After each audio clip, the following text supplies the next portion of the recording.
Flight Sports TV, man. That's my dude. I rolls with him. You heard what the man said. It's Flight Sports TV.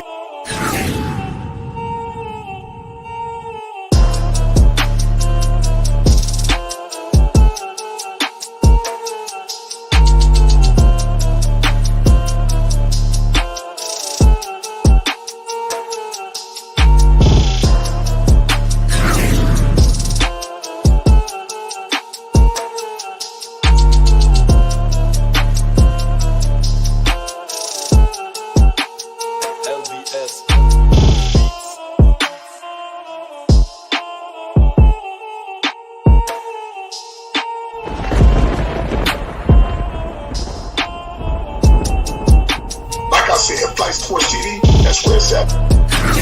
Flight Sports TV.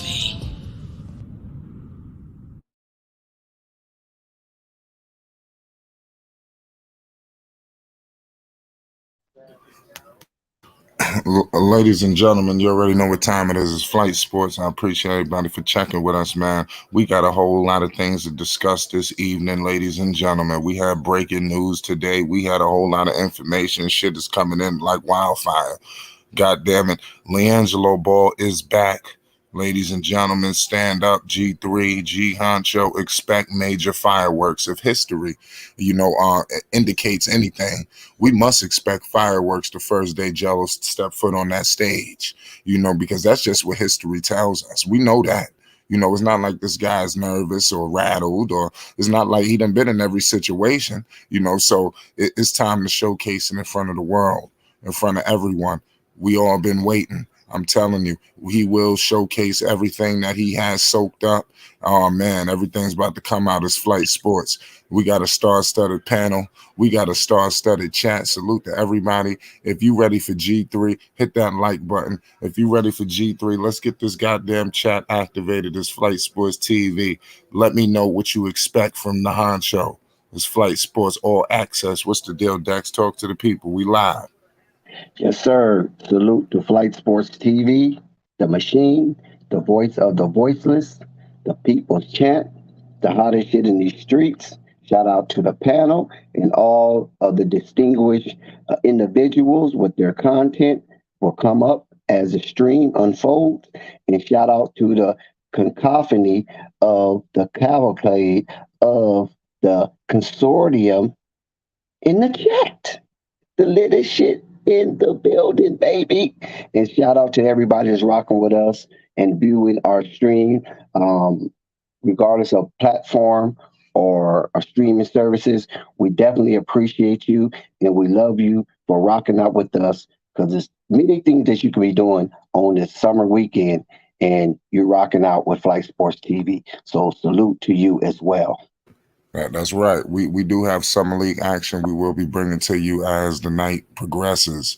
Dex, man. Let's just talk about the elephant in the room. What's your thoughts on the news with Gelo? First, we seen him boarding the plane. Obviously he just touched down. We see him at practice. The Hornets posted footage.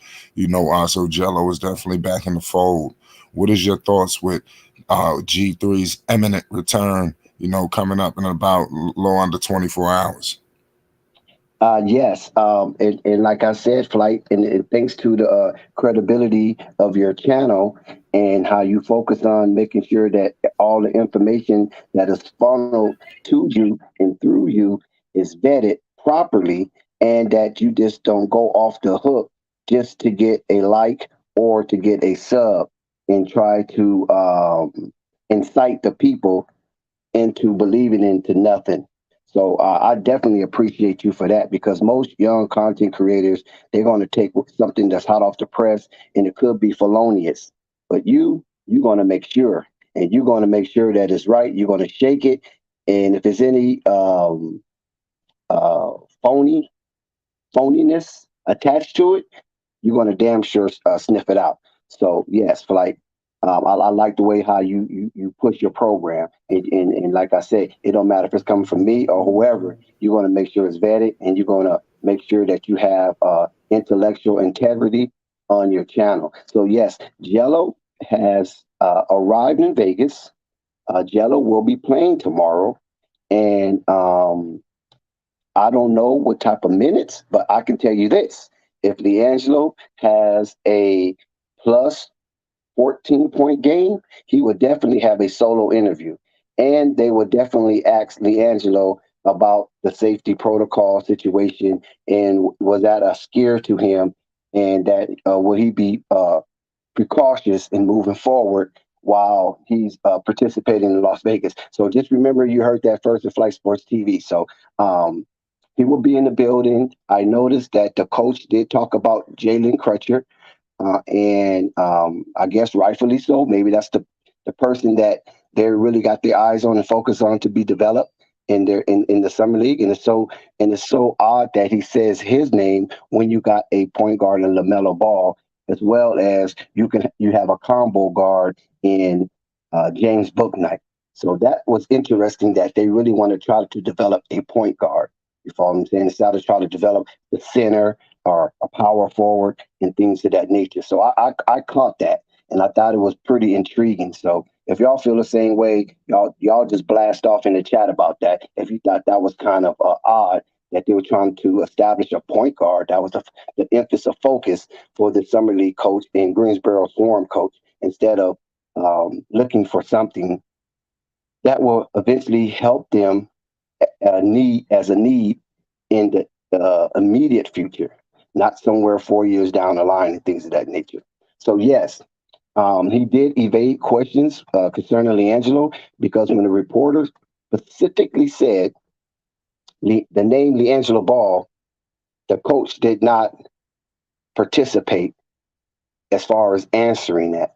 He kind of evaded that question and it kind of was like a dejection to me. So hopefully this is not what we're going to see, and this is not the attitude or disposition that the Charlotte Hornet coaching staff in the summer league will take, and they will give D'Angelo the minutes that he deserves. If he's popping off, let him stay. If he's struggling, then you make your adjustments accordingly. So this summer league is going to be great. It's going to be hot. I had ambitions of going, but when I first heard the news that he wasn't playing, then I didn't go forward in getting any summer league tickets. Then also when I saw the prices, I was like, whoa, maybe I started this campaign a little too late. You follow what I'm saying? So I just said, you know what? I'm just going to just be breaking news. I'm not going to be selfish and try to go down to summer league to be amongst the Ball family and things of that nature. I'm just going to stay at the crib and whatever news is funneled through me, I would just give it to you guys as it unfolds because definitely they love what we're doing. They love the attention that Gelo gets because you got to remember, Flight Sports TV is a machine, and not only is he a machine, Flight Sports TV is an army. Keep that in mind, fellas. Flight Sports TV is an army, and we have a whole lot of content creators, boots on the ground in various cities and states throughout the United States, and as well as these individuals are digging foxholes and funneling information to us as we speak. Some of the information we don't share, but some of the information we do share. So yes, we're a machine, but as well, we're an army. That's right, Dex. I was just stating not too long ago. Am I correct on this standpoint? If history proves anything, the first day Jello steps foot on that big stage, shouldn't we expect fireworks? I mean, I'm just trying to prep the audience. Isn't it, you seen the lackluster performance from the Charlotte Hornets not too long ago? Doesn't history indicate that to us? Yes, and you know what, Flight? I'm glad you asked me that because now you brought back to my attention Yeah, um, when I was watching Ball Facts video, right? When I was watching Ball Facts video, if you guys get a chance, go out and check out that salute. video. He laid it out real nicely. Ball Facts was real nice about this one. You follow what I'm saying? Sometimes you do get a little grimy, but on this video, he was very nice. But Ball Facts pointed out something that I thought was pretty interesting, and hopefully, like I said earlier, is that D'Angelo get all the minutes that he deserves. You follow what I'm saying? Because I think that Liangelo is going to be hell bent on being a successful basketball player in a Charlotte Hornet uniform in this summer league and going forward as a member of the NBA fraternity. I just have a strong feeling that It's a sigh of relief that he has been cleared to play and he will play, and his family will be in the building supporting him all the way through, as well as the untold numerous of fans who cheers for his success. Not the ones that want to see his downfall, but those who cheer for his success. That type of energy is needed for Liangelo right now because we want his psyche to be on full. We want it to be on 100 when he out here. No doubts, no fear, not to be intrepid. Just go out, have fun, play basketball, and light their asses up. That's big facts.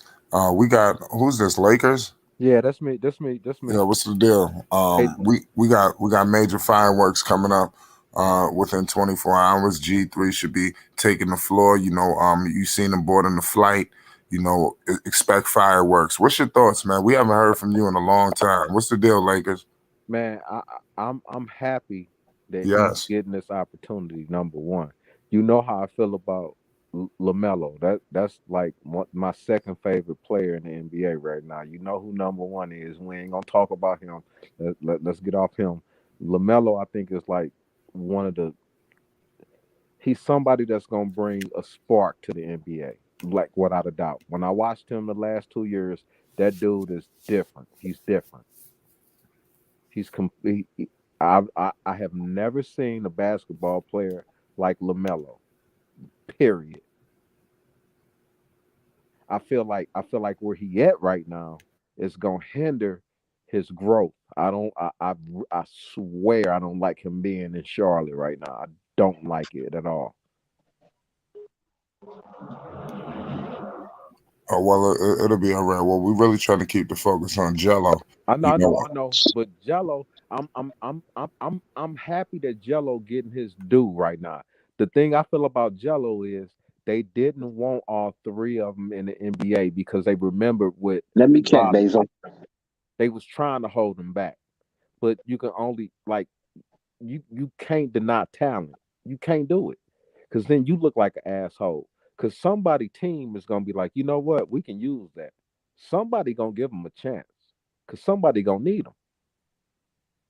So I just feel like they was trying to hold him back to help the NBA with a narrative on all three of his sons playing. You know what I'm saying? right, But right, now it's to the point where, man, he better than people that y'all got on the floor starting right now. So now y'all looking stupid. Y'all paying these dudes 15, $20 million a year, and they not even better than him. right. Like who's some? You mean who you paying 15 million? I think Book now he probably getting like a little under 10. I don't know the Shout Even out coach. to Basil for the $25 even the PayPal. 10 flight, Shout out Basil. even the 10 flight, even the 10, they getting more than him. They getting more clock and everything. And when he was in the G League, they had people playing over him in the G League that should not have been given more clock than him in the G League. Man, like I see you right about that. The G League situation, we'll be on that for days. Right. I think And that was completely mishandled. You real know, life. And all I'm yeah, saying is they was trying to run with that narrative. They did not like that what my man said about his three sons going to eventually all be playing in the NBA at the same time. They didn't like that because nobody else can say that. I had three sons playing in there at one time. Nobody else can say that. They did not want him to get that narrative, and they made sure they held it back as long as they could. But now it's to the point where, man, he better than everybody at the G League on his team, and there's people on the team in Charlotte that he better than, like them twins. Like, come on, bro. Like, what the fuck is we doing? The fuck is we doing right now? And if it get to the point where y'all lose Lamelo over that, good, hey, good luck. I think the Charlotte Hornets going to do whatever it takes to keep LaMelo Ball. I think they know they can't do that. That'll be a franchise Don't setback. do that. Don't But do that. I think Liangelo Ball will get that opportunity. I think he's doing the right steps. Look at what happened. He's back again for another year. He obviously showed something, to stay involved. He's in the organization. He's under the umbrella. A lot of people, I hear critics say there's no money, is no this. There's plenty of that, and there's plenty of time has been invested. So Right. everybody just, we got to do our homework when we discussing Liangelo. Because wait till you see what happens tomorrow. I'm expecting major fireworks, and I expect Gelo to give this offense, a big time, jump, that it needs, because Right. it was very lackluster. It was very slow. It just was not good. The performance, the energy was off. Gelo immediately affects the energy in the building, in the huddle, Off on the off goddamn top. side Off top. immediately. Immediately. Off tops.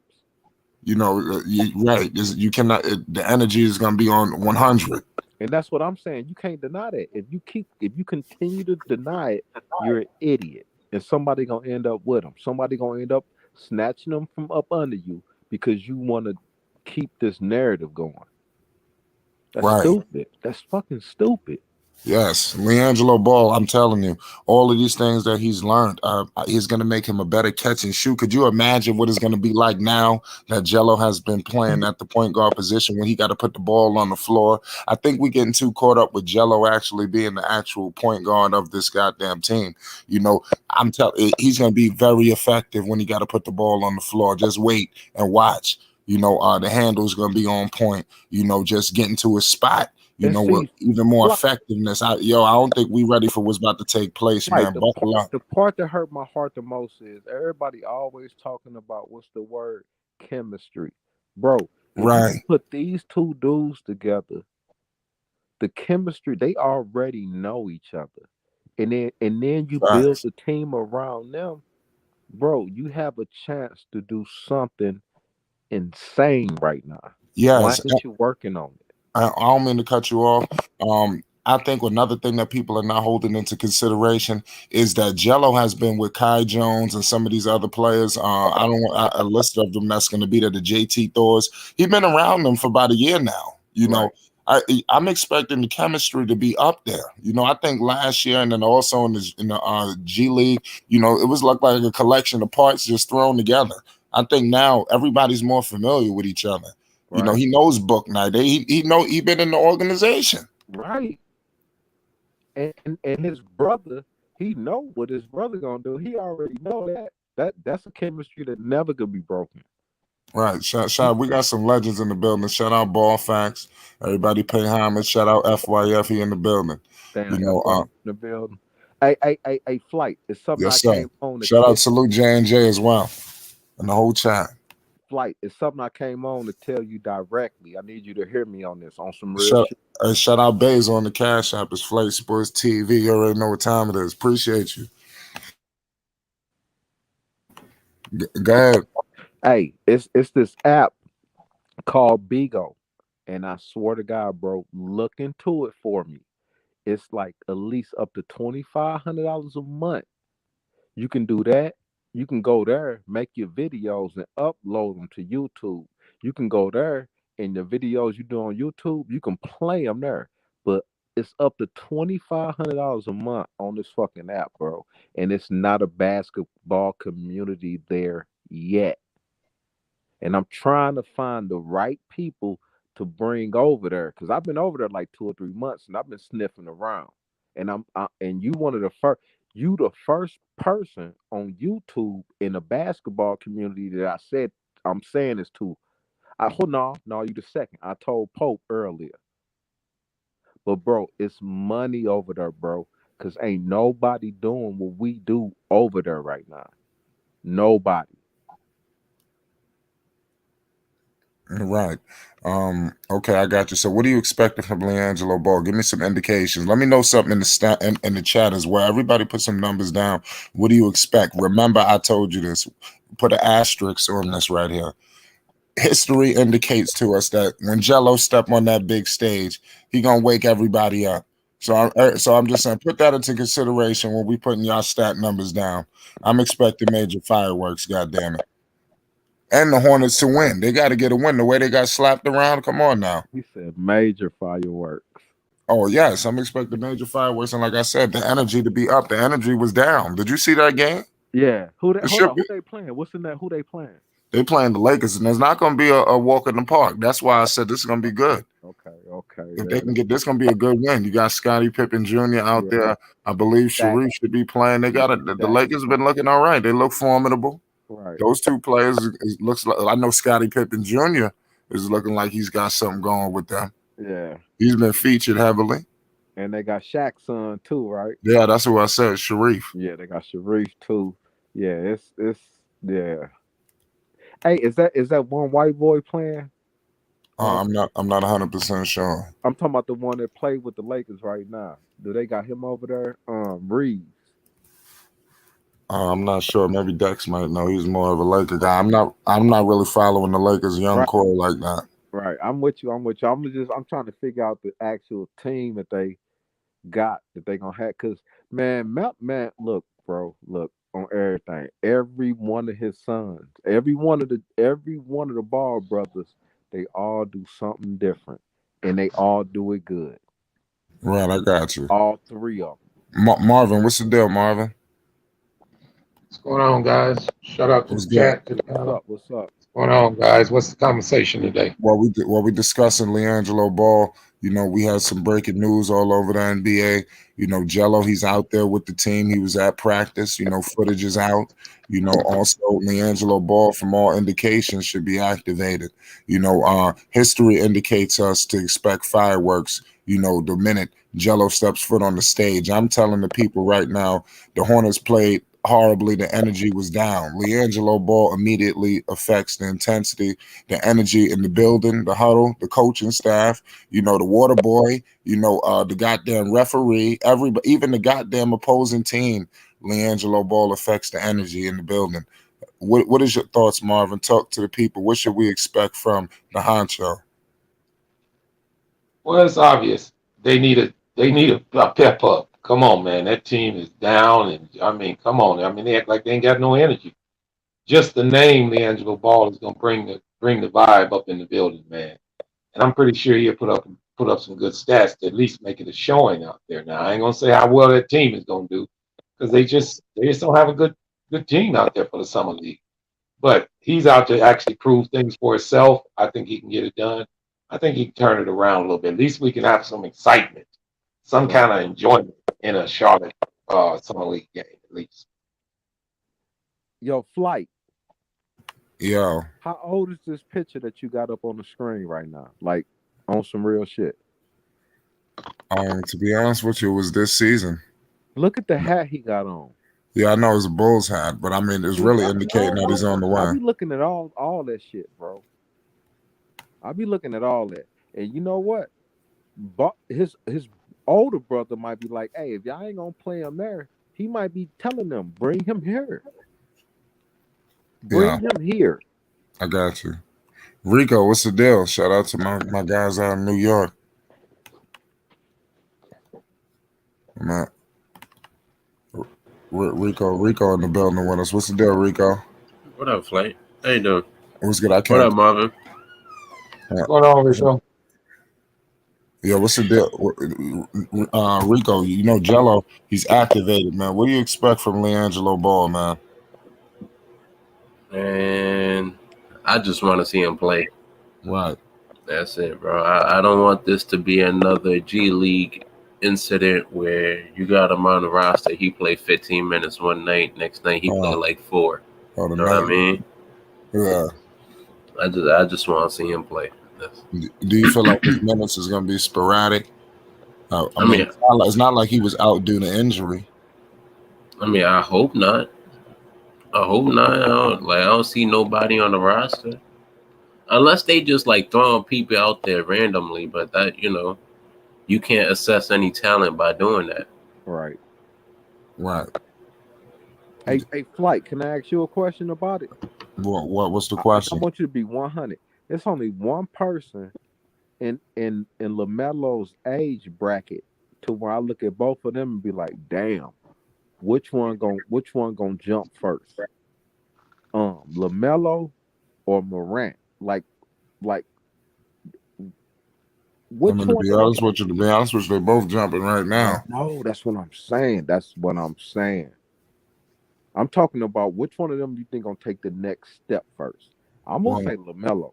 yeah, I'm going to say Lamelo Ball too as well. I think out there it's about to get the competition about to get stiffer out there in the West, and Yeah, I it's gonna think get that serious. the Grizzlies haven't really done anything to add any major parts. I'm very questionable out there with the Jacksons of the world. He's a good player, but I don't know if that's the guy that they need. I could see him being moved eventually.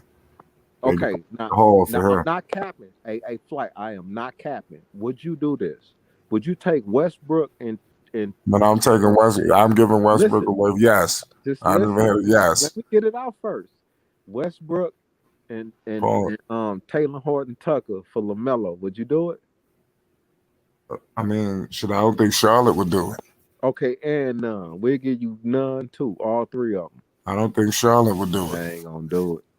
I feel, and you probably right. I already know. Like, God damn it, because I take that nigga right now. Well, take the that. whole key with that is you talk Take about that. taking the face of the franchise away from Take Charlotte. that nigga right. Charlotte already look halfway little or nothing. Without LaMelo, they really nothing. They're not going to make that deal. They're going I to try to know. hold on to Melo as long as they can, No, man. but I just don't want him over there with Jordan, bro. Because Oh, I I don't like understand. the way Jordan do. Like people, like he don't know how to handle stars like that. Something always Well, fucking go wrong, this bro. goes back way longer than Jordan. Though. It's the Charlotte's organization. They just not a well-oiled machine, man. You know. Oh, all right, all right. Keeping on the Charlotte Hornets organization, they haven't even done anything. You see other Yeah. teams have retooled. God damn it, the Bulls have done something. Right, The Knicks done beat them in free agency for crying out loud. right. W- they got shit within, in my humble opinion. I done said this on numerous occasions. You don't have to go out looking all over the goddamn place. You got talent right here that just let go to the wayside, Yeah, a season ago. preach. I think with the improved coaching staff, I like that Clifford is in the building. Hopefully, Clifford could build a relationship with G3. And let's move on. I think Gelo is inevitable for him to actually get to the league. I think the sky's the limit, and this is a good time. I think the timing is great right now. And all I'm saying to you, flight, is this, bro. If if if Jello don't start this year, or at least be the sixth man off the bench, I'm fucking done with Charlotte, bro. I'm not fucking with them niggas no more. It's no reason for him not to be at least the sixth man coming off the bench. I don't want to hear it, bro. I watched this game for like a year and a half, 2 years. I know what he can do, and I know what they got on that squad already. Stop fucking around. Stop playing with me, man. Yeah, I agree with you. Shout out Dave James. He said Hornets don't ever want to play young talent. Well, let's hope things have changed. There's a new coaching staff. Let's see what happens. Let's see what's Ain't the ain't ain't ain't, ain't implementations. Mitch Kupchak or whatever that nigga name? Ain't that the nigga over there right now? Yeah, yeah. Do me a favor. Let's slow down on the N word. I'm sorry, big dog. Isn't it him that's over there right now? Mitch Who, Mitch Kupchak? Kupchak? Yes. What Yeah, about him? yeah, yeah. I still got problems with him too. I mean, And everybody some of the got problems. reasons. And I really apologize for that flight. I didn't. No, you good. You I'm good. We trying try. We trying to tighten up a few things. I mean, it's real not your right. You fault. trying to This is tighten it's tighten early the screws. implementations. I Tighten the mean, screws, right? yes, yes. Yeah, you just Eventually, ain't been here a while, Lakers yeah, and four. I, That's I, all. know, You yeah, ain't as yeah. Well, dry as you you ain't never. used to be. Yeah, I know but you I already driving. know. But Pause. flight always been like that. He always been like that. Like every time I come over here, I button my shirt up to the top button to sit up straight because I already know. Wear your bow tie.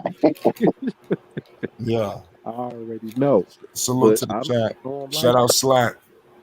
that. But It to hurt get a little bit. back on the news, like I said before, as we broke the news that he tested negative, he cleared safety, health and safety protocols, and so there's nothing to hold him back except the coach. Now, if the coach put him in the game, then there's nothing to hold him back except his play. So it all basically falls down on what Liangelo is going to do when that clock start ticking and he starts dribbling and shooting that basketball. That's what is mainly important. His family will be in the building supporting him. I'm talking about all of them. Whatever name is Ball will definitely be in that building.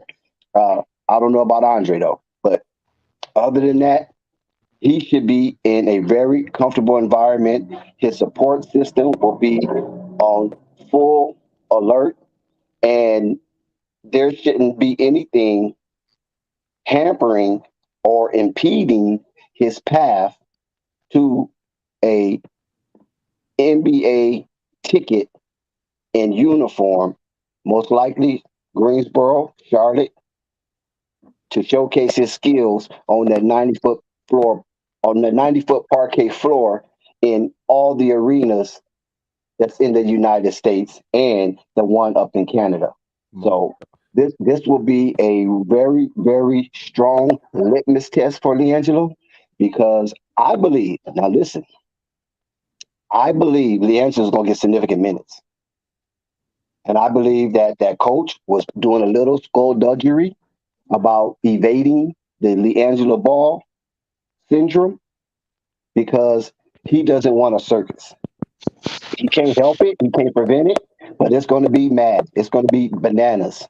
And he's trying to make sure his players maintain some confidence after they get whipped the way they got whipped. But if I was his players, I would be feeding Liangelo, because that's how you're going to get on TV.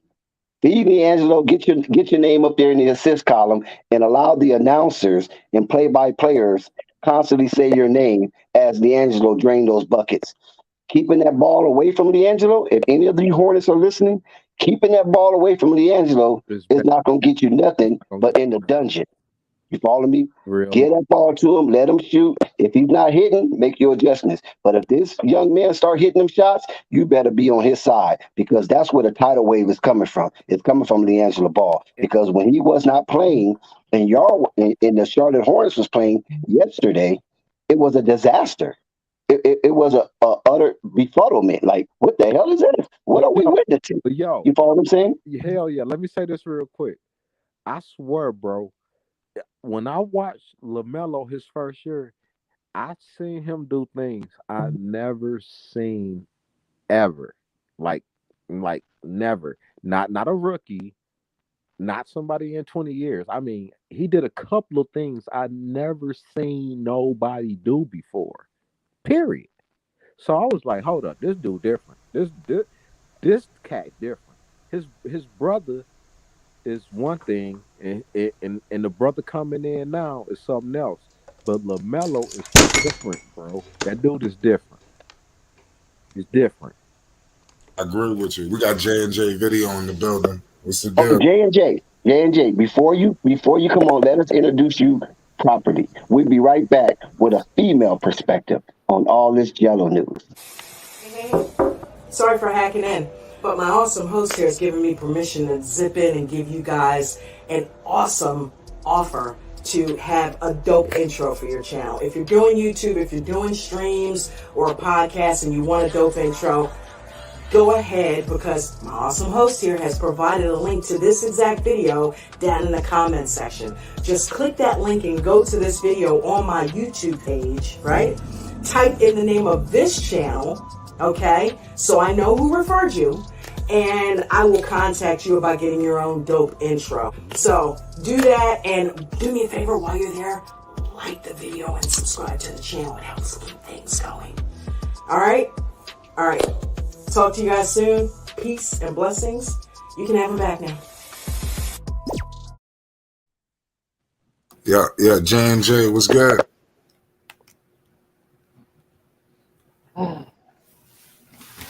Should be back with us.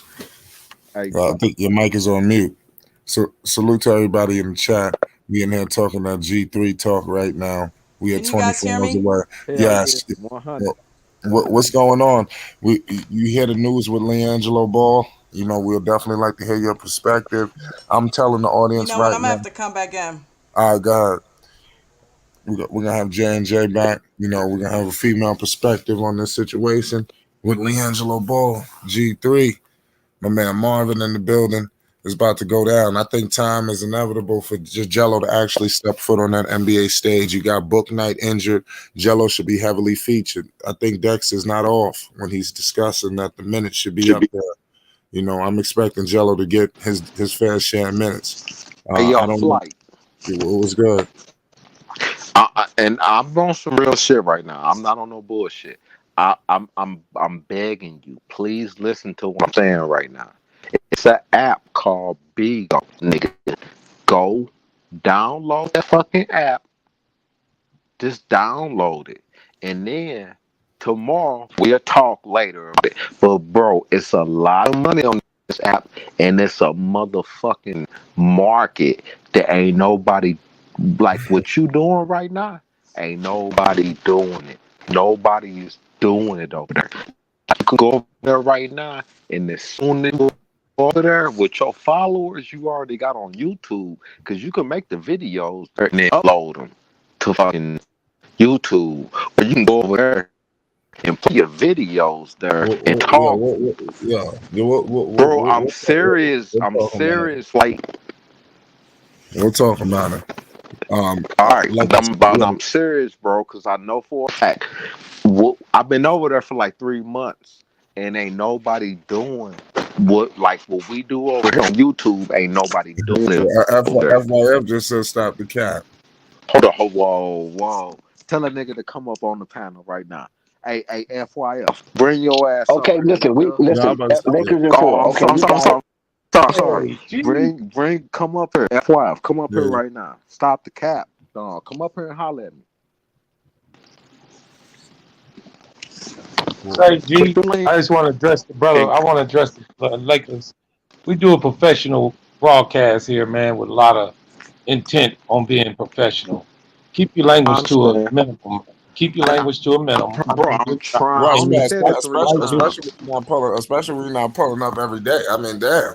You know what? I Come know. on, I'm here's the deal. bro. I I'm mean, listen, trying. there's no disrespect. You Hang on one second. coming in There's no swinging. disrespect, Pause. G.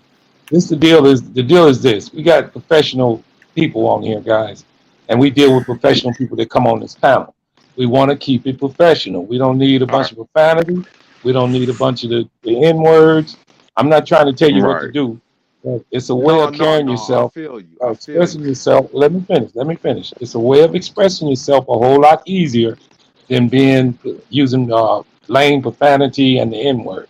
We just don't carry ourselves in that way. Now you're welcome to be on the panel. I You're agree. welcome to be on the panel, but keep yourself under control. All right. To show some decorum. Yeah. Please. You remember that, right? Show some decorum. Yes, sir. Yeah. I'm trying, I wonder who used to say that a lot. I wonder what guy used to say that a lot. That's interesting. It was me. It was me. I don't know about that one. Yes, it was.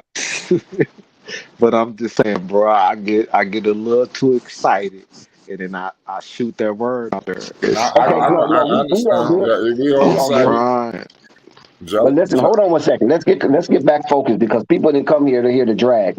They came to hear what's going on with Liangelo. And what we were speaking about is his opportunity in summer league is way more vast than it had been in previous years because the people have got a taste of Liangelo in the summer league. They also got a taste of Liangelo with the Greensboro Swarm, and that has not satisfied their palates.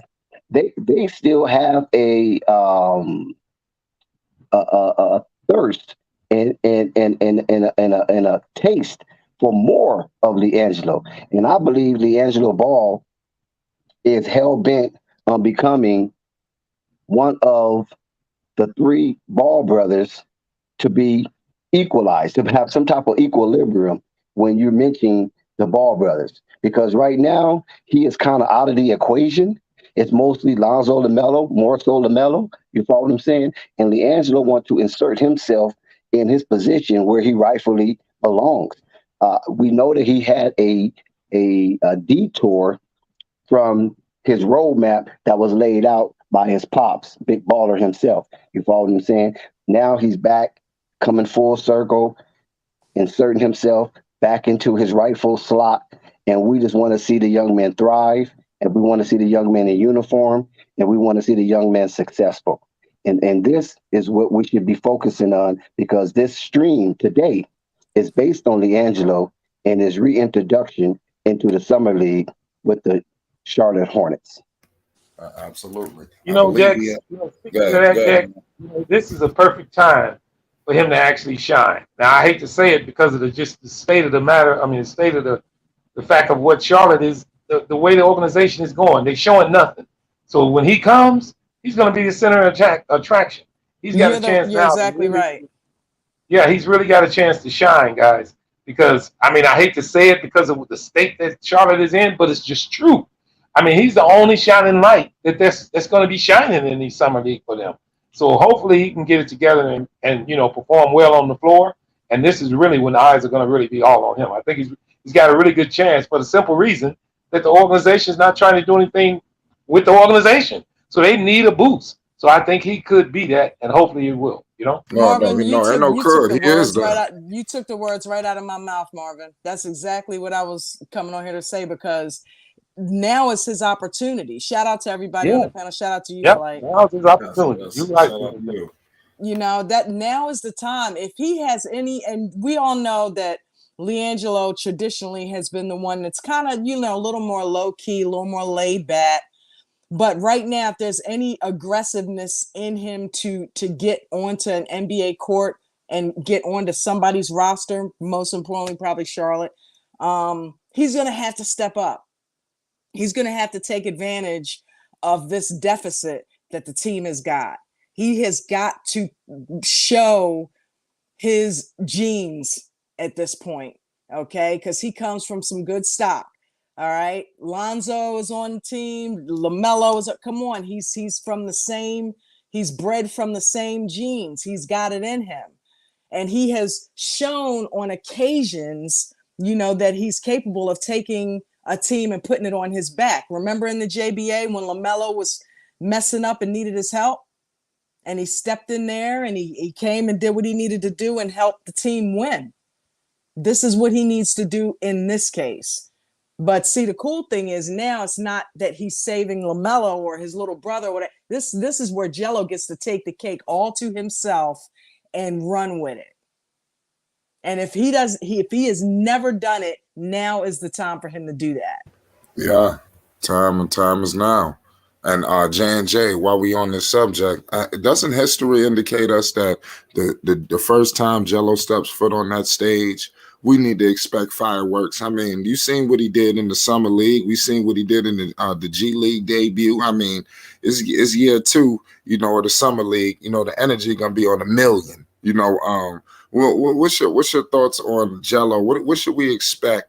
Game one. Should we go crazy? Should we try to keep our stuff to a minimum? Because it's not like he's been out of the rotation. The man was in Team BBB at the Drew. So he coming in hot. Let me know your thoughts real quick. I think that's why he went to the Drew League, Flight, to be honest with you, Yes. just so that he was still hot and still rolling. He didn't want to cool off. And I think that's why he went over there, just to kind of, and to add some more skill set to what he's doing, and he knew that he would get the opportunity to do that in the Drew League. His dad is going to let him experiment. His dad is going to let him play. His dad's going to let him try to experiment with the new handles and the workouts that he did and try to play some point guard. His dad is the one that's going to give him that opportunity, because nobody else is going to let Gelo play point guard. So who better to do it than in the Drew League and kind of show that off, get some practice, maybe leading the team. I hope that he learned that, I can't hum the ball up the court every time. There's things that I'm going to have to work on with regard to that, but it let us know that he has that skill set. So with James Bouknight not being there now, hopefully Gelo will step up and show us a little bit more of that side of him, and use the summer league to kind of practice that and hone it in, so that by the time he's swarm ready, he'll get more minutes. They have to play him. They have to. And I think to answer your first question, 16 points in 16 minutes, I think we're going to see the same thing.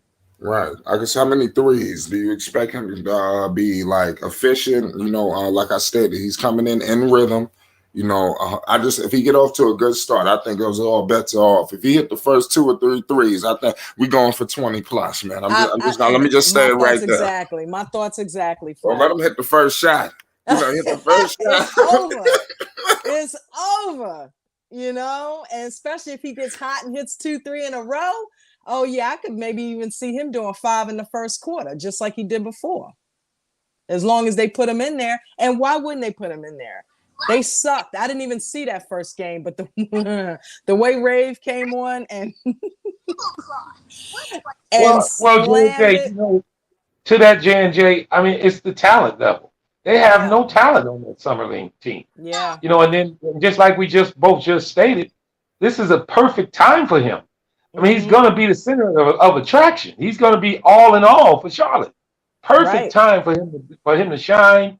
Perfect time because all eyes are going to be on him, and I think he can get it done. And they should feed him the ball. Now, here's the question: they need to play him. If they don't play him, there is a problem. Exactly. And that's the question: are they going to play him? I don't see why they wouldn't. What the hell he flew him down? What the hell he flew down there for? Thank I hope you. so. I understand where we're coming from because history indicates us, we need to hold that into consideration too. I hope not. I hope we're not going down that. Gelo looked very happy out there. Like, did you see some of the footage, that the Hornets put out? No, I haven't seen it yet. You go. Well, it's on Instagram. He's highlighted all in the practice today. He was all smiles. Actually, one image of him is this one on the left. The left side was one image of him today at practice. So he's definitely looking very ecstatic, to be out there. I think he knows what's at stake. And the team I think could use him because they lost they got blitzed, the last game. So it's not like he's unneeded. Booknight is injured. They need help. Well, and to FYI statements yesterday, I don't know if you know. Hold on a second, Marvin. We got a new guy in here. Adam Lee. What's the deal? Yeah, what's the deal? What's the deal? Where you from? I'm from Tennessee, which is South Point, Tennessee, by the way. Oh, all right. Shout out to Tennessee. So, how long you been rocking with this channel? What? What you call? What's the deal? What you want to talk about? Gelo? No. Well, have you heard about the breakup between Kendall Jenner and Devin Booker? What the hell did he just? That's why I wanted to kick his ass out. Hold on. You gotta go to the celebrity gossip channels. Who did he say? It sounded like he said something about Kendall Jenner or something like that. Is that what he said? I couldn't understand what he was saying. Yeah, he asked me something about a breakup between somebody. Yeah, you can tell it's Saturday night all over the United States. That's damn funny. sure. I just got off a live stream where I did a live stream about the breakup of Pedro and Chantel. Hopefully he ain't following from over there. That might be it, J&J. That's what I was thinking. He might be talking about that. So he probably followed you over here. I'm sorry. Oh no, I didn't know who he was. I just be wary of some of the new guys. Yeah, well, you couldn't even understand what he was saying. Me and J had the same sentiments on that as soon as he started talking. I knew something was off. He didn't seem like he was coming here to talk basketball. I mean, J&J, what is the name of your podcast channel? It's J&J Video Reacts. Okay. Yeah, it's easy. It's HTTPS, and then you do the www.youtube.com. Then you just do /C/JJ Video, and that'll bring you right to it. Okay. Okay, let's get some updates on the summer league. We have a plethora of games that's being played, and some games are just beginning. So we're gonna right after this, we're gonna get some updates on the summer league, just in case if your team is playing, you're not able to get an opportunity to witness it.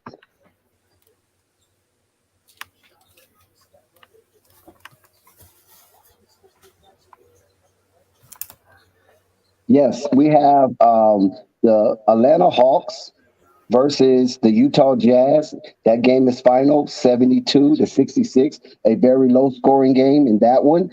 Jazz come on top. You have a final with the Pistons versus the Wizards.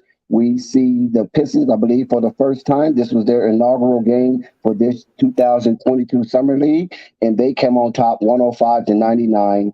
The Boston Celtics and the Miami Heat, an Eastern Conference championship rematch, but with the JV squad, and Miami came on top 88 to 78 against the Boston Celtics.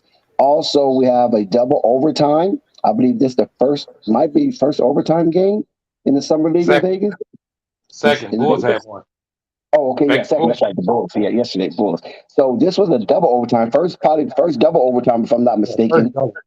First double. The Magic's 94-92. Now that game ended in dramatic fashion with the number one overall pick blocking a potential, I think was a tying or game-winning shot towards the end. He did that Giannis against the Phoenix Suns in that NBA Finals a year ago. So the Magic come on top of the Kansas City. I mean, on the Sacramento Kings, and then you had the Raptors beating the 76ers, which was a rematch of, I believe, the semis, Eastern Conference semis, I believe. Second round between, was it the second round or was that the first round matchup? No, that was first round matchup. That was a first round Yeah. matchup last season. Sixers versus the Raptors. The Raptors come on top 97 to 77. And then the Pelicans is underway. They're playing the Portland Trailblazers, so that'll be a doozy. There's no score in that game as of yet. The Clippers are on right now, third quarter action. The Clippers are up 65 to 38. There's a pulverizing going on. The Thunder, the Oklahoma City Thunder, Chet Holmgren, Josh Giddey and company, taking on the Houston Rockets in that same young core down there, 82 to 81. Oklahoma City Thunder is up. And those are your Summer League update scores. And add on to that, and to add on to that, Dex, in that Detroit game, Jaden Ivey got injured. He tweaked his ankle, guys. He played Yeah. 5 minutes. He did have 11 points, but he did come back to the bench. But they decided not to play him. He did tweak his ankle, and Jaden Duran had 13 points and 6 rebounds. And for Washington, their number one draft pick that they picked up, Johnny Davis, kind of had an off game. He was 1 for 9. He only had 6 points. But the most important thing in that game was Jaden Ivey. He was looking real good, guys, in the first quarter. Well, I think he tweaked that ankle right before the second quarter, and but he was looking good. He had 11 points, but he tweaked that ankle pretty bad. He turned it on a 3-point shot. It was on one of them plays that they just made this new rule on, guys, where you step up under a guy after he's taking the jump shot, and that's how he turned that ankle. So he only played 5 minutes. And yes, I have a little sad news to announce. One of our beloved panel members and very influential content creator amongst us, especially Alonzo fan, our brother Rave. He's not in today. He'll probably be in tomorrow. But we wish him all the condolence. He had to bury his grandma, and she just passed. So he's trying to get his mental right. So he lost both his grandparents, and we wish him well in prayers.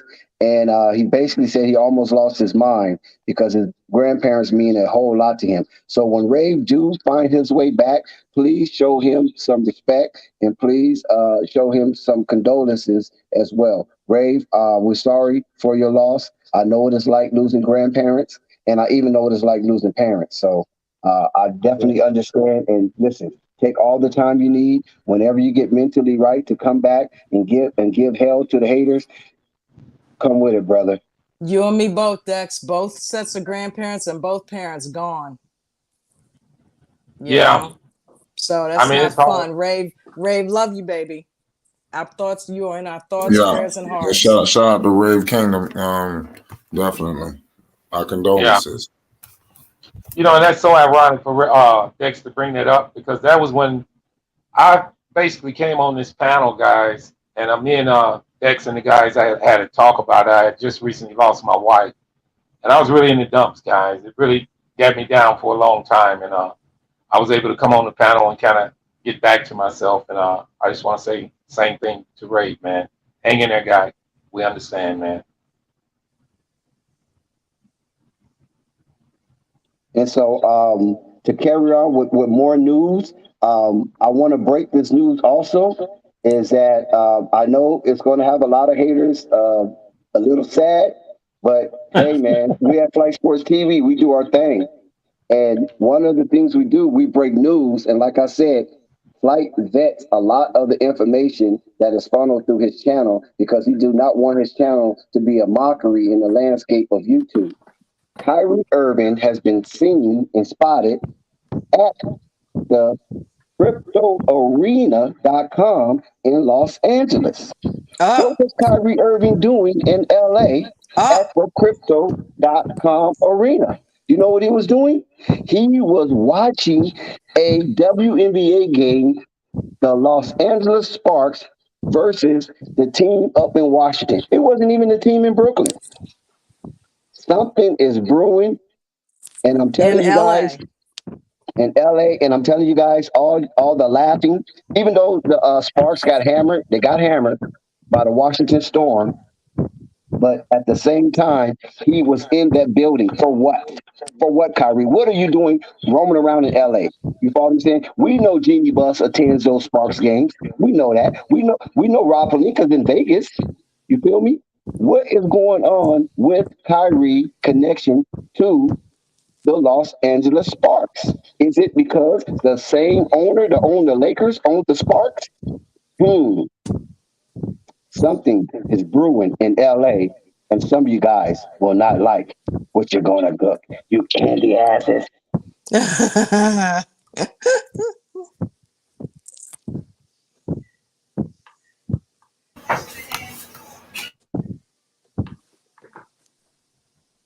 So would you I mean, listen, if Kyrie goes and get to LA and Liangelo becomes a member of the Charlotte Hornets, I'm talking about a fixed member in uniform, this will send the NBA in a whirlwind.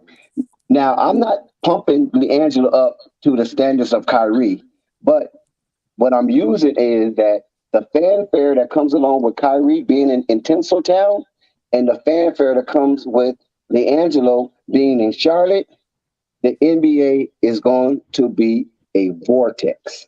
I'm telling you. And anybody standing in the way of the dismay and the hate that has been streamed towards these two distinguished young men, they're going to be gobbled up. The LA aspect will gobble you up, or the Charlotte Hornet aspect is going to gobble you up. So however you look at it, we know the NBA is going to be fantastic for the season 2022-2023. And this is going to be something that we're going to be talking about. And I'm telling you, I'm glad to witness what's going down in the NBA come next season. Okay, You know, so go ahead, Ginger. is anybody familiar with the documentary The Secret? Yes, I'm familiar with that documentary, of course. Okay, Oh, do you know so who my favorite person is on there? who? The guy out of Florida. Beckwith? No. What's his name? I can't think of his name. Forbidden Knowledge. He has a TV station called Forbidden Knowledge TV, and damn, what is this dude name, man? He used to be with Damon Dash, the The brother. name of it is The Secret. The one, The Secret. the one with the dreads? No, I don't think he has. No, not him. No, not him. Not him. This Is it a dude is white more dude? clean cut. No, it's a black dude. He's clean cut. I cannot think of this dude's name, man, and I just love the way he get down, the way he breaks it down and everything on The Secret. Oh yeah, it's crazy. But he's out of Florida. He was originally from New York. Then he moved to Florida, and then from Florida, he was trying to come up with some type of rocketry system that he invented or something to that nature. And I think he sold his floor plans and became a multi-millionaire. And Then he said he kind of got low on money, and then he became like this motivational speaker and things of that nature. And now, he's back up being a rock star that he is today. And he used to hang out with Damon Dash, but that name will come across my brain in a minute. But Wow. yeah, I'm But the familiar with reason why I brought it up is because is anybody realizing that LeVar Ball is in a serious manifestation process? And one of the things they preach on The Secret is when you have it set in your mind that you want something to happen and you focus with intent on making that happen, that the universe will rearrange itself to make that happen. I'll be damned if we are witnessing the universe rearranging things so that Gelo Ball can make that Hornets roster. Hey, like I said, you got to put it out there, right?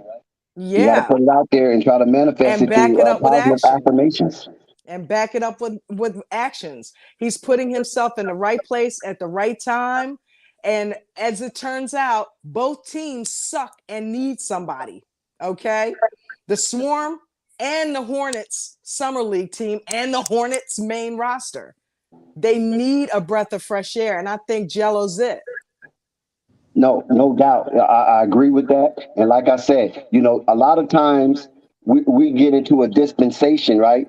And basically a time zone. And I believe in this time zone, it's for Liangelo. Because listen, regardless of what happened last season in the Summer League, regardless of what happened last season with the Greensboro Swarm, this guy is on a rampage to become a member of that illustrious fraternity, NBA professional player. You follow what I'm saying? And we hear over and over how hoop jargon and A1 talks about the small percentage of men make it to that elite level. You follow what I'm saying? How many is it? How many players is it? 14, 30, 400 players? Yep. You know what I'm saying? Out of the thousands and the millions of basketball players that's in the world, only 400 gets to make it to the NBA and be a part of that fixture. You follow what I'm saying? So in that itself is a difficult road, but so far we have witnessed Liangelo overcome a whole lot of impediments to put himself in a position where he gets an opportunity to be seen on the biggest stage. This is why I disagree with FYF when it comes to going overseas, because the people that's overseas, where do they come? They aggregate to where? The United States. Because this is where it is. This is the mecca. This is the pinnacle. You follow what I'm saying? This is the top tier of NBA talent. So if this is where you're trying to go or migrate to, why would I leave the mecca just to go over to no man's land and hopefully somebody sees me again? And that's why I said Liangelo is in a very unique situation where we have minimal footage. Listen to what I'm saying here. Minimal footage of a young man playing in Summer League, of a young man playing in the G League, yet he's been afforded an opportunity to present his case all over again.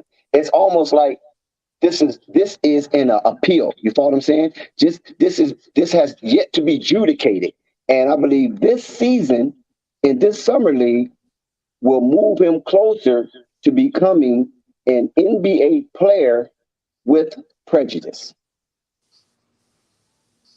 Well said.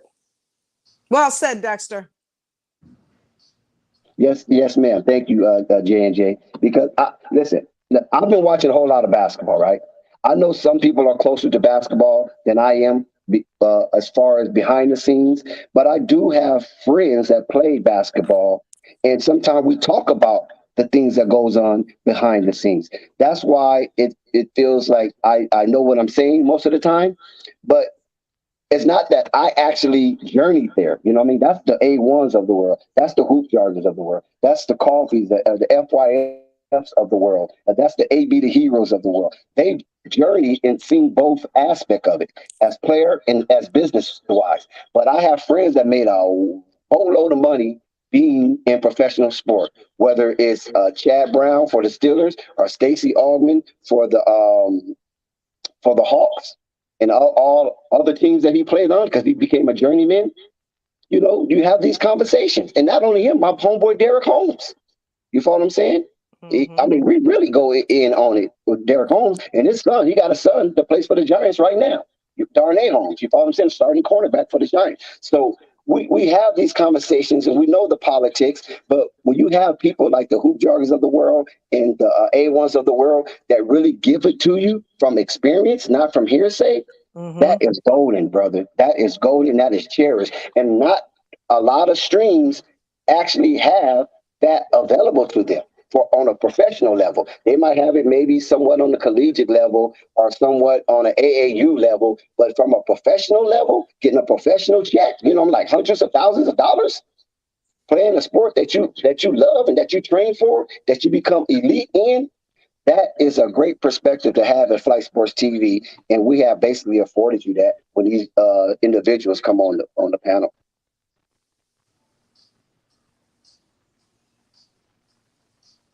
True that. J&J, to your question about the documentary of The Secret, what is that based on? It's based on manifestation and the law of attraction. Oh, okay. 'Cause I was looking it up on one of my movie things, and I found it, and I might want to check. I think I'm going to check it out. Oh, definitely check that out. It's about 20 years old now, but I mean, obviously the teachings of it. Did it come out in 06? Did it come out in 06? So. I think so. Yeah. Okay, well, I got the right one. It's got the red S. Yeah. Like yeah. Yeah. Okay. Yeah, I just got it. And I was looking at the cast too, Dex. The guy I'm talking about is Billy something. His name is Billy. It's coming back to me. Okay, I'm gonna look it up again because I had the cast. His full name will come back, but yeah, he's very skillful. Is it a white guy? No, he's black. It's a black guy. I'm having a hard time trying to place who you're talking about because the only black guy I remember. Raised in Florida, raised in Miami. It's a black guy okay, now I just looked up the cast to The Secret, and I didn't see no black guy. Yeah, the only dude I seen in there that's black is the dude with the dreads, Dr. Michael Beckwith. Billy Carson, that's what I'm talking about. Billy Carson. Yeah, I don't think he was in it, babe. Yeah, Billy Carson.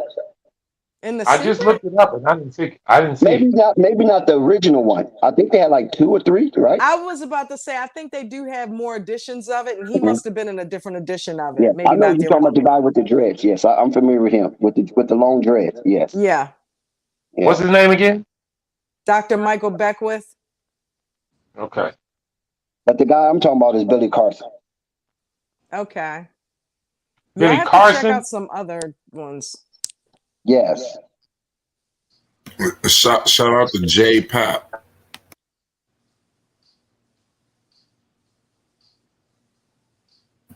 It's how many for Gelo? I mean, I'm going shit. It all depends on what the, I'm gonna go 20 plus, just because history's sakes. But let's see what happens. But then we got to think about the minutes, so it's tough. Well, on that team, he should get more than 20.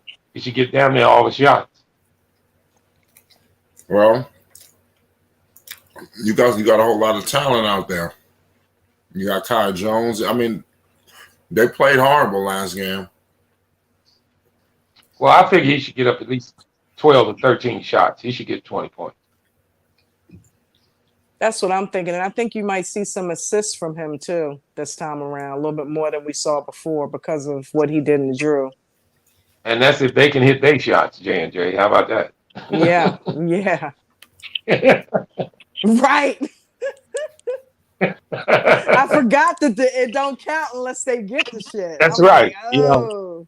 Because people talk about assists all the time, and I mention that all the time. Assist is not just yours; it's on you. It's on the person shooting the shot that you pass it to, too. Right. So I mean, you can look at a lot of players who don't have a lot of assists in the game, and it's not basically their fault because they give them the ball in the right spot. And if a guy miss a damn layup, it ain't your fault that you didn't get that damn assist. Right. That's facts. You know, it was you another making me match. you making me hungry. Flight, what you eating? I'm telling you, Tacos. work it out, work it out. Did you hear me? No. I said tacos. Oh, okay. Yeah, with home cooked. Nice. Flight. Do you have or Dex? Do you have an update on that Oklahoma City game and see what It's over. Hold on, I got you right here. I just want the stats on it to see what Chet Holmgren did against Jabari. I'm looking it up. I get it, Flight. Because Jabari is on Houston, right? Yeah. Yes, he's on Houston. Jabari Smith. Yes. I want to see what they did against each other. Hold on. Yeah, I've been kind of paying attention to that, guys, against the young superstar top talent coming out playing against each other. Yeah, this draft was pretty good. They was trying to say the draft was trash. But these guys are looking okay. That's just like in that Orlando Sacramento game. Ponchero played against. Let me bring it up. And Dex was mentioning Banchero played against what's his name here? Keegan Murray. And Banchero they won, and he actually played a better game. He had 23, and Keegan Murray had 20. So I wanted to see what Jabari did against Chet Holmgren. Well, here's the box scores right here. Chet Holmgren had 12 points, 8 rebounds, 2 assists, 2 steals, 4 blocks. So Chet Holmgren filled up the box scores. He filled it up. Josh Giddey had 14 points, 4 rebounds, 8 assists. And for your boy Jabari Smith Jr. had 12 points, 9 rebounds, 1 assist, 4 steals, 3 blocks. So basically, him and Chet Holmgren canceled each other out because both of those young men filled up the box scores. That's a rivalry. That's gonna be a rivalry in the making, and they in the West.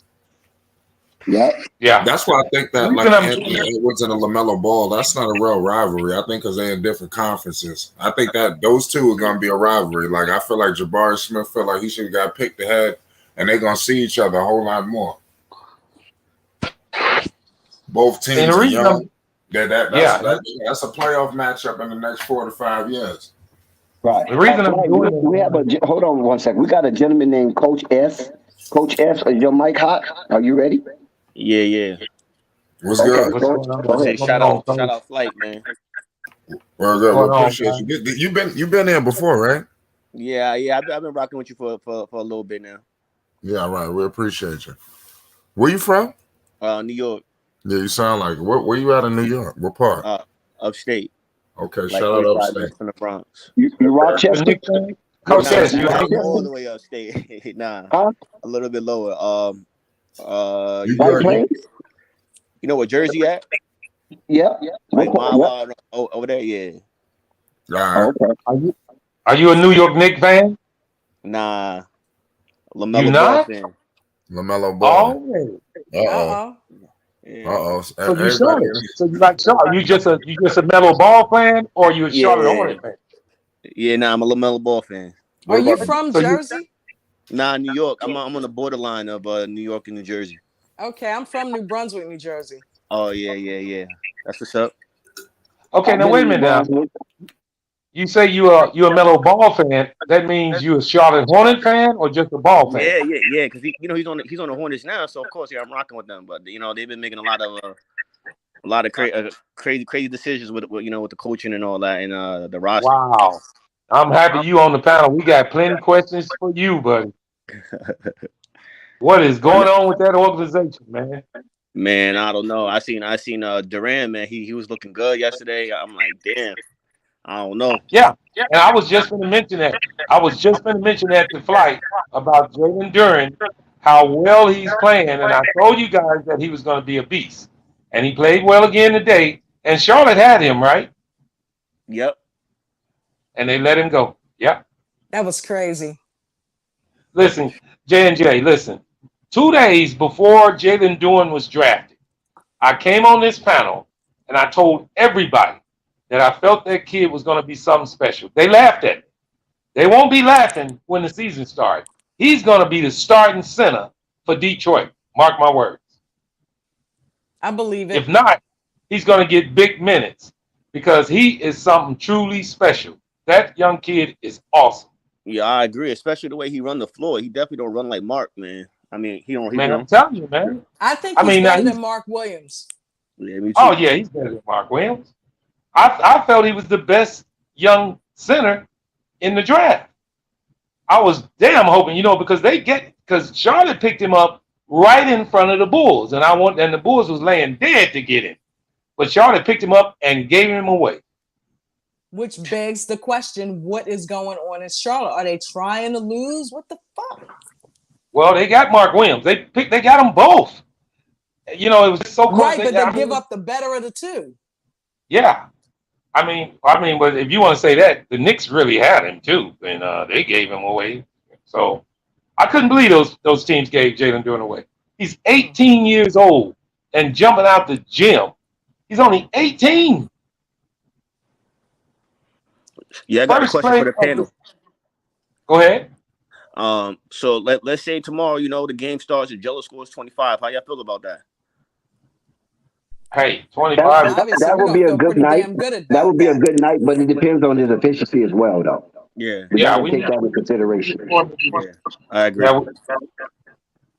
We need for him to show some efficiency. Yeah. I agree with you, Dave James. Ivy is the best player in the draft. He is, and also, if you didn't know Dave James, Ivy tweaked his ankle today. He only played 5 minutes. He turned it pretty bad.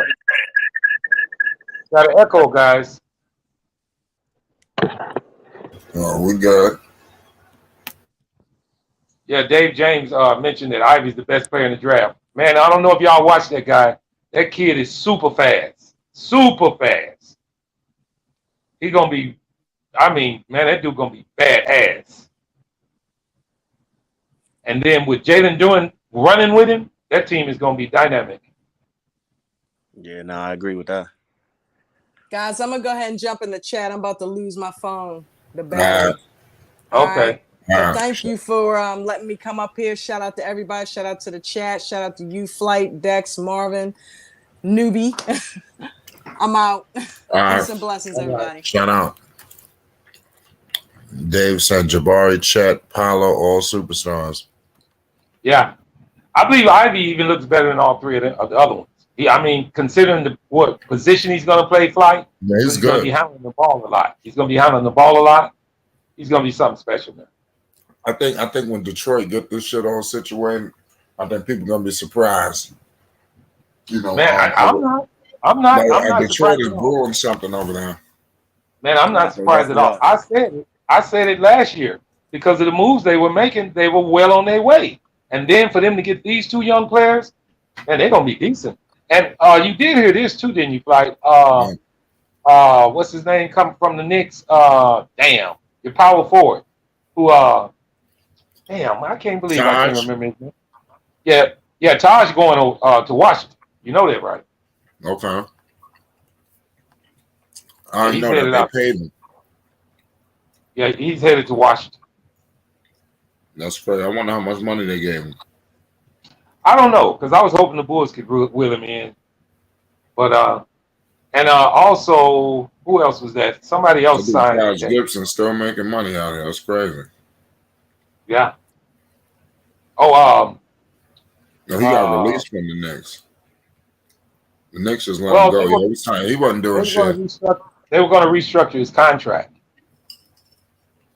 But they decided since they signed Sims, they're going to go ahead and let him go. Moses Brown signed with the Clippers today, too. Oh, shit. Did he? Yep. Man, that's a good pickup. The Knicks got Jericho Sims. You did watch your Summer League game yesterday, didn't you, Flight? Yeah. I really caught the second half, though. He was good. Jericho Sims. Did you watch Jericho? He played well, man. Yeah, the other guy did, too. What's my man's name? Not your draft pick. I know you're talking. I forgot his Grimes, Quentin Grimes. Yeah, Grimes played well. Yeah, I like Quentin But Grimes. to the Charlotte fan on the panel, question to you guys. Can you hear me? Yeah. What's going on with your franchise, man? What's going on with that club, man? What are they gonna do, man? Honestly, I don't know, man. It seems like nobody really know what they're doing over there.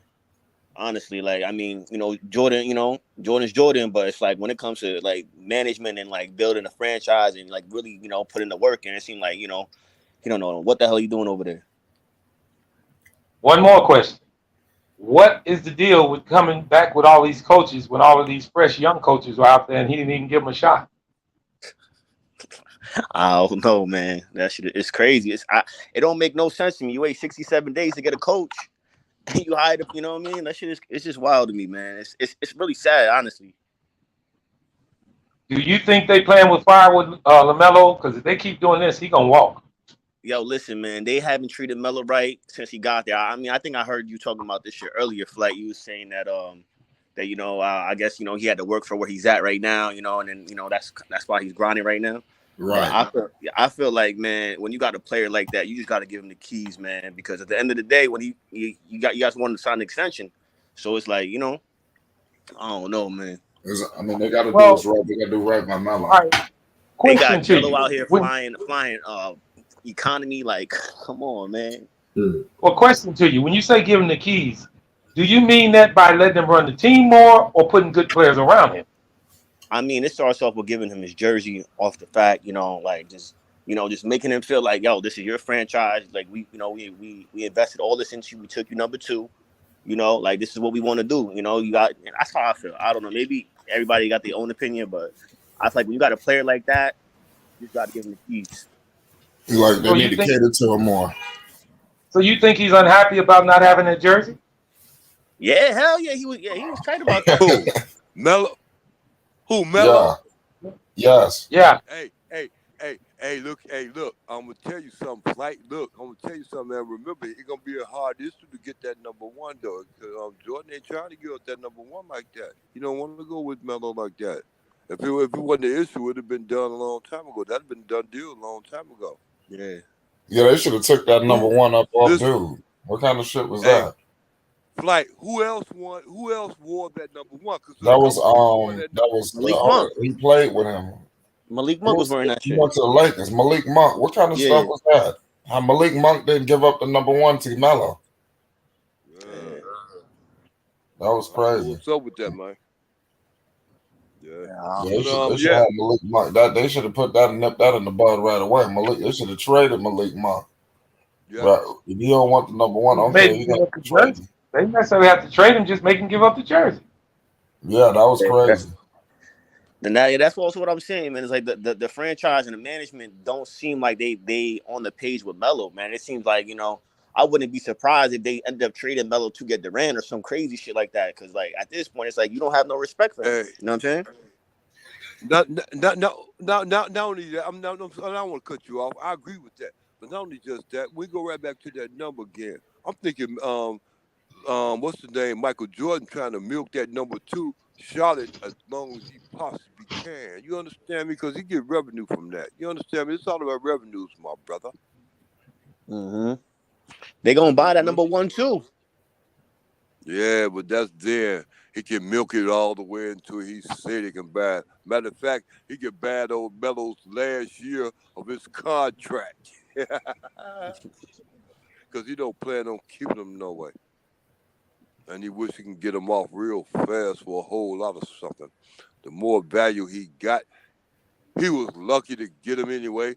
He had no plans on Melo. He don't respect Melo game. He don't respect nobody's games in the bed. He wanted to be the greatest, and he wanted to be considered as being the greatest.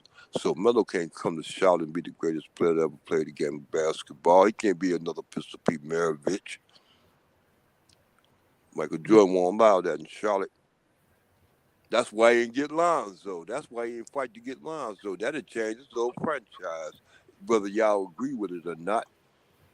That'll change the whole franchise, the whole complexion of the whole thing. But they already had Gelo. Fuck Michael Jordan. I'm sorry. Back to you, Flight. No, you good. What's up, Uncle Vern? Who was that KNT that was talking? No, Nah, no, Uncle Who all Vern. on the No, panel? no, Who all Uncle. on the panel, y'all? What's I'm going a on, real. Uncle Vern? It's Marvin. What's up, y'all? Hey, what's up, Marv? What's up, buddy? What's up? I got a question for all of you guys on the panel. Because I'm a little old school. I'm not real Yeah. keen on a player being disgruntled because of a jersey. Because back in the day, I believe winning was first. Do you guys think that should be an issue that a player is upset because he does not have a jersey number? Yeah, especially All Star, especially a foreseeable Marvin. Marvin, let me say it first. That way I don't cut everybody out. They got their own opinion too. Especially a person like Melo. He got to hear one in a lifetime talent. Marvin, I don't know if you respect Melo's game, like because me and Flight used to have me and Flight had a disagreement about Melo's game. I respected it, but I love Lonzo. But me and Flight had about Flight didn't see Melo coming out like that to a certain extent. He didn't see Melo like being out like that. I didn't think, nor did his crowd, nor did the people he messed with. And Melo's something else, man. Melo, you know like I'm what's gonna funny tell you, is Marvin, this answer to your question. Remember when Lonzo was down there and Magic said Lonzo was gonna be the shit for LA, and they drafted him, and he was the second pick in the draft, and everything turned out like that. When Melo was sitting down there shaking hands with Lonzo, everybody in there, my mama even knew it, that Melo was gonna be the shit. Marvin, Michael Jordan didn't know it. He didn't care. He didn't get what he wanted. I don't know who the heck he wanted out of that draft. Matter of fact, I don't care who he think he want. He don't want nobody greater than him. That's my point, Marvin. Back to you, Marvin. now I want to interject there, man. I like coming from like the younger generation. I feel like Melo's only 19, so it's the little things. It's like the franchise got to make him feel like all right, we want you here. It's like I don't know. I feel like with the younger kids, it's like that's how they think, and then I don't know. Hey, the answer to that question is this right here. Even Dan James will tell your ass you can't stay 19 forever. Right, Flight? Nah, that's facts. Dave James always talking something crazy. Boy, I'm telling you, just like he talking Dave right James, now. well, he Hey, up on the young young ain't got nothing players to do. coming I'm out. telling you something. Hey, young ain't got nothing to do. Flight when you 19 years old and you demanding millions. Well, I'm telling you, talking numbers. Stop talking like that. Well, the reason I asked the question is because I always thought that winning was more important than one person's personal want on an NBA Not with team. organizations. Marvin, you from Chicago. Marvin, don't cut you off again. Please, I want you to understand that you from Chicago just like I am. I remember when the Bulls had the greatest player in the world. And they had the greatest coach too, mighty speaking. And I said, hey, they said, look here, we don't need you, Phil Jackson. We got Michael Jordan and we got Scottie Pippen and the rest of these bombs that we're paying for a very low price. So if you want to go run to anywhere else you want to go run to, go ahead, because we're not going to pay you, Phil. And Michael said, look, if you don't pay Phil, I ain't going nowhere. I'm leaving. And, what's the name said? Scottie Pippen said the same thing. The rest of them said the same thing. And guess what happened that year? They won three more championships, Marvin. What did they do? The worst thing ever Chicago ever did. A franchise, Marvin, get my point. A franchise. The franchise, the Bears signed Jay Cutler back to a multi-million dollars. He was a bum. And if you didn't know it then, you know it now. He was. And you see the future how it paid out. So when it came down, when they paid that gamble with Phil Jackson and didn't sign him back. See how that turned out. How you gonna sit up there and make a change? Marvin, let me tell you about franchises in the NBA. What did the Bulls do? The Bulls said, look here, we got 3 championships more because Michael came back. We got 3 more championships. Now we want to make a change. How would you want to make a goddamn change, Marvin? After they won 3 more championships, Marvin. Somebody ain't gonna get paid. They don't want to pay who? They don't want to pay the coach. They ain't prepared Michael Jordan all that much money, Marvin. You know better than I do, Marvin. This ain't gonna be a low speed, Marvin. It should take long for you to catch your organization go, Marvin. Don't give me no organization do what's going on with me. Uncle Vern, your phone sound like a mess. There's a whole lot of distortion. Yeah, I So couldn't you, hear. we can't even hear those jewels you dropping. Telling you. You choppy, real choppy, Uncle Vern. No, guys, I'm not against this situation about the jersey thing. I just think it's a little bit overblown. I believe it's more important to put good players around him, meaning the organization making the right moves, than it is to give him a jersey number. I believe if they Nah, gave him, I believe if they brought in the right players and put them around him, they start winning, that jersey number will fall on his back. They need to me. I'm yeah. just like, and I'm not saying that he's crying.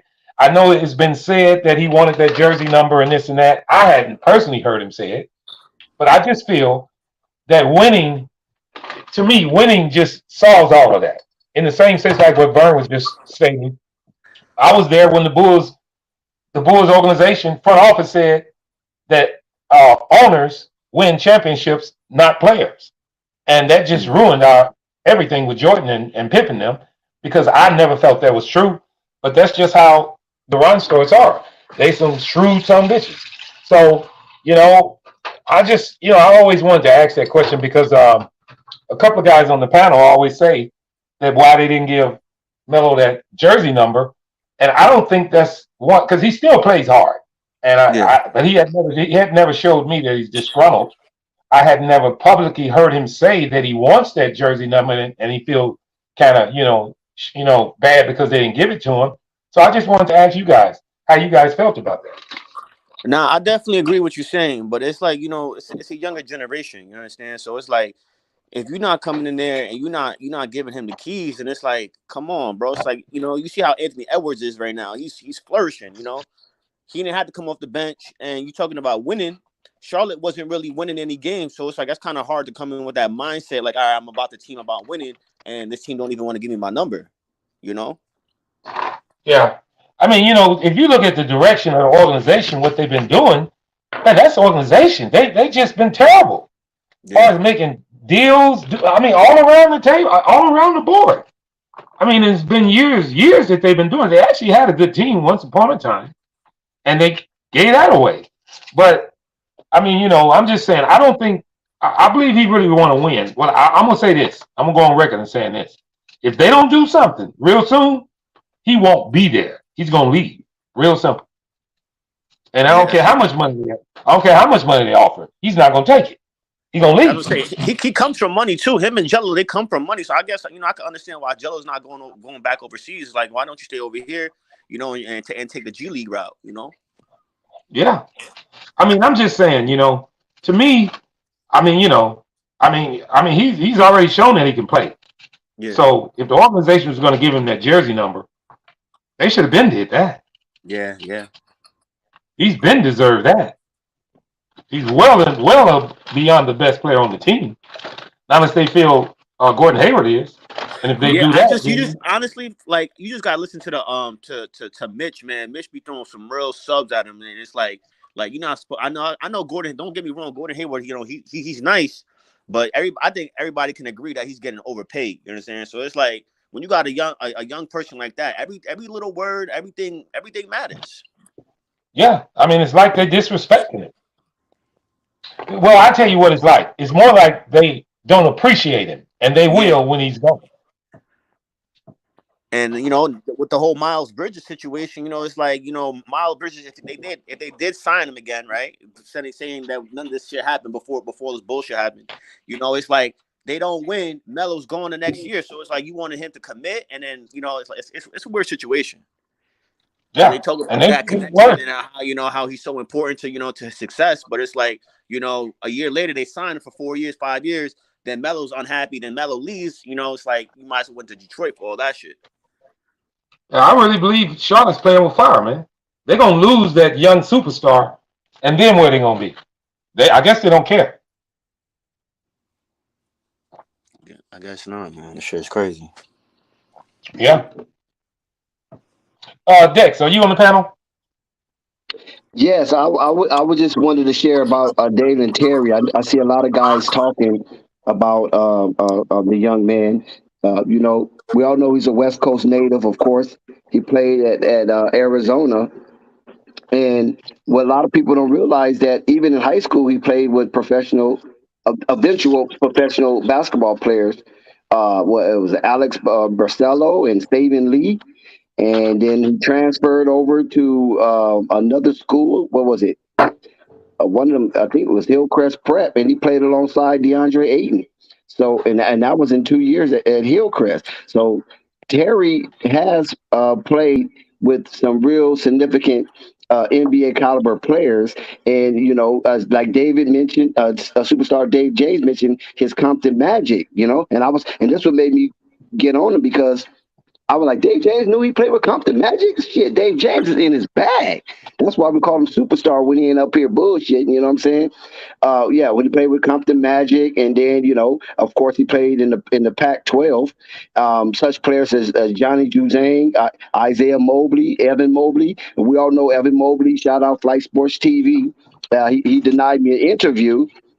Once he saw the car I drove, he didn't want to give me an interview anymore. So he kind of threw me to the side, and as well as he played with Big O. You follow what I'm saying? So Big O right now, we all know he made his fame with the Chino Hills crew, as well as in college he played at USC as well. You know what I'm saying? Only Johnny Juzang went to the opposite school because Isaiah Mobley, Evan Mobley, and Oneko Okongwu all three of them played at USC. So he's been around some quality players, although he went to Arizona. And then when he was at Arizona, he played with the guy that got drafted with number 3 or something like that. Was he the third round? Was he the third pick in the draft or fourth pick or top 5 pick? I believe. I don't know. Yeah, he was the standout at Arizona. He got one of them funny French names. I think it's Frenchman or something. But anyway, yeah. So who did Dave James play with? Say that again. Who did Dave James play with? You said Benedict. That's his name. I can't remember his last name, but his first name is Benedict. Benedict Matthews? Yeah, that guy. Oh, he the dude played on the with him Pacers? in college. Yeah, he with the Pacers, right? Yeah. Yeah, he played with him in college. That was his teammate. But Benedict was the main guy. But Dalen Terry held his own. But yeah, I just wanted to share that because I saw Dave James, because I saw Dave James go in his bag, and Dave James is a New York cat. You follow what I'm saying? And to know that much about Dalen Terry, I thought it was pretty fascinating. So otherwise than that, I wouldn't even mention it. You know what I mean? But yeah, shout out to Dave James for bringing up his Compton Magic journey, AAU squad. I mean, you say Dalen Terry for the Bulls? Yes, sir. And what's the conversation about him? I didn't quite understand what you were saying. No, I was basically complimenting Dave James. Superstar Dave James is having a conversation with a few guys in the chat about Terry, and he mentioned Compton Magic. Once he mentioned Compton Magic, that lured me in to give a little more insight about the young man. Other than that, I wouldn't even say anything, only because he mentioned Compton Magic. Because Compton Magic is a team that used to play BBB. They used to have some real fierce matches in the AAU circuit. If you could, Dex, give me an update on that New Orleans score, if you can get it, please. The score is 15 New Orleans, 10 Portland. All right. It's a really sloppy game. They have already played basically the full first quarter, and they only was able to acquire 15 points while Portland played 10. It's not a defensive game. It's just a lot of poor shooting. Dotson, you got his box scores yet? For New Orleans. Dotson, can you look up those box scores?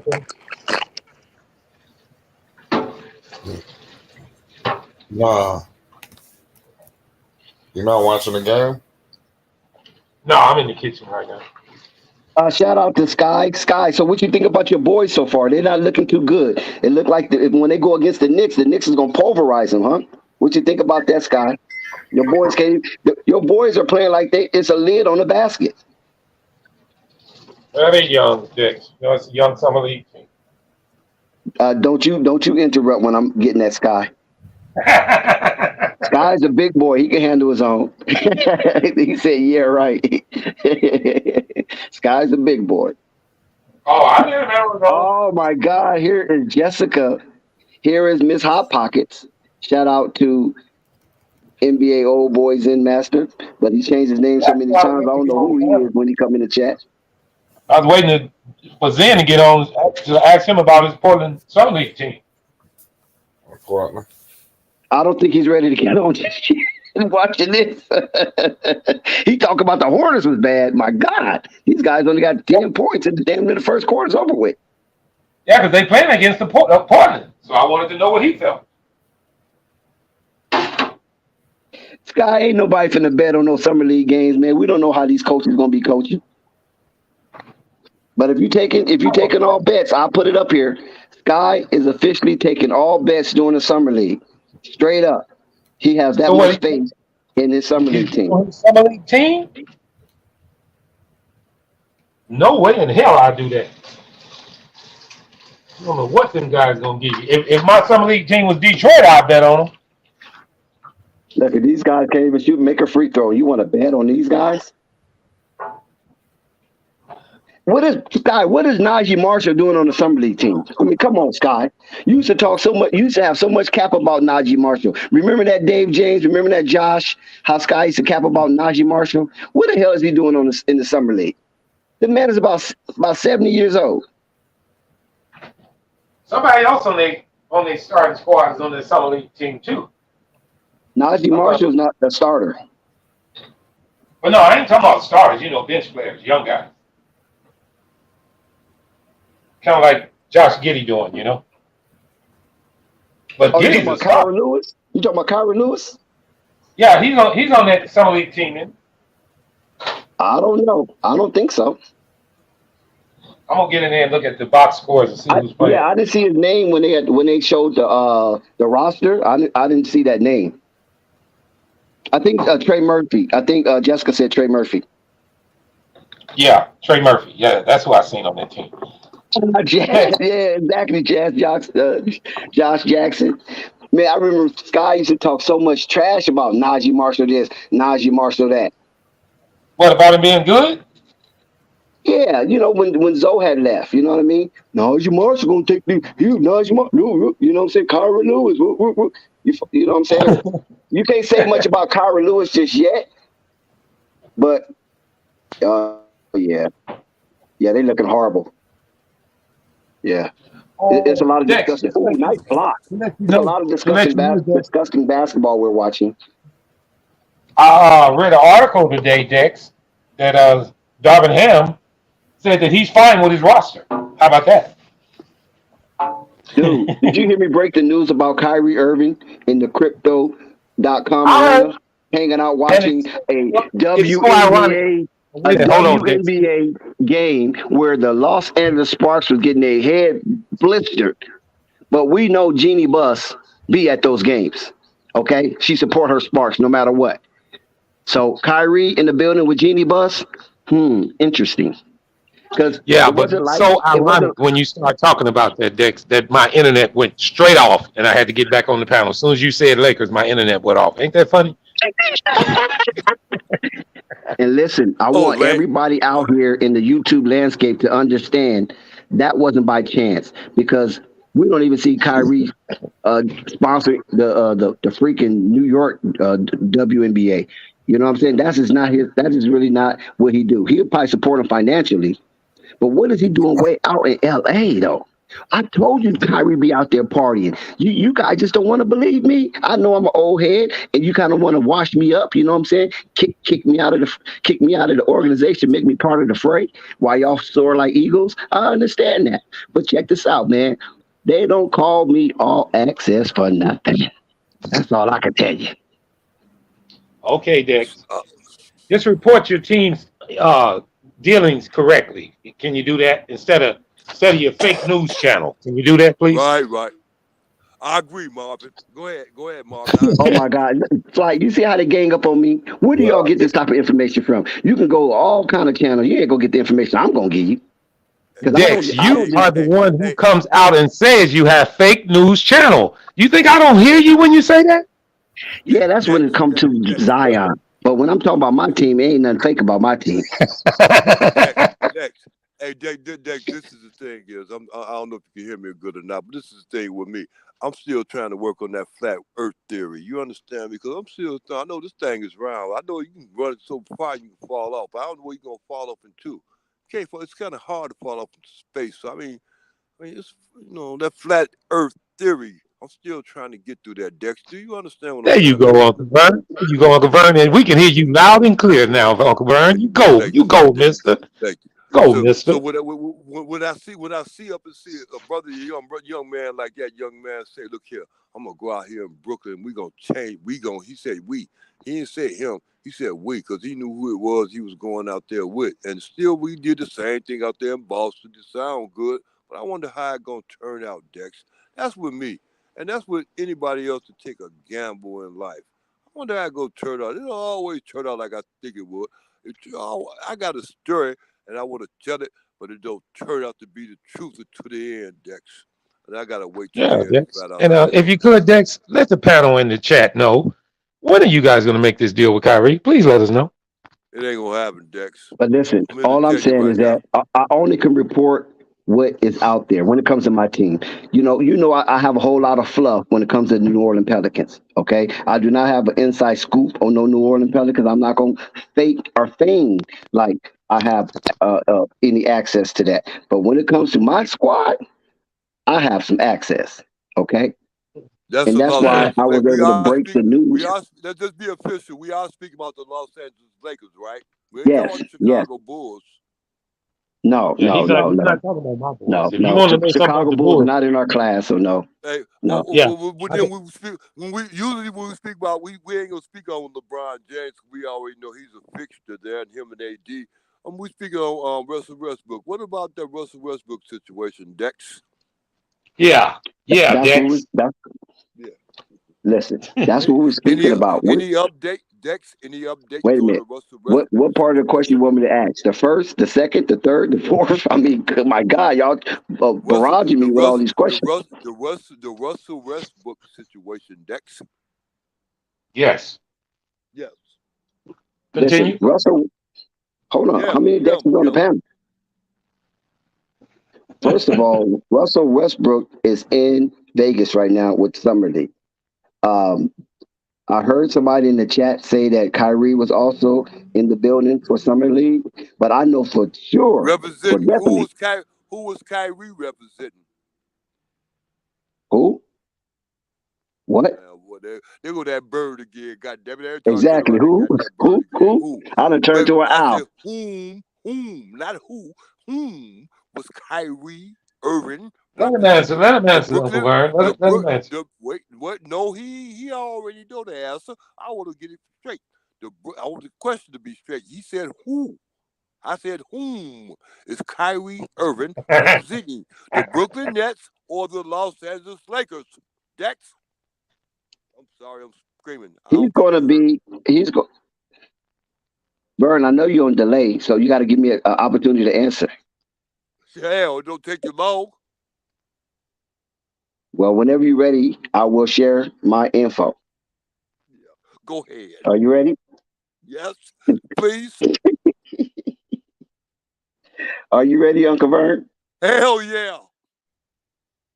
Listen, the news that I have for the Los Angeles Lakers, Kyrie Irving and Russell Westbrook, it looks like that's going to go down, basically. It's a possibility Kyrie was out there meeting to get some details, some final details from the owner, not from Rob Pelinka or LeBron James, because they in summer league. How ironic it is that they in summer league. Brooklyn already played a summer league game, I believe, but yet Kyrie wasn't in attendance for that game. But he's over watching a Los Angeles Sparks team getting blistered by the Washington Storm. Okay, it's not even the Brooklyn or New York WNBA You team. mean the It Washington was no, Mystics? I mean not the Washington Mystics, the Storm. They played the Storm, but who's the Storm? Because I don't even really like. Seattle. Yeah, Seattle Storm. Yeah, Yeah, Seattle Seattle. Storm. That's what I meant. Seattle, Washington, right? Yeah. Playing the Seattle Storm, where Kyrie has no connection. Do we have a cousin play on there, a niece or something play on there? I don't know. You follow what I'm saying? All I know is that Jeannie Buss be at those Sparks games, and a lot of business be getting taken care of at the Spark games. All you got to do is ask a lot of celebrities who go there to the the Sparks game, and then next thing you know, some type of movie deal comes out. You feel me? So the Yeah, Lakers are not playing right now. Right now, the Sparks is in LA, filling up the arena as best to their ability.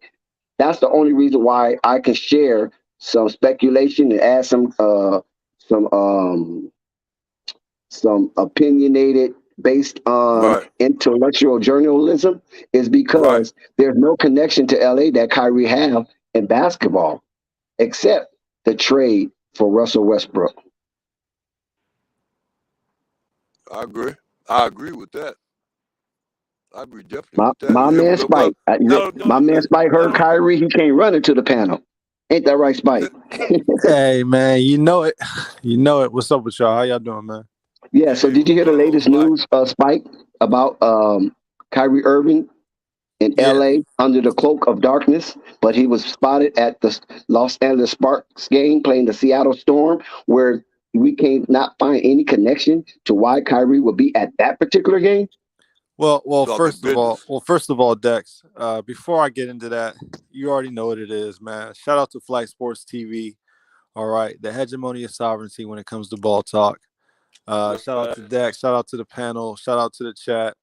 I appreciate y'all for having me. And yes, I did see Kyrie at the summer league today too. Uh, everybody, I mean, Dex, you know, you've been saying it for about a week and a half now, but I got to give it to you. Everybody is literally saying the deal is damn near done. It's just about a timing thing. Thank So you. I got to give you your props, Dex. I mean, you said it was going to happen. It still hasn't happened yet, but all the big wigs are saying they're saying the deal is damn near done as many ways as you can. So I'm looking forward to seeing it go through. But shout out to Dex for having that early. Shout out Dex, but Okay, I got a shout out question. I Dex, got a but I don't question believe to it's gonna that. happen. I got a question to that. Usually deals, if they damn near done, they damn near done. What's holding this deal up? Right. I'm not sure. Dex, you got Well, anything on that's a that? problem. Well, I mean, that would be a problem, wouldn't it?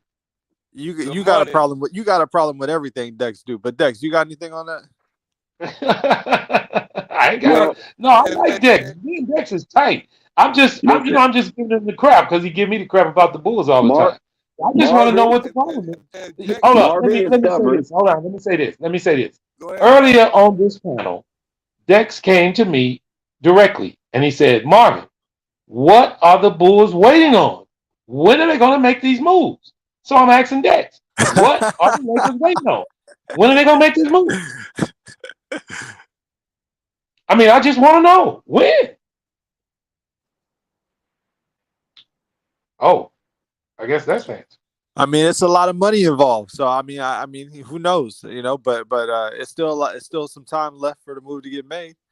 You know, maybe both sides are coming to their agreements, but you know, everybody says that Kyrie is going to be a Laker very, very soon.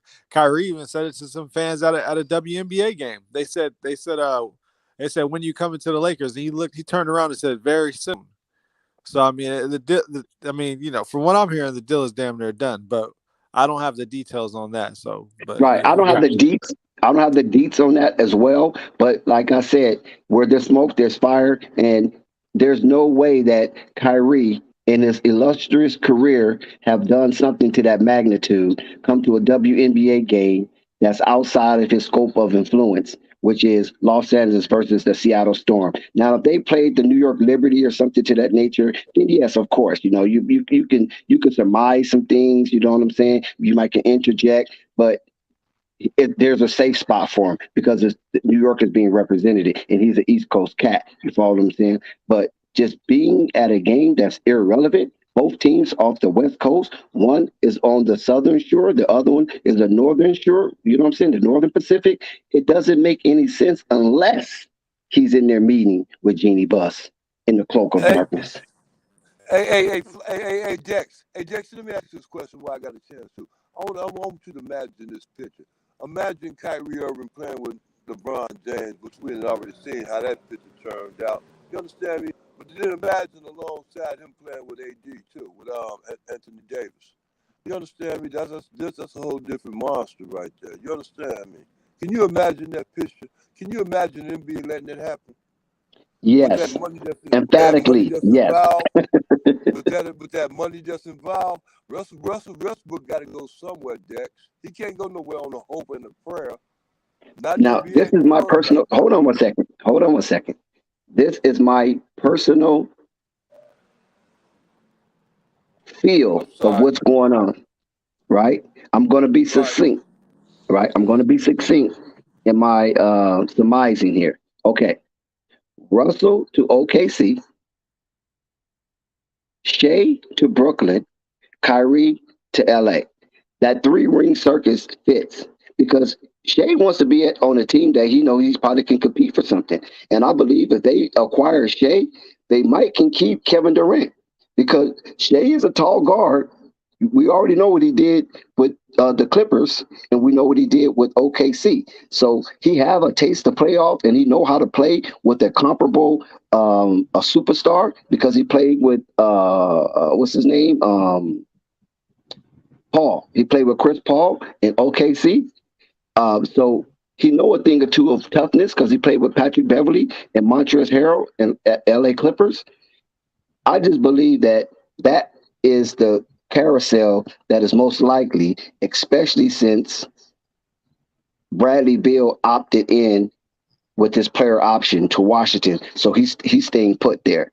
So the next best thing available that could be very optional for the Brooklyn is Shea, SGA, being with Kevin Durant and Simmons and the rest of the guys that's there. The only thing I believe is holding this up, Marvin, like I said before, is the Lakers are trying to play pity pat with Joe Harris and Seth Curry. The And Lakers I want was Seth just going to Curry bring over that Joe up. Harris.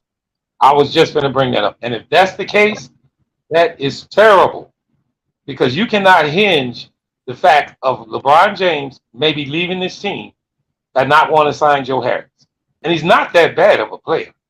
Now, Seth Curry's good, but Joe Harris is not that bad. But I know that contract puts you in the rears. I understand that.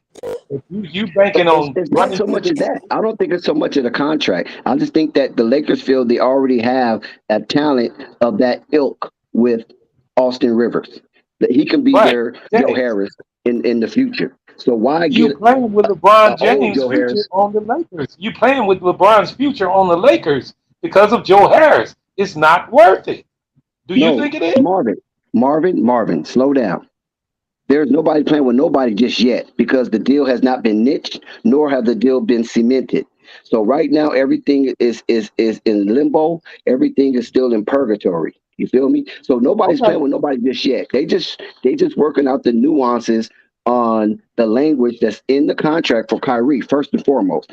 Then they'll work out the money issue. The Lakers not worried about a money issue. What the Lakers No. is concerned is they don't want to pay somebody who's only going to give them 1 or 2 years of service with that type of uh, large contract where they already have Austin Reeves sitting in the wing for growth and development. You follow what I'm saying? Because if they acquire Joe Harris with that massive contract, they're gonna have to really give him massive minutes because that's part of his That, contract, and the Lakers will have to absorb that. But if they get Seth Curry, he don't have no massive contract. He just have a mid-level contract. So his Well, minutes could be a swagger, or his minutes could be massive, depending on game by game case scenario. That's what the well, Lakers are looking at. let's give you a little breaking news. You know the Bulls are trying to get Seth Curry also, right? Yes, Okay. Just and letting you you know know. why? The only reason why the Bulls don't got him? Because they don't want to make that deal with Kobe yet.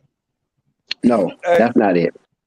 The only Well, it's reason why the part of it. Bulls don't have Seth Curry, the only reason I don't have Seth Curry is because he is also waiting in limbo to see if Brooklyn is going to hold on to him or ship him off to LA. And Seth Curry definitely want to be in LA. Well, but that's not his decision. That's the organization's decision to Exactly. trade him. But that's why he's not a Bull. Other than that, he would be a Bull. You're right. He would be a Bull. He would have been a Bull I'm just already. letting you know. It That's the ain't only his thing holding him decision up for the trade. It's the if he's organization's going to be decision attached for to the trade. Kyrie Irving. Because soon as Yeah, Kyrie Irving is traded, and if Joe Harris is within that trade, Seth Curry is going to Chicago. you damn right. He's So coming to he already Chicago, knows. and the Yeah, Bulls he already knows waiting he's basically gone. on pins and needles for that to drop. Because if we get him, look out. We have a New Orleans players that's down, and it looks like that's Daniels, but I guess What? he got back up and he's all right. Oh, you got nicked up? Yeah, you know what? They playing kind of rough tonight. It seems like they're playing really rough, and this is why I believe G Honcho is going to swell. You know what I'm saying? He's already buff, he's already swole. So this rough play is right up Liangelo Ball's alley. You follow what I'm saying? Because that give him a necessary reason to use his bulk, to use his strength. And if that is the case, he will definitely fare well tomorrow against the Los Angeles Lakers, who are a more finesse team. Because I've seen the Los Angeles Lakers play several games now, and they're very finesse. When they get a little bumps and pushes, it seems like they kind of like slow down a little bit because they're kind of You know they frail. get, you know they get 10 fouls in the summer league. Yeah, that doesn't matter. I mean, that part doesn't matter. It just Well, that's being why they're foul. playing so rough. I'm just saying that I believe that's why they can play so rough because they give them so many damn fouls. Yeah, but see, last season, once again, Flight Sports TV, up close and personal. See, I don't just say this because I just want to bump my gums and I just like the way the rubber sounds against each other, clanking. You feel me?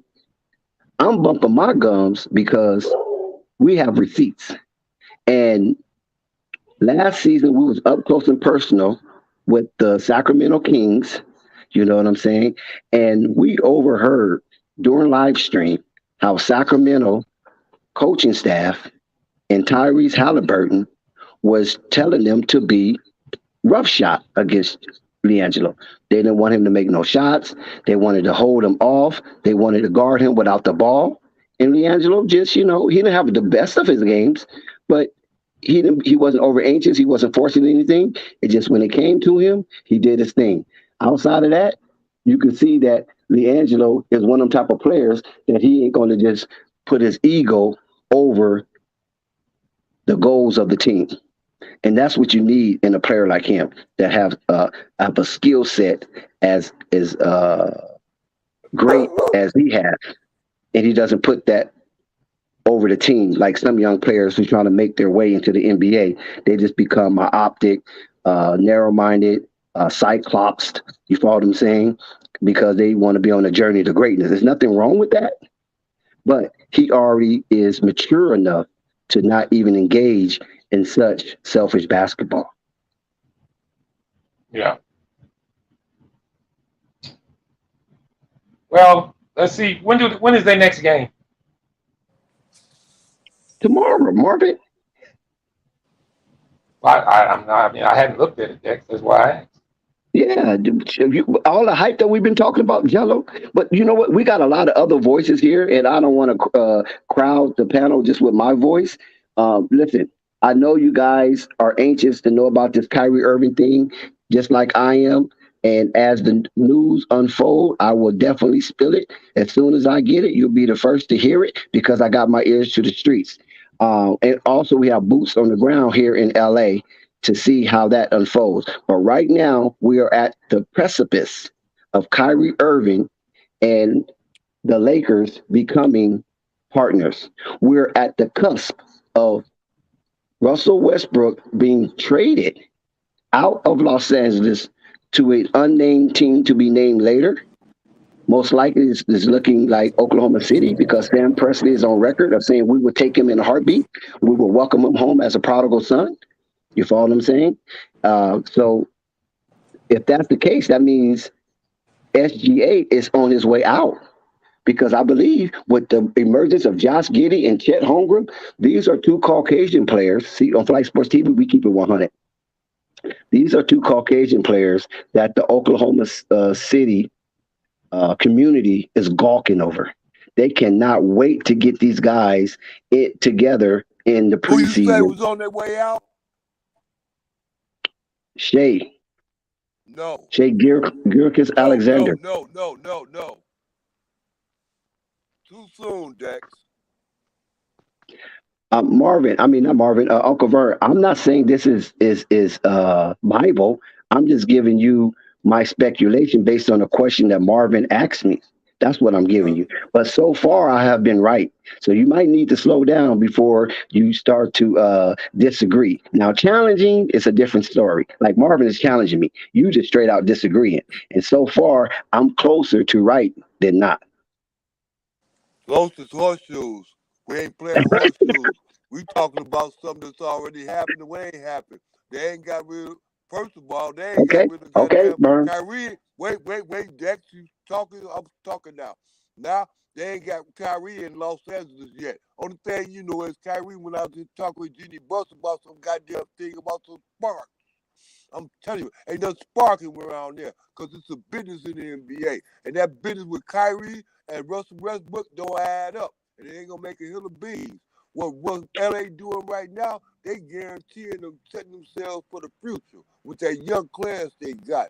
They going to make a name out of them for the next year because that's all they got, Jack. Okay, Kyrie well, gonna okay. stay If his that's ass your, in Brooklyn. if that's what you want to ride Next, with, cool.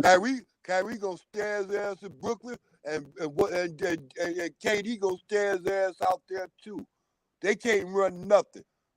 All the Brooklyn can do is turn it right back. They have to go right back to it because they already set to do so. They ain't gotta do nothing. Only All LA can pray. All LA can pray. They wish they can get Kyrie. Kyrie is closer to being in the LA uniform than he is to being a Brooklyn uniform. The next question is again, I ask you because you still fail to realize where's Russell Westbrook going with that contract? Like I said, I believe Westbrook is going back to Oklahoma. I believe he's going back to his Now, home, well, hey, what his the hell? basketball home, that Back to is. my next question. This is the second question. Where Look the at hell look at Uncle Gilchrist Vern. going? Where's Uncle Vern's Gilchrist? up. Dex, I'm gonna slow down. Where's Gilchrist going? You just say he finna go because them young white guys are coming in. They finna run it. Well, I mean, They ain't before you even rudely Dex, interrupted me, though, Dex. you They asked me a ain't even question that I was Dex. going to Them answer. two, them two white guys ain't even got in the league yet. They ain't got their Yes, foot they in. have. What do you mean? Giddy's already is in the league. He was one of the third runner-ups to Rookie of the Year. What are you talking about?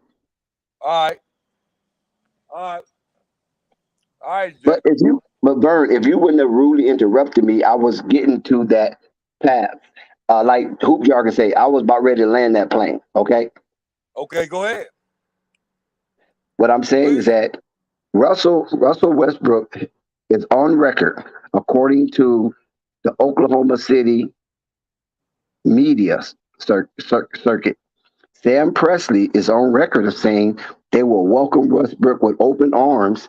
He will be the prodigal son, right? So if they bring in Russell Westbrook with that massive contract and they already have Shea as a max, somebody have to go because Josh Giddey doesn't have a max. Lou Dort don't have a match. That other tall guy, I can't pronounce his name, but he looked kind of quirky. He's not a max. Um, and of course, Chet Holmgren is not coming in under max. And plus, they still have a plethora of first round draft picks that's sitting on the shelf. So it is in their right mind to accept Russell Westbrook for what Russell Westbrook did for them, because we know the NBA is a league as you scratch my back, I scratch yours. When Oklahoma City was in dire need of revenue, once Kevin Durant left them high and dry, going to Golden State, Russell Westbrook stayed back and made that organization profitable, Yeah, he especially good. with. He's still good graces with him. You right. I agree. He's still in good graces with Oklahoma City. He's still in good graces. Yes, and that's why I'm explaining why he's in good grace. It's because he stayed back, and not only did he perform at an MVP level, he averaged a triple double for, I believe, 4 straight seasons, making that damn near irrelevant stat now, where that was one of the gold standard of the NBA to average a triple double in a season. He did it so frequently. Now it's like, okay, whatever.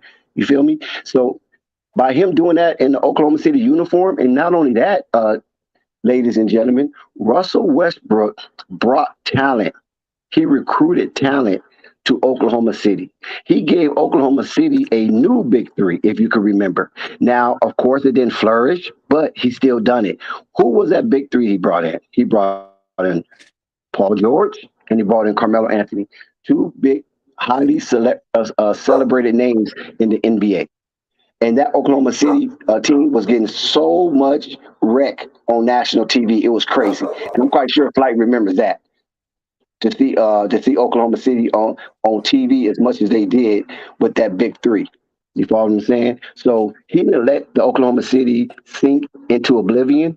He kept them relevant and he kept them attractive and he kept them being a show-stopping team on NBA television.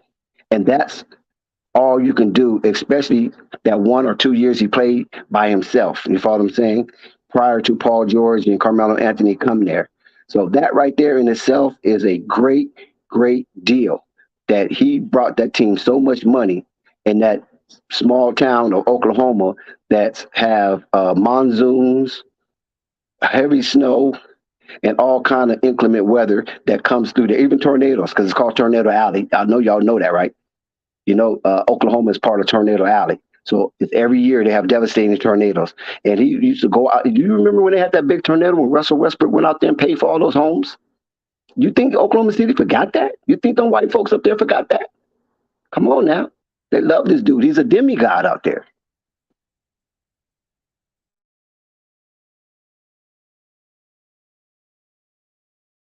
Hey, Dex, I didn't catch what was going on. Are you saying he's going to end up back in OKC?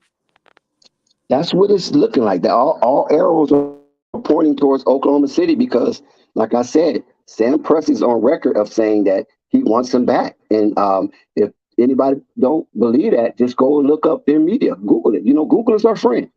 You know, while we up here talking, you can always Google and fact check.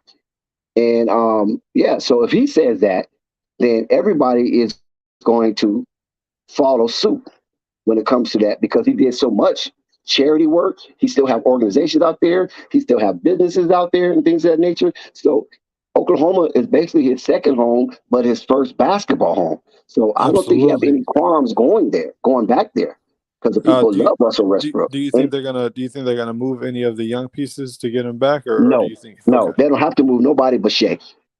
That's it. Gotcha.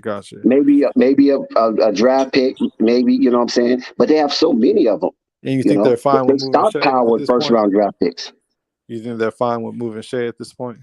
Oh yeah, most definitely. Yeah, they definitely fine because, like I said, Josh Giddey is emerging. Josh Giddey needs that ball in his hand. You follow what I'm saying? But he's not ready just yet. And Josh Giddey is going to become a triple-double machine. Russell Westbrook already have been a triple-double machine. So that right there is mentorship in itself. Jeffrey said Google is not your friend. Everything on Google isn't true. But about sports news, probably. Yeah, okay, I can go for that. That's if if you're getting too deep up into finding stuff. But yeah, surface or superficial lifestyle like sports and entertainment. Yeah, Google is pretty accurate.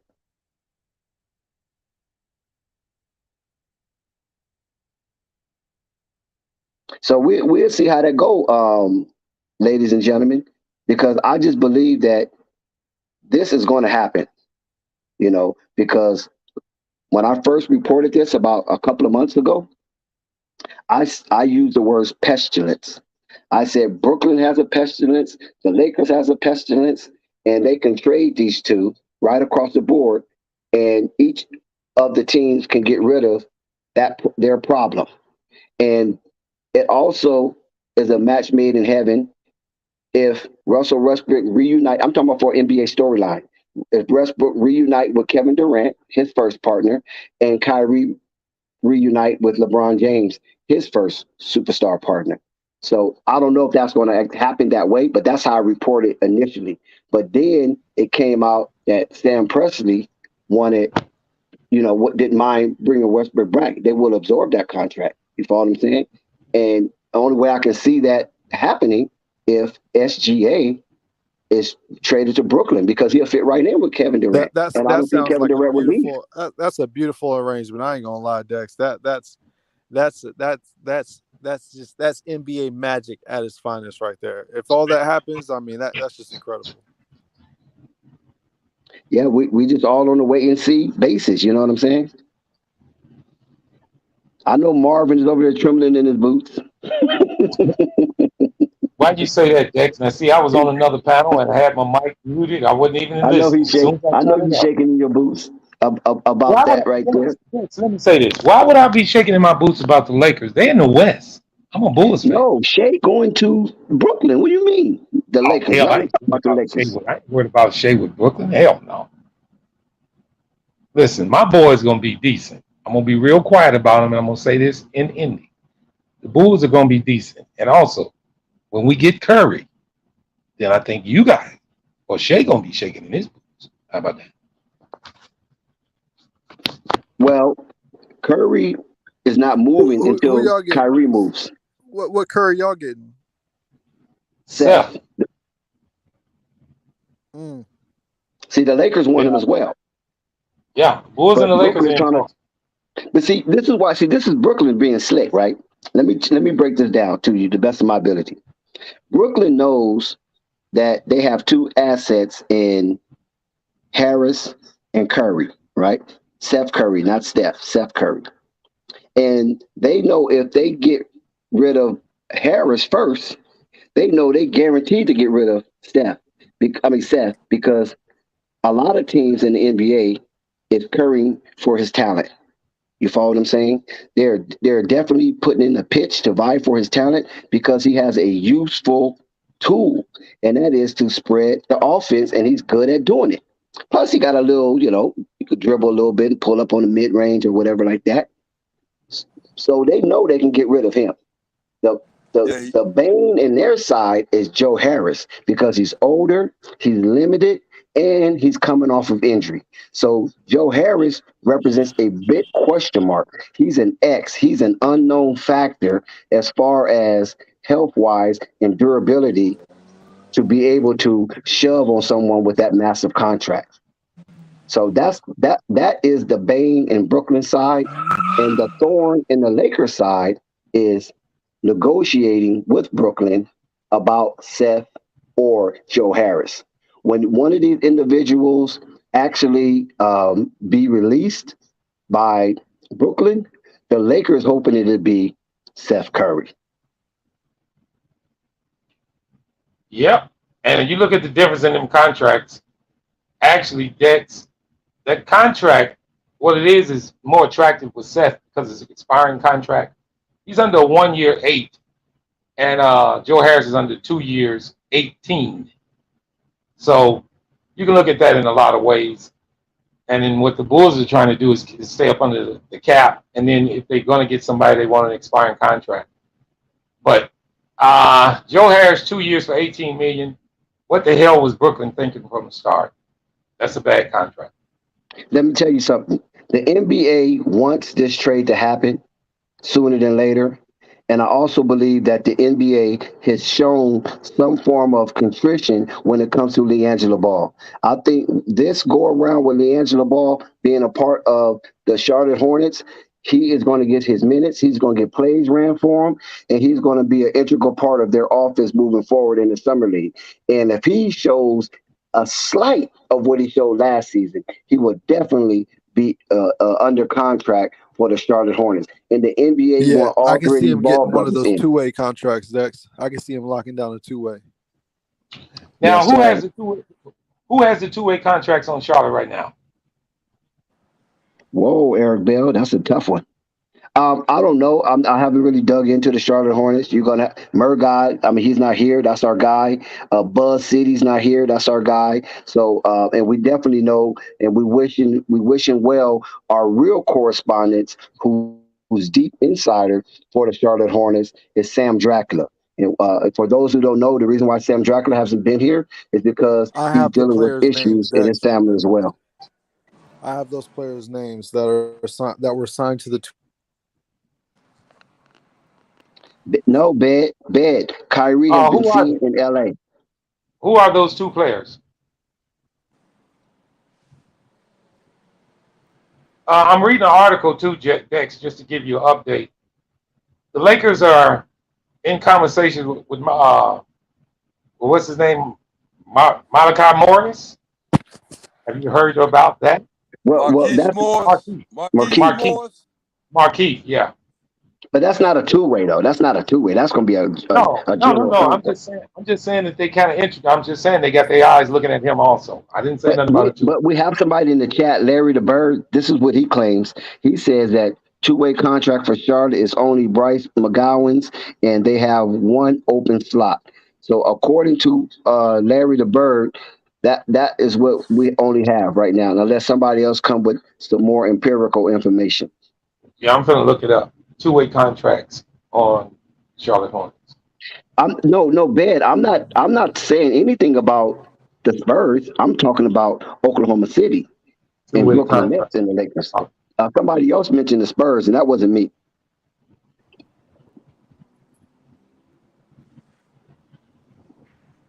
Oh, okay, I get it now. Larry the Bird. Okay, yes, he's saying that the Hornets only have one two-way. Bryce McGowan, the Lithuania player, signed a contract in Greece, so he's going to play in Greece, I believe. That's what he's saying. So that's why that other contract is that Kabuka? Is that Kabuka, Larry the Bird, the player you're talking about? I'm reading it. Yeah, Bryce McGowan is the only is the two-way contract on the Charlotte Hornets. Okay, you hear But that? then, Listen, we got to break that news. Marvin, I'm going to let you break that news. Okay, listen, Marvin, you're going to break that news right there. Thank you, Larry the Bird, because a lot of people have been capping about that two-way thing. And we're going to let yeah, Marvin break well, this news right now on Flight Sports TV. but it's only reading about one. What it reads is Charlotte Hornets signed Bryce McGowan to a two-way contract July 2nd.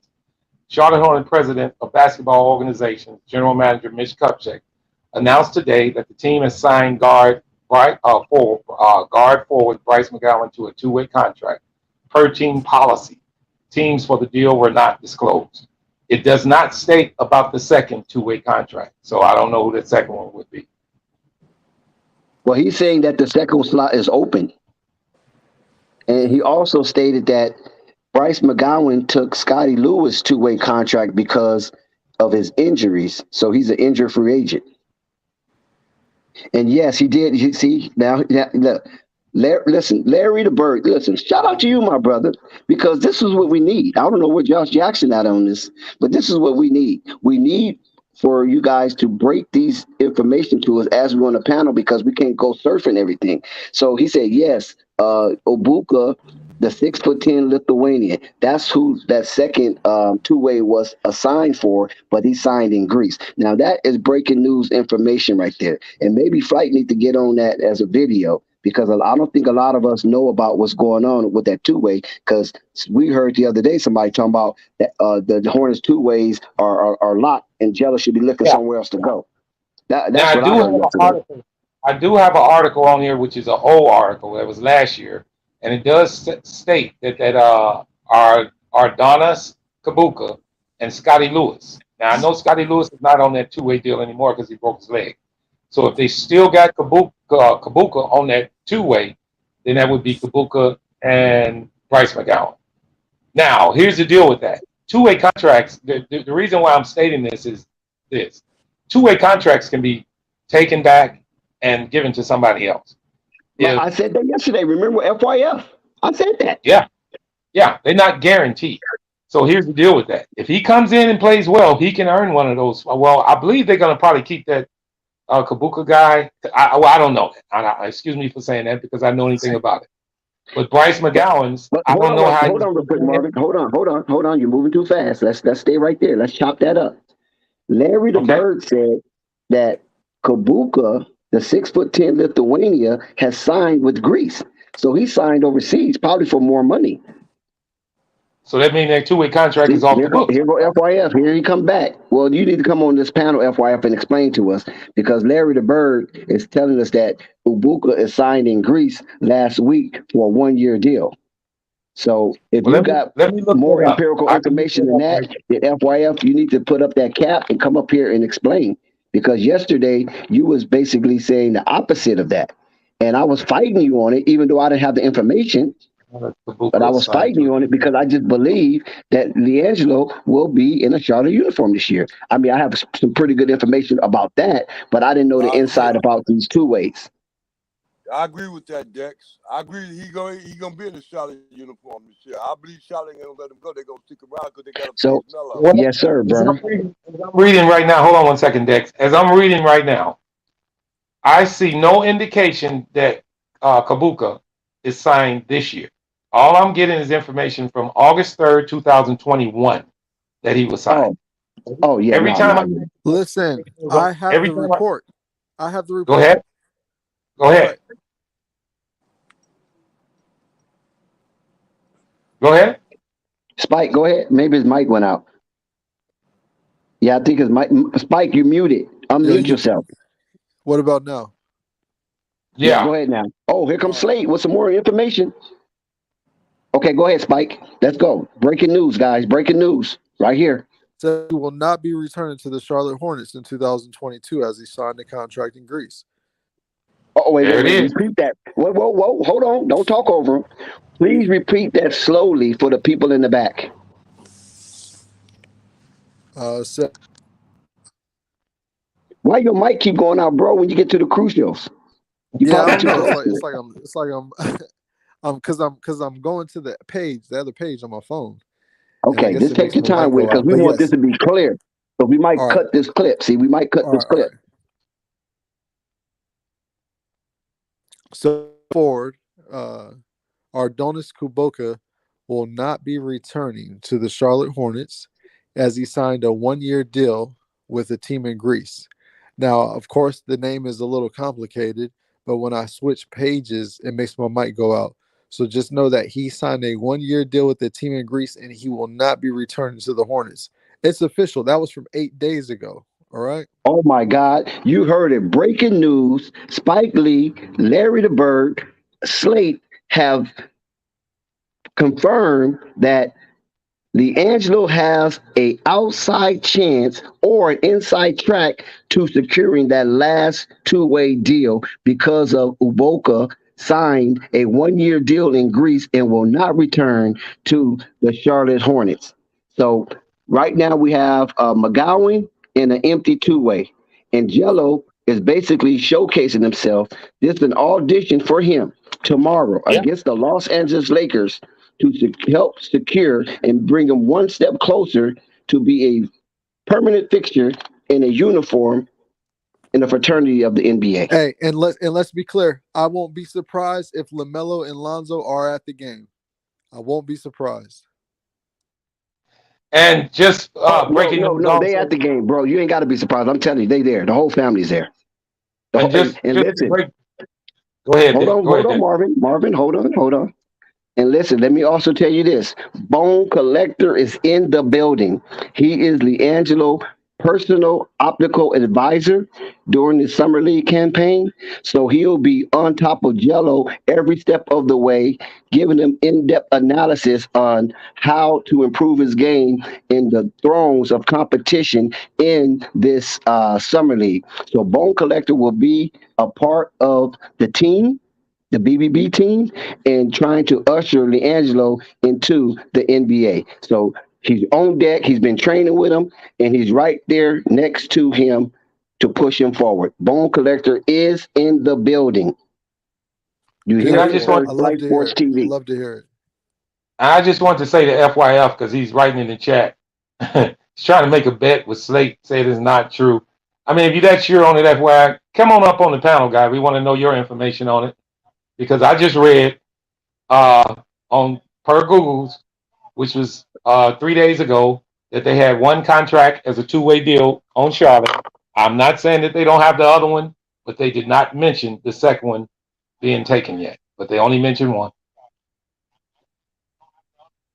So listen, all we can say right now is with the information that our chat and moderators have occurred us, and they're saying that there is a possibility that a two-way contract exists, And if this two-way contract exists based on the information they're giving us, because Ubuka has signed a one-year deal in Greece and will not return to the Charlotte Hornets, you heard it here first. Flight Sports TV, you heard it from Spike, you heard it from Larry, and this has been confirmed through the article that Spike have read. So we can see right now that Liangelo is basically on audition. The clock is ticking for Liangelo Ball to snatch, to snatch that two-way contract that is lingering like a carrot on the string right above Liangelo grasp. And Dex, And we're hoping that he gets it. let me say a few things, man, because this is beautiful. This is the beauty of homegrown journalism. That's what you all just experienced. All right, as Dex so eloquently said, our moderators in our chat came up with the information about what the deal is with the two-way situation. We know that one just was signed, and we know that one just left, and you only got two of them, and they ain't said nobody Right. else has it. So Yeah. that's got to mean that it's available. And we see why LaMelo was dying to play in summer league. We see it Yeah. because he knows this is actually he all those other games for summer league for the G League team. Those were LaMelo didn't know what the outcome could be. I mean, excuse me, Liangelo didn't know what the outcome could be. He just knew he could just play his best, but he wasn't getting the opportunity.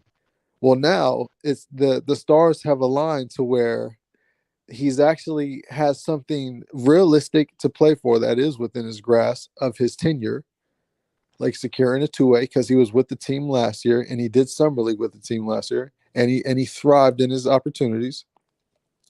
And then you got the timing of summer league and the two-way contract being available. This is the fit. This is it. So we're gonna see right now if there's two things.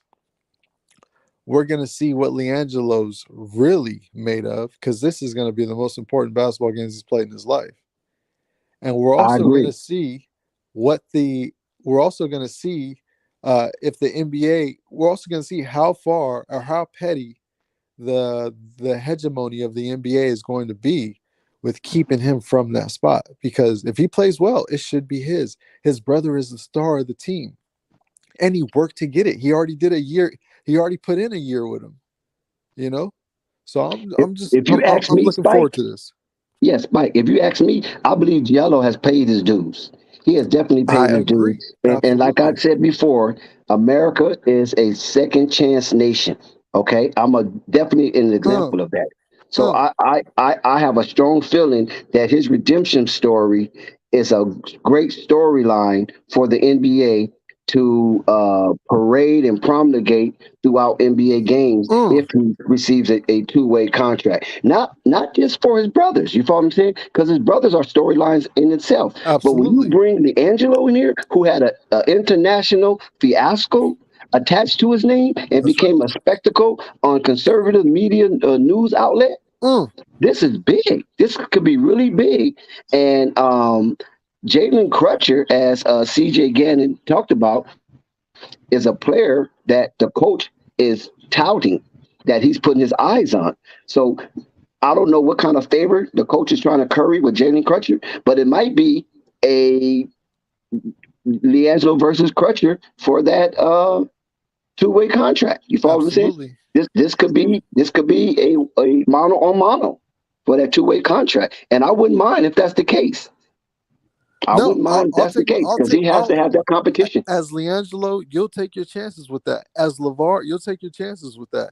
As LaMelo, you'll take everybody on his team is saying, "Oh yeah, we'll take our chances with that." You know what I mean? Because he's actually playing for something now. You know.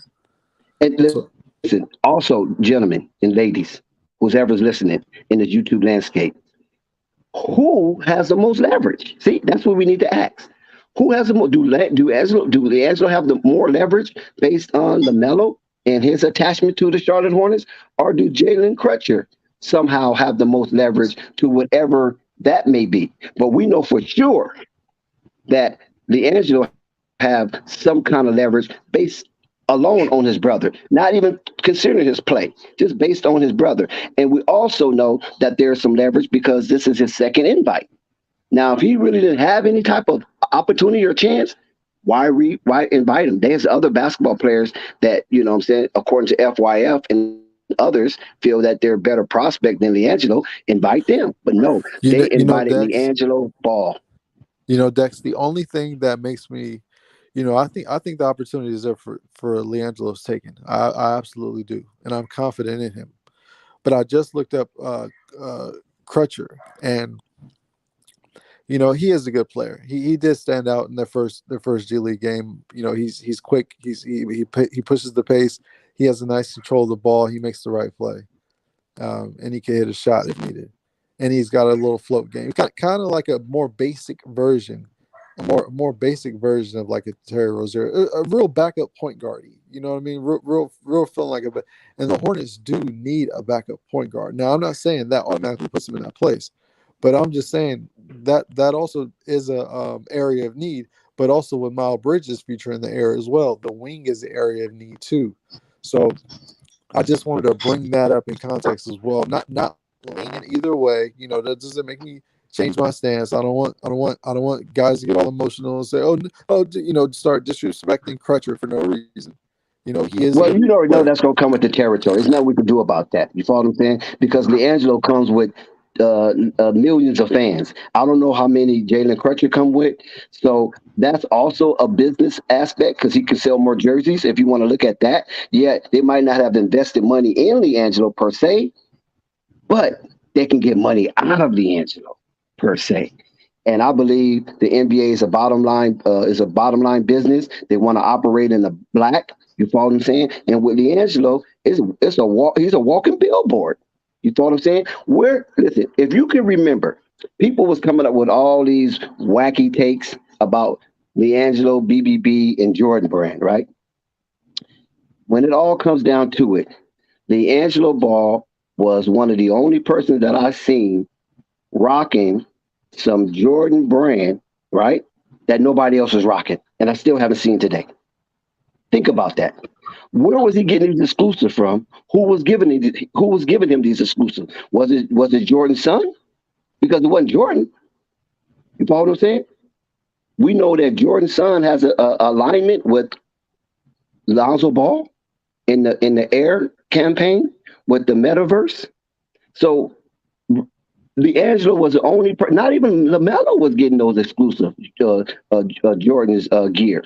So that's something also we can hang our hat on as far as leverage. That this guy is a walking billboard, man. Everybody want to see what Liangelo is rocking. We already know he's a GQ type cat. You feel me? The ladies is gawking over him. So it's so much that he can bring to that organization as far as a new fan base. And you know how it was in baseball with Sammy Sosa and Mark Aguirre. Chicks love the long ball.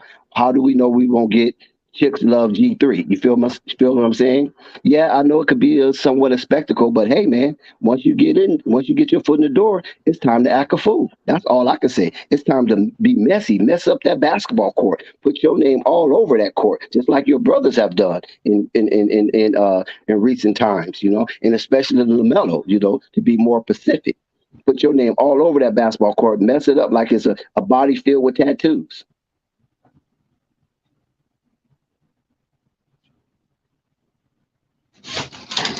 Well, I stepped out for a minute, but I did want to just comment on this situation. If this is the case, this would be a perfect time for him to be able to show his stuff to try to get that contract in the state. The way that damn summer league team is set up, I think he's really got a chance to get it, guys. So let's see what happens. And look, a lot of people was kind of down on Gelo because he entered the health and safety protocol, and videos and content was made as if he's such a cornball for being a part of the Drew League and listening to his dad than running high hills and low valleys to get to the Charlotte Hornets when they don't even know that Liangelo didn't even get the call yet. You follow what I'm saying? When he got the call, he dropped everything and took the fuck off. And this is what's shameful about some of these people who's basing their content on integrity. That's not intellectual or integrity based on journalism, because you just going off to basically to promote negative stimulation. Because when Liangelo got that call, he was headed to the airport. It was like, dude, drop everything. Don't worry about it. Take a pair of pants and a couple of shirts, and don't worry about it. You're only gonna be there a hot second because you're on your way back to Vegas. You feel me? He wasn't even all the way Hey, thoroughly packed. hey, How this guy interrupt? hey, Dex, can I say this? Can I say this? Go ahead, Vern. Anybody hear me? Hey, thanks, Marvin. Thank you. Hey, look, Dex. Hey, I'm gonna tell you something, Dex. You know, you didn't lose me. You didn't lose me at about 15, almost about maybe about 15 minutes ago when you said the NBA is like this. The bottom line, the NBA is about the bottom line. The NBA is about bottom feeders. I realized that a long time ago when the NBA went on strike and they went up and got those replacement players and stuff like that. NFL did that stuff too. They got to do that, Dex, because it's a business. You understand me? That's all it is a business. And they try to feed on as much as they possibly can. They can care less about your success. They can care less about Gelo's success. They care about Gelo being the leading scorer with his brothers and doing all that. They can care less about that. All they want to do is take that and utilize it. Michael Jordan care less if Gelo run down his court every time in Michael Jordan tennis shoes, and he never wear BBBs again in his life. Michael Jordan care less about that. He just gonna add on to his riches like that because he know he can do that. But the bottom line is, like you said before, the bottom line with the NBA is to get as much as they brand out there as possible. They got players out there want to represent their brands. They got to do it through a business way. The only player they got out there that's doing that is Lonzo Ball, because Melo ain't doing it. He representing Pluma. So that's Right, but that Lonzo. I wasn't saying it. And you see what they doing to him. Back to you, Dex. Yeah, I wasn't saying it as if Liangelo was going to try to secure a contract with the Jordan brand. I'm telling you, this what certain content creators was putting out there, which wasn't true. It was just the fact that Michael Yeah, they Jordan's son was releasing a lot of gear to Liangelo based on Liangelo GQ magazine articles. You follow what I'm saying? So if you got a guy Michael. that's on the cover of GQ, listen to what I'm saying. You got a guy on the cover of GQ, right? And he's a main article in GQ. You don't think people will try to push some fashion his way? Because he's a walking billboard. Anybody that's in GQ is a walking billboard, and especially with No, but with the what's the name? celebrity.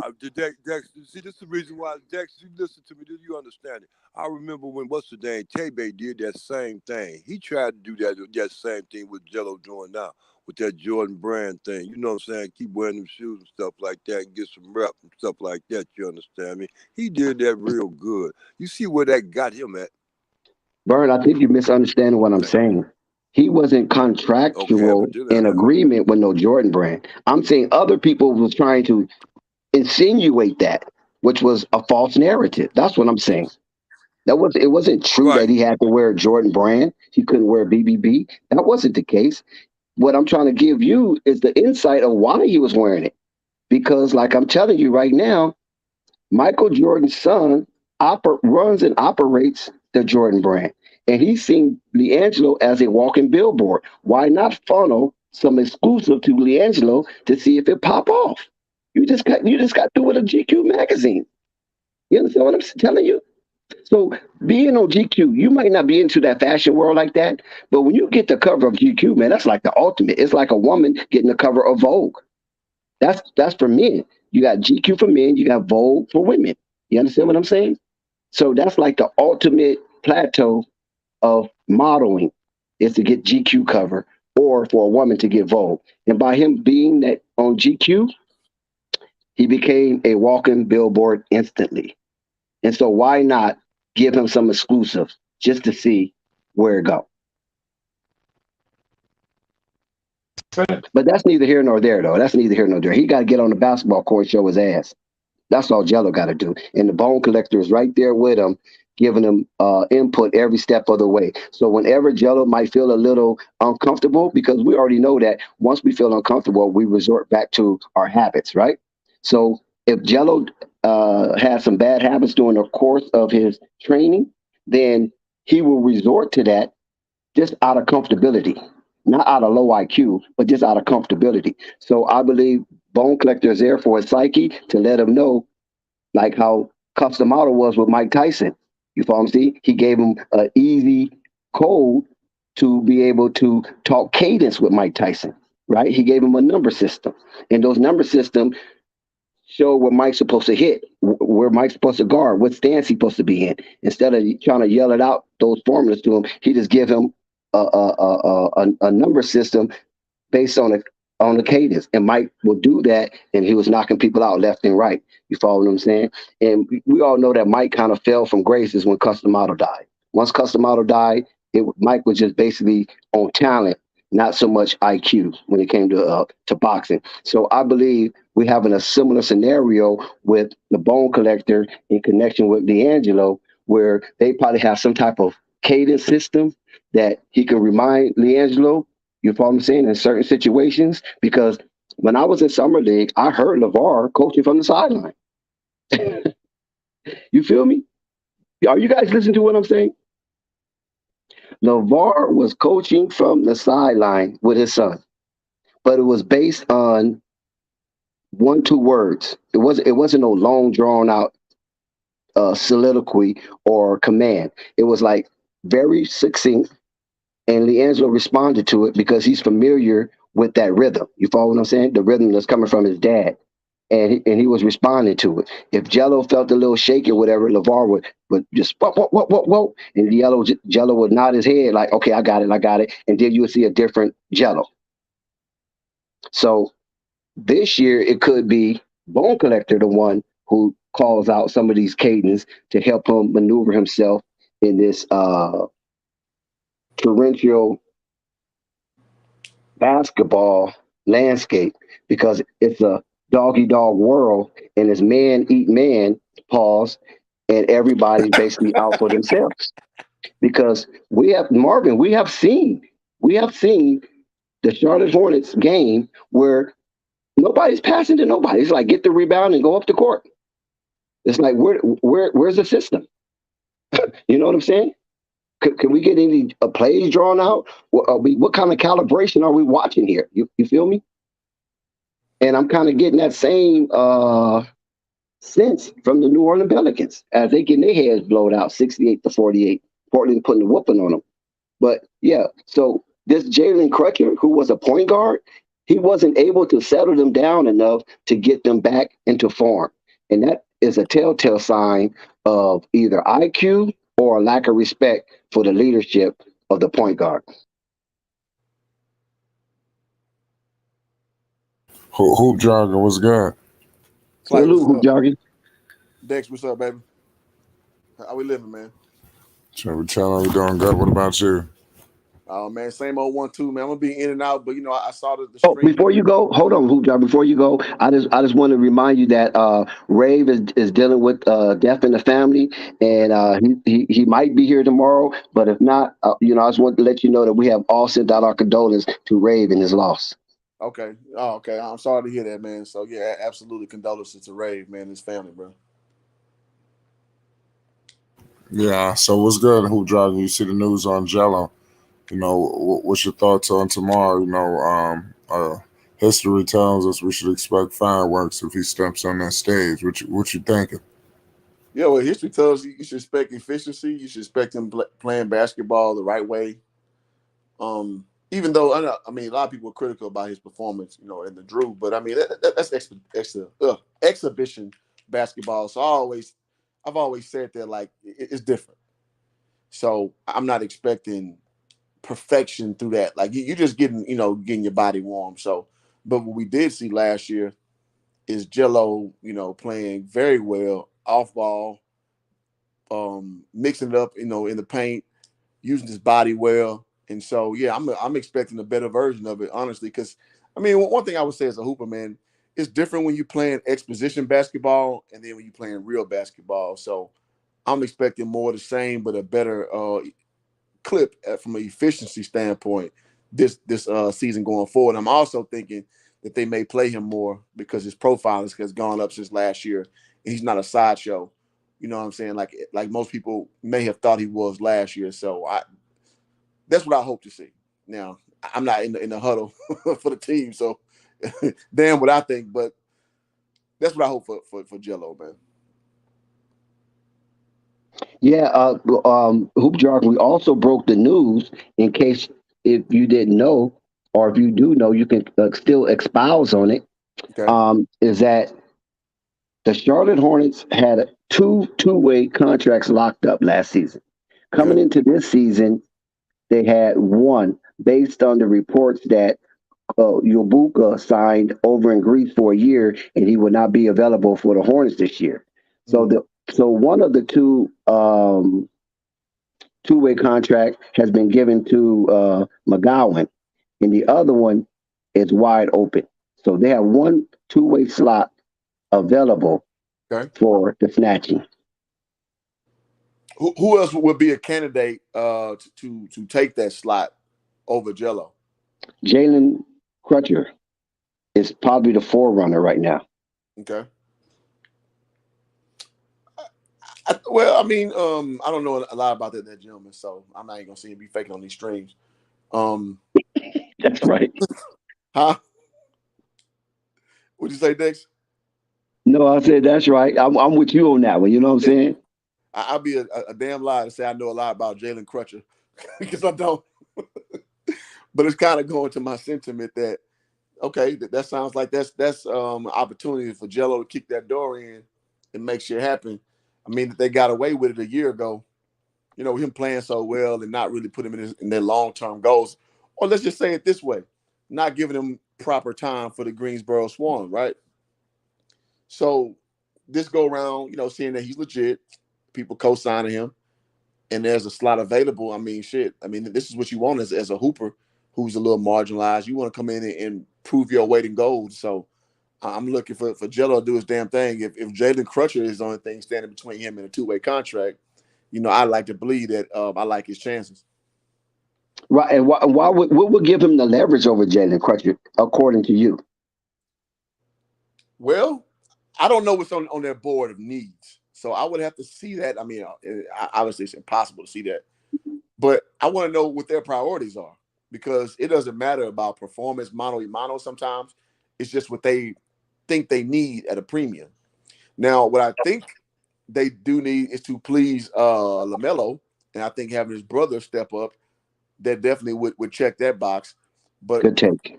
you know what I mean? So does it like they need shooting? I mean, obviously, you know, Gelo's your guy. Do you need some of the skill set that other what Crutcher brings? What does he even play? Say that again. What position does Crutcher play? Point guard. Point guard. Okay, I think they got 1,000 trillion of that shit going on. So I would say that if they were smart, shooting would be the bigger need to address. I mean, you got Rozier, you got goddamn LaMelo. What other point guard? You got, you know, what's your boy? That little fucker from UConn. Book night. Book night. Who can moonlight? He can be a tweener. I mean, I think you're set in that position. So obviously you need support from a person. And LeVar said this all the time, man. He a dude who know what LaMelo doing already, so they have that natural synergy. So, but the whole thing is, do they buy into LeVar's methodology of their synergy? And I think slowly they're getting there because if they didn't, they would give Gelo his walking papers, and you wouldn't see him in the summer league team. If I'm Good being honest. take. Good take. That's a damn good take right there. Yeah, you wouldn't see him. And the reason why I know this kind of shit, man, is one of my guys, Charles Gaines. Now he's about 40-some years old, but he kept on being one of the last cuts in the Spurs Drew League summer league team. This is like the mid 2000s, and I know that he was almost there because he would talk to Pop, he would talk to RC Buford, and he just was 6'7" post man. It's just like they already had like a Malik Rose come through there already. It just was like they didn't need two of them. You know what I'm saying? But he was always the Exactly. last cut. He was just saying how like Tim Duncan would co-sign for him and shit. It's just like at the end of the day, he's an undersized big. So, but he was always in the mix though. So the fact that Gelo is becoming a normal fixture, that gives me confidence that whatever they thought last year or the year before that, it's a little different now. And he's playing himself into the position to be considered in a serious fashion. And I think that in itself is it's a small win, but it's a win nonetheless in this game that we know is heavily political. We know that's heavily biased. You know, it is what it is. But I look as that as a good thing forward. And now, I mean, like they say, man, it's up to him now. He go out there and do his thing, then shit, it'd be undeniable. He do it 2 years in a row. And exactly, and anybody can chime in because we got a few panel members. They just kind of been a little silent, but anybody can chime in. But Hoop Jargon also this right here to complement your beautiful takes and how you putting everything together. It correlates perfectly. Um, we know that LeVar is welcome in Queen City. Remember, he had the Buzz City BBB shirts, and people were trying to complain about it. But when he went to the game, he wore that, and people went nuts.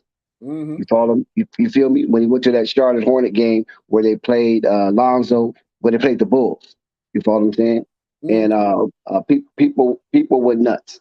I don't think Lonzo played that game, but that's where they played, and he wore the Buzz City BBB shirt, and of course, I think he got some sales out of that. But in the wake of what's been happening with Charlotte, LaMelo Ball has been really closely attached to his dad and things of that nature because a lot of wild shit has just been going on. And of course, we cannot have him in any type of embedded in any type of scandal or and things of that nature. So we know that he wields a lot of influence among his boys, right? Mm-hmm. So he's been, while he was in LA, he was very close to his dad while everybody else was scrambling, doing their thing. You know what I'm saying? He was with Pops getting his pep talk and things of that nature about life and, kind of really not allowing this opportunity, to pass him by because this is looked upon as a 20-year run. You understand what I'm saying, Hoop Jargon? Mm-hmm. It's not looked at as a 5-year run. They listen at as a 20-year run. So if Lonzo stay in the league for 20 years, if Melo stay in the league for 20 years, if Liangelo stay in the league for 15 years because he missed a few, and he stay in the league for 15 years, do you know what that does for that family? Yeah. It does what exactly he says he wants to do is to have a generational wealth situation from you having your own name, your own brand, you can dictate your own moves, and you're using basically the NBA as your not your subsidiary. Cash cow. Yeah, your extra line of income. Because in LeVar, man, again, out of his own mouth told me that, man, I don't want you to spend your NBA money. You need to spend your money doing other shit. So, I mean, that's just, because here's the thing. Us regular people see NBA money is like, nigga, god damn, if I could get that shit, I'll do this, this, and this. And like y'all said on the stream the other day, these kids been having money for a long time. They've been comfortable for a long time. This money that to us, like who had to kind of get it out the mud per se, or come out of middle class, lower middle class, all this shit seems like pie in the sky. It seems like, man, if it was me, yeah, that's easy to say when you don't have it. But when you have it, your perspective of wealth changes. And to them, they've been in a stable. I mean, I don't know if y'all know, in California, man, it's not cheap to live out here. Dex, you know that better than anybody on this panel. Yeah, you gotta have some money to live out there, don't you? Yeah, but I'm used to it. You know what I'm saying? It doesn't affect me to the point where I'm like, man, this shit is expensive. Because I lived in Texas for a little while, but basically this is all I've been living all my life. You know what I mean? But you've adapted though. You've adjusted to. Mm-hmm. But it's just become a norm. Yeah, but comparatively speaking to other places in this country, this place, New York, Miami, premium places to live. So Chino Hill's been a suburb of Los Angeles out there in the Inland Empire. It's not cheap to live there. The median income was like $150K or something to that effect. Mm-hmm. What I was seeing about Chino. So you got like upstanding families. And I've actually been to the house, the old house, the big white house. You see the neighborhood, which LeVar's brother lives there And now. he had a pool, and he have a pool in it. Got the pool out there. You got the backdoor court. Like, dog, it's a nice neighborhood, man. So they've been used to that shit since inception, and their family loves them. They've been passed along from like after school they go to Noonie and Big Bobby house, or weekends maybe go to Big Yank them house. So like they've been not only in a place of love, but it's a place of support. So their story is different than these dudes who grew up in the projects, grew up in a not so great neighborhood, and like you got to basically scrape up eat everything you kill. Let me put it that way. Yeah, That's well, not people are their reality. barely rubbing two nickels together. Yes. Yeah, you got to eat what you kill, and nothing wrong with that because that's the reality for most of us black folks in this country. That's just it is what it is. But that's not their story. They've been not only having a situation that's a little better than most. It was instilled by a family, most notably from their dad from South Central, who knew already what it was to struggle. So he took that burden off them that you don't have to look at it from a struggle standpoint. You look at it from a prosperity standpoint and what they call it having ruling class mentality. So that's what, to me, LeVar is represented from them. And so to them, these contracts don't mean as much to like us who look at like, shit, I love to have that kind of money from Puma and blah, blah, blah, blah. He looks at it as like, man, listen, man, that money going to be there because your talent is there. Keep moving to that next level because you got the cachet, you got the storyline, you got the skill, you got everything I put into you. You and him and his mother, that all that shit gonna come easy. And that's something that is like it's hard for a lot of us to fathom because we can't even understand it on no level. You know what I mean? We stuck on level 1 when our consciousness should be on level 5. Right.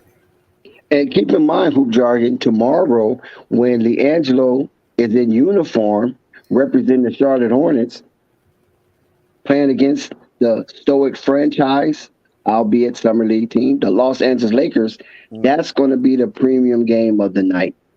That's going to be the premium game for Summer League. Absolutely. It should be. I like it. I mean, this is what they've been built for, man. That's why I hate it, like when people like Christine Leahy and I think Michelle Beadle, like early on, was talking about he put too much pressure on Lonzo. I was like, man, listen, dog. He wasn't raised to think like you. He was raised to know that his dad turned up. He was raised to know that he had greatness put in him a long time ago. And I know his facial expressions when he was younger, it may not have shown that. But I mean, some people just like that. Some people don't always give you. Some people got better poker faces than others. So, like, yeah, I mean, so put in context with Gelo, Gelo's always been a stoic guy. Like, he's always been pretty much the closest version to LeVar, in my opinion, from the boys.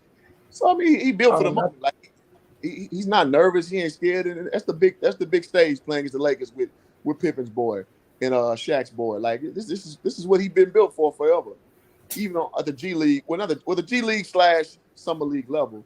Nice try. It's showtime. Yep. And so he knows he got to show his ass, right? He got to show up and show out because, they're going to be talking about the Sharif O'Neals. They're going to be talking about the Scottie Pippen Juniors. They're going to be talking about Liangelo. You know what I mean? I don't know if Jalen Crutch is anywhere mentioned amongst that throng of celebrity basketball players. But at the same time, they want to see Liangelo do his thing amongst these guys. And then on the other end of the spectrum, they want to see those guys do their things against Liangelo Ball. So it's gonna be fantastic. It's gonna be extravaganza, and that building is gonna be on fire. Let me address this comment real quick. Josh Jackson saying, I like Josh because he's always active, and he says dudes comparing Gelo with guys with college experience getting 2-way contracts and making the league. I mean, hasn't LaMelo already dispelled that line of thinking? Can you tell me what college LaMelo Ball played for? Like, so, I mean, we've already can you tell me what college Jalen Green played for? RJ Hampton. Jonathan Kaminga. Giannis Antetokounmpo. What school did Giannis play for? So, I mean, Luka. And the list goes on. Shit. The names get more ridiculous the more we think. So, I understand what you're trying to say, but I think that we've dispelled that line of thinking that college experience alone trumps overall experience and ability. I mean, again, Liangelo's played overseas already. He's played JBA tour. Now I know some people act like it ain't nothing, but LaMelo's played both of those things. So it's kind of an old talking point to try to marginalize it when we see that it can lead you to prominence at the next level, coming from being a. So let's take Luke out. Let's take Giannis out. American kids still can get it in, right? Your boy, what's him for like 3 years ago? Jennings. What's the Oh, dude? what about the guy from your hometown, Tate? I mean, he's not from your hometown, but Tate. What's the name? The Shante Tate. I'm not familiar with that dude. Did he play college, Not or did he sure. just play overseas? Or let's play it this way, Dex. If you PJ say Tucker. PJ Tucker got drafted by the Raptors. Didn't work out. Had to go overseas a few years. Took his lumps. Came back. play good game, Huh? because I don't think it was. What'd you say now? No, I'm sorry. No, I was speaking to somebody else. Go ahead, guys. Okay, yeah. No, I was just saying that PJ Tucker again to put his work in overseas, came back over. Like it's a lot of unconventional ways you can still have experience. Now I know PJ Tucker. I say this all the time. I played against him in college. He went to the University of Texas. We got our ass throttled, but he still had to prove himself. Like so, I cringe a little bit at the notion that just because somebody went to college X amount of years means that they better than somebody. Not necessarily. Like I think we've kind of dispelled that notion at this point. Right, because you can use yourself. You don't have to use PJ Tucker. You can use yourself. You went to college and you still went overseas. They had to go overseas. There's a lot of players that do that. No You know what I'm shit. saying? Well, But guys, I'm gonna, if you don't mind, let me chime in. The myth of going to a Duke or North Carolina, then it propels you in your preparation in getting to the NBA. That can be true to a certain extent, meaning maybe more NBA teams look at you like that, but you still got to show the talent. You still got to you still got to show the talent, and it's based on talent. So that's just basically what it is. but hold on, a lot of that. Okay, we're gonna have a slight game within the game, but a lot of that I want the stream to listen to this. A lot of those big colleges, right? That a lot of these players gravitate to. Do you know just outside of basketball alone? Of course, there's money. I'm talking about before the NIL. From what was it? What was it? What's that name, image, and likeness? Even before that, a lot of players go to these big schools because it also basically boosts their parents' credit score. Lifestyle. You understand what I'm saying? You see what I'm getting at? Yeah. It's easier for them to get a little loan using you as a reference. Absolutely. You know what I'm saying? So and sometimes it it's more can than be. basketball. It can also lead to a better education in case you don't get to the NBA too. Now it's more things to it than that, just that. But that is one of the reasons you make a good point there, Dave.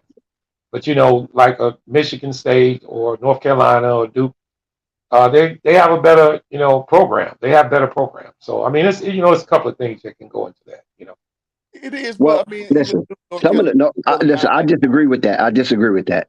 What we say First this? of I all, don't mean now, outrageously better, Dex. Now don't now go reason too why, far.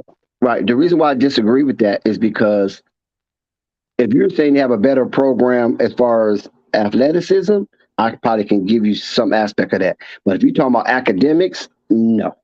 Because No, well, some of your better schools are like Michigan's, Vanderbilt's, Xavier, Stanford, Columbia, Harvard. A lot of those schools are piss poor sometimes in I mean in athleticism, Let me say this but too, in though. academics, Let me say they're this, top Dex. notch.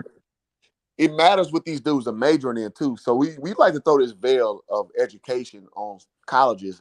We're like, oh well, you get education, but if you're majoring in goddamn Swahili, African studies, general studies, which is a major, journalism, true. it's a bullshit degree. If we're being honest, it's a bullshit degree. So But see, that starts in the lower level. That determines on how you get in, what you major in, what you're going to major in, how smart you were in regular school, because you get your exactly. prop. So it starts from at a lower level. So I mean, it's a combination of things. It is. It's just people throw it on the veil as like a trump card. And I mean, I'm gonna keep it a beam, man. Again, I played Division One sports.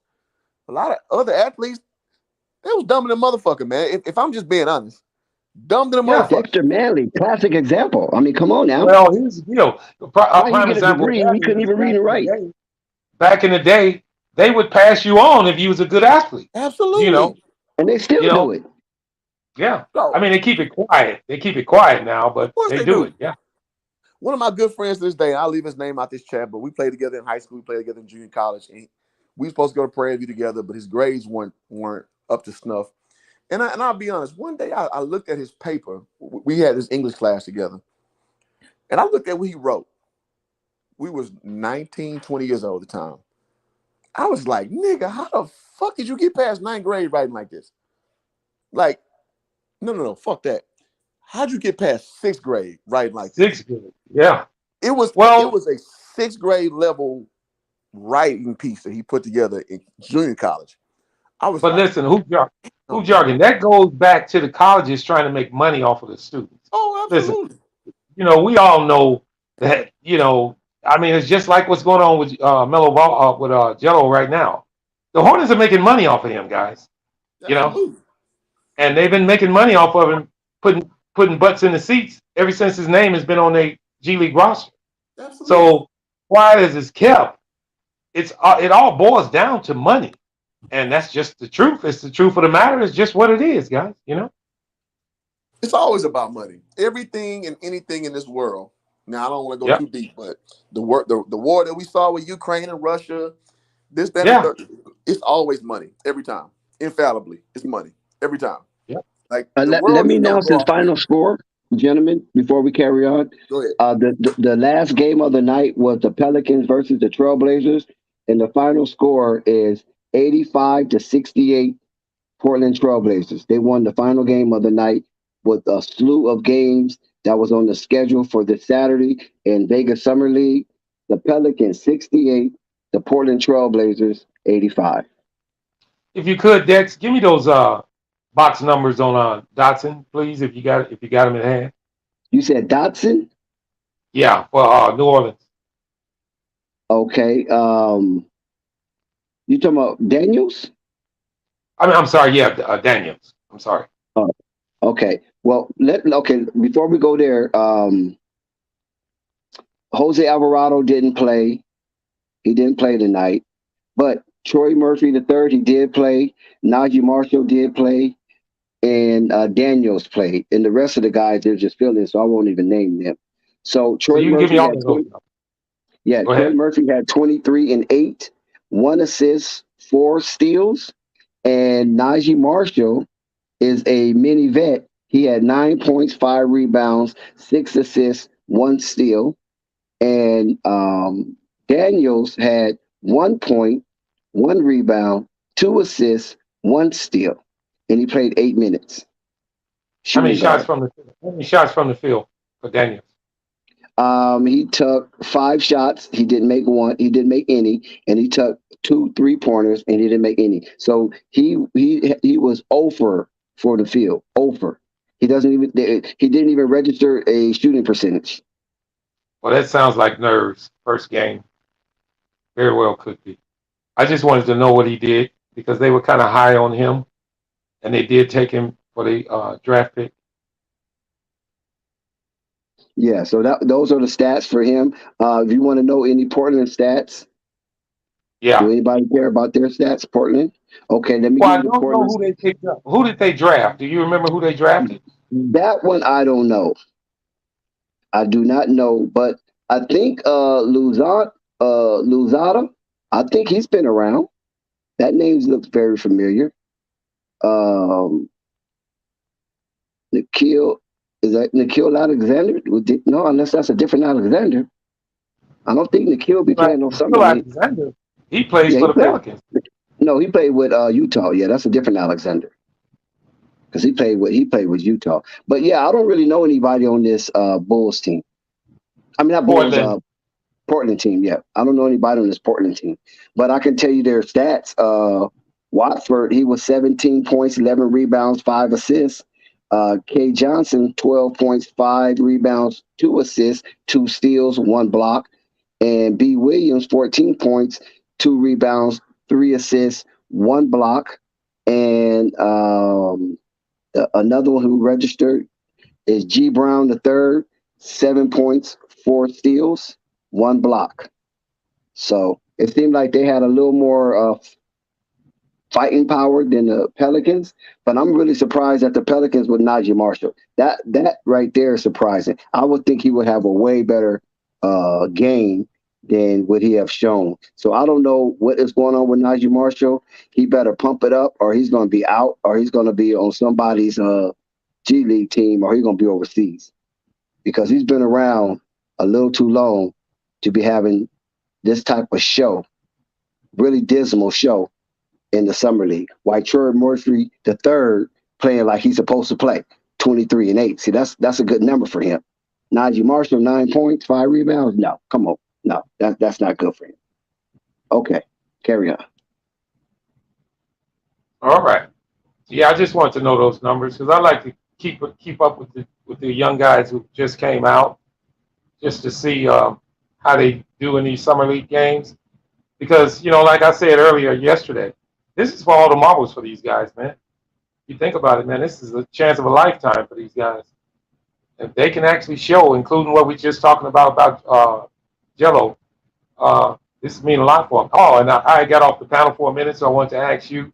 I hadn't heard. Had you heard anything different about the two-way contracts for Charlotte?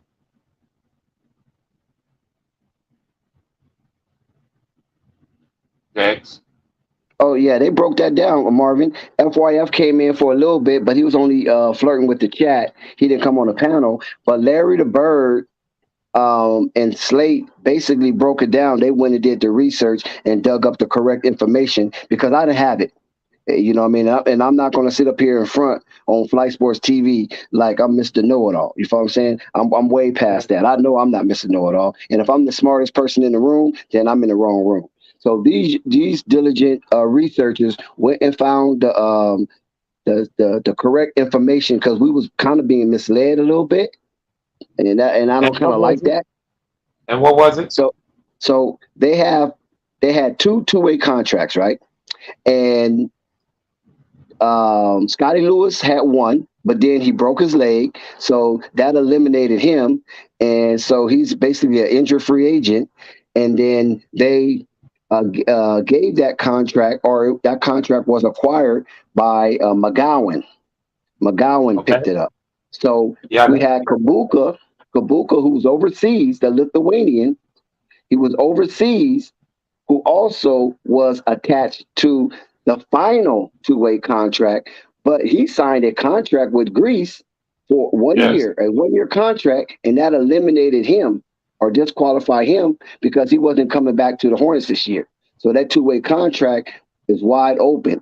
Now, according to the Charlotte Hornets Summer League coach, they are highlighting, showcasing Jalen Crutcher. This is what he said out of his own mouth.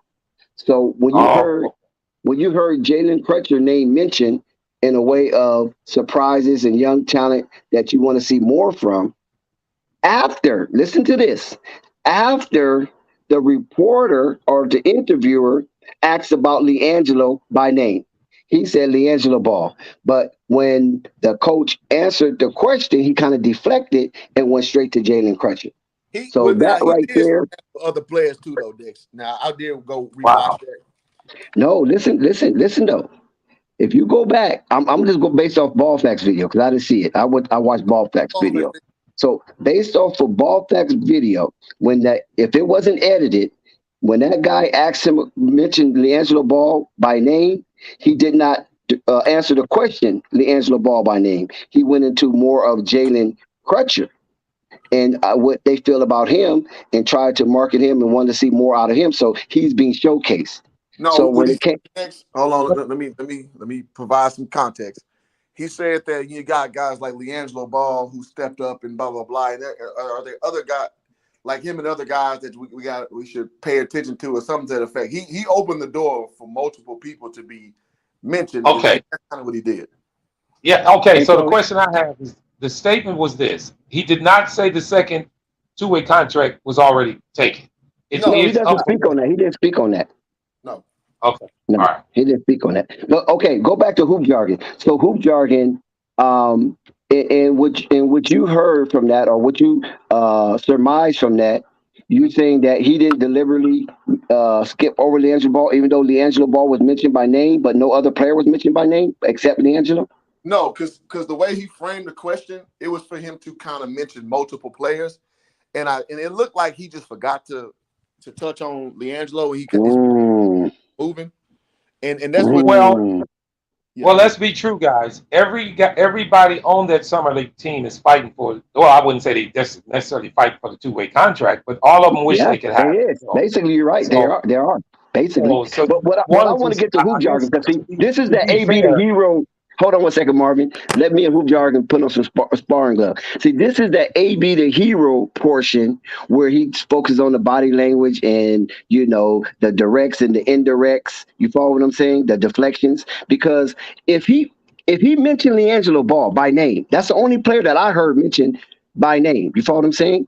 Yeah. And then the coach do not answer him by name. Well, Liangelo's a great player, or something like that, and he went to Jalen Crutcher by name.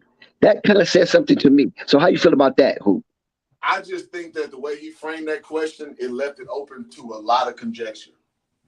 So Mm. say you're wrong, but to say it's finite that that's the guy based on that part of the interview, I would say because here's the deal. Having covered sports for a little minute, sometimes you lose, like you got your little talking points in your head, and somebody will say something and it'll throw you off, and you'll forget, like, God damn, I should have said that. I'll give you an example. I was talking about like ball content creators that I listen to, and I'm like, I just can't listen to everybody because this shit gets goofy. I'm into flight, I'm into DJ. I omitted ball facts, I omitted AB the hero, but I watched both of their things. So you can extrapolate that. Oh, well, shit, he left out ball facts. And it's because sometimes you get caught up in the question and you're trying to answer it and you get too far ahead of yourself, and then you're like, fuck, I should have said that too. So you got to leave room for that. So, but again, the way they framed it, it was for more people to be mentioned, and I think he may have just overstepped his thoughts. See, That's how it sounds. it's hard for me to just accept it. I appreciate you because I know you're a very cognizant individual. You feel what I'm saying? So I'm not disrespecting how you receive not information. So, but it's just hard for me to believe that you can overskip somebody when he's put the name out per se. You follow what I'm saying? He didn't lead. It's different if he would have said no name. Then I understand he comes up with Jalen Crutcher. But if he said Liangelo Ball, you know what I'm saying? Clear as day. And then when the question is answered, it's more pinpointed towards Jalen Crutcher and then everybody else in general. That just shows me that that's where his focus is, unless Liangelo just clearly outplays the guy. Or he's just not a great speaker. On top of that, too. These dudes, I mean, we have no choice but to hold them to premium standards because, I mean, this is all, what else can we go off of? But what I will say is everybody's not the greatest orator or memory the best while you're speaking, so your reflex rather, may That's not be. what I'm saying. Okay, right there. You said the key word, his reflexes. So what he did was resorted to what was comfortable to him, and that was Jalen Crutcher. Maybe. Or that just maybe was another talking point he had in his head he wanted to get to. Okay, So, gotcha. well, again, you know what? We'll see with Yeah, these I minutes. got now that right there. Yeah, that could happen because it happened to me too. You have another talking point, and so when somebody asks you something, you try to answer, but at the same time, that talking point is on the surface of your conscious, and then you go with that, and you might not even answer the question. So I understand that could happen. You know what I'm saying? But it just seemed like to me is that the reporter want to hear about Liangelo, and if you can't grasp that as a coach, I think something is wrong. If a reporter asks you about Liangelo and you don't you don't answer, either you're being covetous, or you just dismissing it like why Liangelo? I mean, why you focused on him? We got Jalen Crutcher. So you know what I'm saying? And we'll see with the minutes dispersal soon. what part of his brain was thinking, and so we will exit the conjecture standpoint and get to the actual pragmatic standpoint, which is the beautiful thing about covering this shit. It's like you can have Right. your pre theory, but when you see more evidence, guess what it does? It updates your knowledge so you know exactly what you're speaking about. So we definitely will see very soon.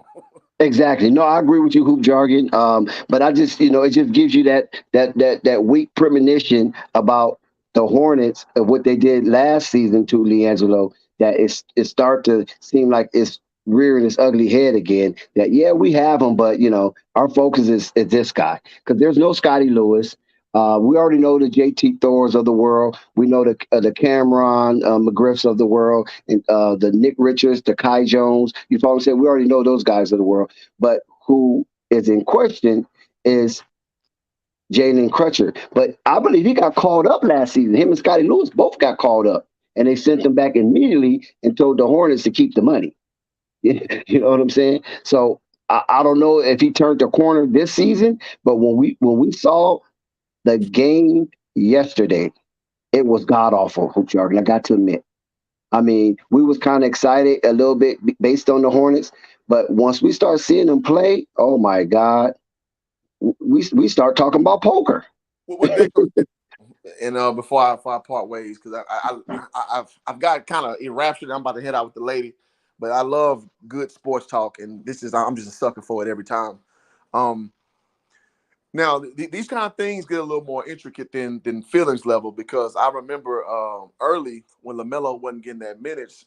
I'm sorry, he wasn't getting those minutes, in i.e. not starting. I was telling people on the panel, this is back when me and DJ was just like kind of fairly new to YouTube, but we were getting traction talking about the Ball family and shit like that.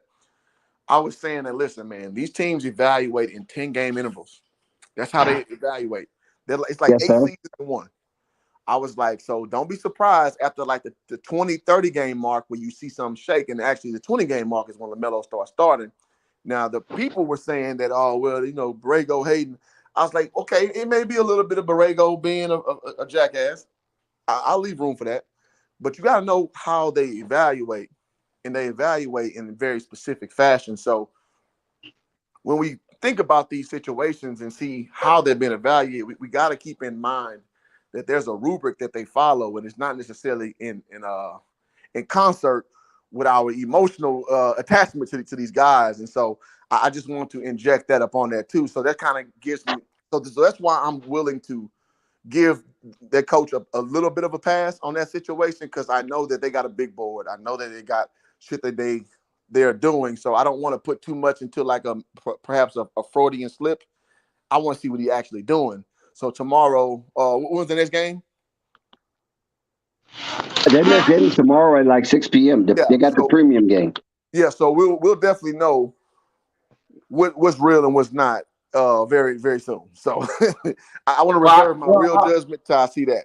Till I see some action. Well, I wanted to say this because I was thinking before you mentioned this Kircher guy or whoever you mentioned, that he didn't mention D'Angelo because he didn't want to be biased towards the rest of the teammates. Yeah. But if he mentioned his other guy, he's being biased towards the rest of the teammates. So I That's don't what I think was that's trying to get correct. to. Yeah, Yeah. that's what So I was I trying don't to get think to. I don't think that's right, because his answer to the question should have been, all of these guys are fighting for their contract. You don't want to pinpoint who you think is on top of the list, because that's not proper. Now, if he did that and he wanted to fight the question of saying it was going to be D'Angelo, then he's wrong for mentioning the other guy's name. Meaning, why would you mention somebody else's name if you don't want to mention his? So I think he should have just averted to, well, all of the guys are here to try to compete for that contract. You So know, well, I guess I feel I'm like you, biased. Here's why I'm biased. yeah. I'll end it with this. I'm biased because I've coached Division One. I know how high level coaches think, and they are, and they're very scatterbrained. They just are. And sometimes the better coaches it damn near ain't how good of a coach you are. It's how well you speak and how good of an orator you are. And I'll give you an example. Your boy Calipari. Calipari is a very great speaker. He's a very good seller of his product, that is Kentucky basketball, or formerly at where the fuck was he at before then? He was at UMass, and then what the Is fuck he he at was at? Kentucky? Wasn't he at Kentucky? Yeah, well, he's still at Kentucky, isn't he? Yeah. Okay. Yeah. So my point is, some are better than others in that regard, and a lot of them aren't great public speakers. Now they try to work on it, what they call it, being media trained. But some of them they're just not good at, like, having a poker hand, or they're not great at, like, remembering their talking points, and those kind of things get jumbled around. So I can understand, like, again, we're in the conjecture phase right now. We just kind of psychoanalyzing, what he said. But again, I saw an open-ended question a little bit, so maybe he got a little jumbled. But I'm gonna just reserve for tomorrow. And tomorrow, his words match up with what he plays, then by all means, open the floodgates on his ass. No. Hoop jargon. Hoop jargon. Liangelo will be featured tomorrow. Listen to what I'm telling you. He will Yes. be featured tomorrow. He will get his minutes. They're not going to shove him around like they did last season. So and now if he played just horrendous, then of course they're going to make adjustments. But as far as coming into this game, he is looking to get respectable minutes, and he will definitely be looked at. He will be coming off screens and pin downs. That's the game plan. But I'm quite sure the Charlotte Hornets had a game plan yesterday as well, and unfortunately, we didn't get an opportunity to see that game plan. I hope it's the game plan. I mean, it sounds like it's on Flight Sports TV tonight, but I mean, if that's not how it go down, then that's a whole other thing. So I hope you're right, but I do know, again, we're in the conjecture stage. Who knows? They're trying to just use him again for a prop. I hope not. I think not. But I mean, And who then knows? you know what? The first game really doesn't really tell. It's the games after. Remember, the first game he got some good, respectable minutes and showed out, but it was the preceding games where his presence just dwindled into nothing. You know what I'm saying? Of course. Well, you only can go off that though. That's what I'm saying. Like, so we'll know once these get implemented and how he performs, and how they. Again, he's a veteran now. He's not a Right. new fixture anymore. Right. Yeah. Good take. Good take. Good take. So I want to see how it is with him being a veteran. If he get that respect from earning that spot, and then we'll know. We'll get a better scope. And then I can speak more confidently on my takes from this point forward. And who jargon? I want to chime in on what you just said, Just because remember what I I'm a told you, Jargon. Don't forget about it. He will be featured. Okay, yeah. I hope so. And I just wanted to piggyback on what he just said, because the Bulls, I'm a Bulls fan, and what they did was just featured Marko Simonovic, and he had the most shots, and you could see he was the veteran of the team. He was the elder statesman, as you can say, because he'd been on the team for a certain amount, a little bit longer than the other guys, and Good they take, wanted to Marvin. feature him. Huh? Yeah. I said that's a good take. I like that, elder statesman. I think I might have to rob you for that one. Well, there you go. There you go. I hope he get Dex. that respect, man. I really do. I hope he get that respect that he's earned. Because last year he definitely showed his ass at a very efficient level. I mean, well, mind you, Dex, when I say elder statement, the kid is number 22 years old, but but he's the elder statement on the squad. So, But but why do he seem older though? That's crazy, well, right? He seems like he's about he like just looks 28, that way. 29. Sure, he's a Yeah, he mature looks that way. Well, and with the weight that he just put on, he really does look older too. But kid, man. he played like a grown man the other night, and I'm real anxious to see him play tomorrow. And we actually play the Knicks tomorrow, so that's gonna be a good game. Yes, that's right. Yeah, because he's gonna be up against Jericho Sims. So, Hoop Jargon, are you going down there? Remember you said you might go down? Is Hoop Jargon still Jordan, here? he was. He must have Oh just got no. off. Well, yeah, he must have got off because he said the wifey was tugging on his cape. Come on, boy, let's go, man. We in LA, man. It's summertime and no clouds in the sky. The stars are beautiful. Let's go. You over here talking to these Negroes. Well, Dex, I wanted to pose a question to you because I was on the panel just, I don't know how many days ago that was. Where's With FYI, Rico? I don't know. I believe he didn't get off. But I was on the panel not long ago, if it wasn't a day or two ago, when FYF was on the panel with you guys, and he said both of those two ways were taken. Was it the That's case? why he came up here. He came back up here, and because I didn't call him out by name, I just called him out by content. You follow what I'm saying? Because that's what he said. And so these guys, Larry the Bird and Slate, was trying to fill him with some empirical information, and FYF was fighting. And I was like, he called it cap. I'm like, damn, FYF, is that how you get out? You called it a cap because when I they actually read it to you? mentioned it before I took the call, before I left. I mentioned it. I said, FYF, if you got some more information to give us, come on the panel and let us know. And I didn't hear anything. That's Uh-uh. why when I got back, I just asked you, had you heard anything different on those Uh-uh. contracts? The last I heard is what Spike Lee read out, according to an article. I believe it might have been the Charlotte Observer, and with Slate, because Slate keeps up with those foreign guys like that. You know what I'm saying? Because I think he might be, from that region of the earth, if I'm not mistaken. So he's really heavy on those guys. So he keeps up with a lot of those European players. And when he confirmed what Larry the Bird had initiated, because we didn't know until he put it in the chat. And so I told everybody, let's vet that out. Let's see if that's the case. And Larry the Bird was right. Slate confirmed it, and then Spike Lee found an article, a recent article. I think Yeah, January 2nd or something like that. I told you, I mean, not I read an January, article July. about, Excuse me, July 2nd. But the yeah, article July July 2nd. 2nd speaking on it. Yeah, and I read an article that was just out 2 or 3 days ago. And you remember, I made sure I stated and emphasized that they did not say about the second two-way contract, but they did say that Bryce McCowan had one of them, but they never did state about the second one. So I never looked it up on the guy Yeah, from overseas. they talked about the second one. That's what I mean. No, they talk about I the know it. second I'm one. The talking about second the one, article I read. I'm talking about the article I read. right. Yeah, but your article is old. Yeah, Yeah. So I yeah. wanted to Spike Lee just be found an sure that article I from kept that going. July the 2nd.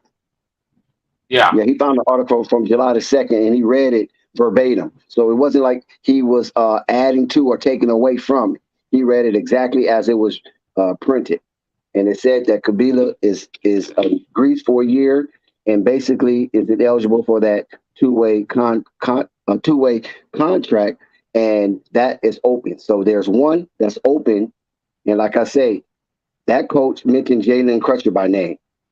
He didn't mention no other player by name. And it looks like Wow. to me they will try to feature him. But when we saw, I don't know if I can't remember if that interview was before the game or after the game. I have to really go look at it again to see the chronological timeline on why he probably said what he said. Because after that first game that we watched, that was a horrific display of basketball. I don't care who got a two-way contract and who don't. That was god awful, and we should never see nothing like that again coming from the Charlotte Hornets G League team. And But I wanted to mention I that might be because acting too much. I was gonna ask you to go back and look at his stats on that game and see how well he did. The Say Kucher that guy. again, I was gonna ask you to go back and look at that game that was just played by Charlotte Marvin. and see how well Why he are you did. trying to blind me with that sore eye display of basketball? You Well, want my I'm just eyes to talking bleed, about right? trying to go back to see the kind of numbers he put up Marvin, to you want see my how eyes to far he bleed? belonged You on getting can't that get no contract. Marvin. If you a point guard and you getting blasted like that, I don't care what numbers you got. Now, if you a forward or a center or a shooting guard, yeah, maybe. But a point guard supposed to dictate. You know what I'm saying? So that was the first summer league game, and nobody is in supreme form. But at the same time, you shouldn't really get blowed out. We saw the Pelicans get blowed out. We saw a few teams get blowed out. You shouldn't really be Yeah. getting blowed out in summer league. That's all I'm saying. Summer league games should be more so high number, but like 110 to 108 or 110 to 97. You follow what I'm saying? You shouldn't be Yeah. having no games where you only score 67 points. Yeah, but the That's talent not level, good. depends on the talent level, and it is summer league. Some of these guys have no chance, no shot in getting to the NBA, and they just can't play that well. Then again, on the other team, you got high level players that are on the brink of getting to the NBA, and they play a lot better. I mean, it is what it is. I'm gonna tell you this: if I was if one of my teams, summer league team, played real bad, and my regular season team was not that bad, I wouldn't be very concerned for the very reason of they're not going to make the roster anyway. Now, if my team is bad and my summer league team is bad, I'm feeling bad. You know what I mean? Yeah, but So at the you same look at time, this. right? But at the same time, you want to have some type of continuity. I don't care what level Yeah, you're on. You want to yeah. have. Well, I We didn't see understand. that. We didn't That's see right. no, like Big Church was saying. Where's the system at? Where I mean, we watching we watching this guy just run. run erratic. There's no system. What kind of plays are they running? What is the identity they're trying to instill? Even though it's summer league in their first game, we saw Indiana do it. We saw they was Yeah, running well, plays. You could tell they was had a system whether they make or miss. And I didn't see that yeah, from the Charlotte Hornets. yeah, and that's I mean, we were all on here and we watched it. I was on the panel when they played, and it just didn't look good. You know, to be simple about it, it didn't look good. And And that's that what's ain't good. concerning to me. Well, it's not just that. It ain't just that. It's the fact that the regular season team doesn't look good. So what the hell we waiting on over here? You know what I mean? Yeah, but listen, Oklahoma City, right? You saw their summer league team, and you saw a lot of continuity. You saw the camaraderie was at a pitch level. You follow what I'm saying? And I don't think they're peaked. I don't believe Charlotte Hornet peaked. Look at the Detroit Pistons, what they displayed today. You follow what I'm saying? So we can see these same guys in the same category on the same level, showing that they have coaching where these other teams seem like they disrespect coaching. And you know what happens when you disrespect coaching? You get swept in the first round of a playoff series. Yeah. Well, I don't know if it's that. I believe the talent level is just way up. Detroit's got some young players that's going to end up on their squad. Those players that are on that summer league team, including Stewart. He's a regular season player. But then Jalen Duren and Ivy, those guys are going to make that squad. That good. The talent level is just that much better than what's on Charlotte. Not to say that Charlotte did the right thing for drafting them, but it's just it is what it is. So I look at it in that sense also. You know what I mean?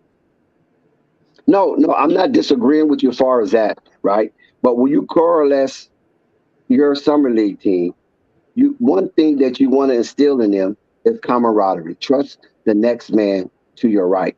Trust the next man to your left. But you don't see that. That's why I'm saying the structure. You don't see that because they're Yeah. not running. You don't see them being fixed to a system.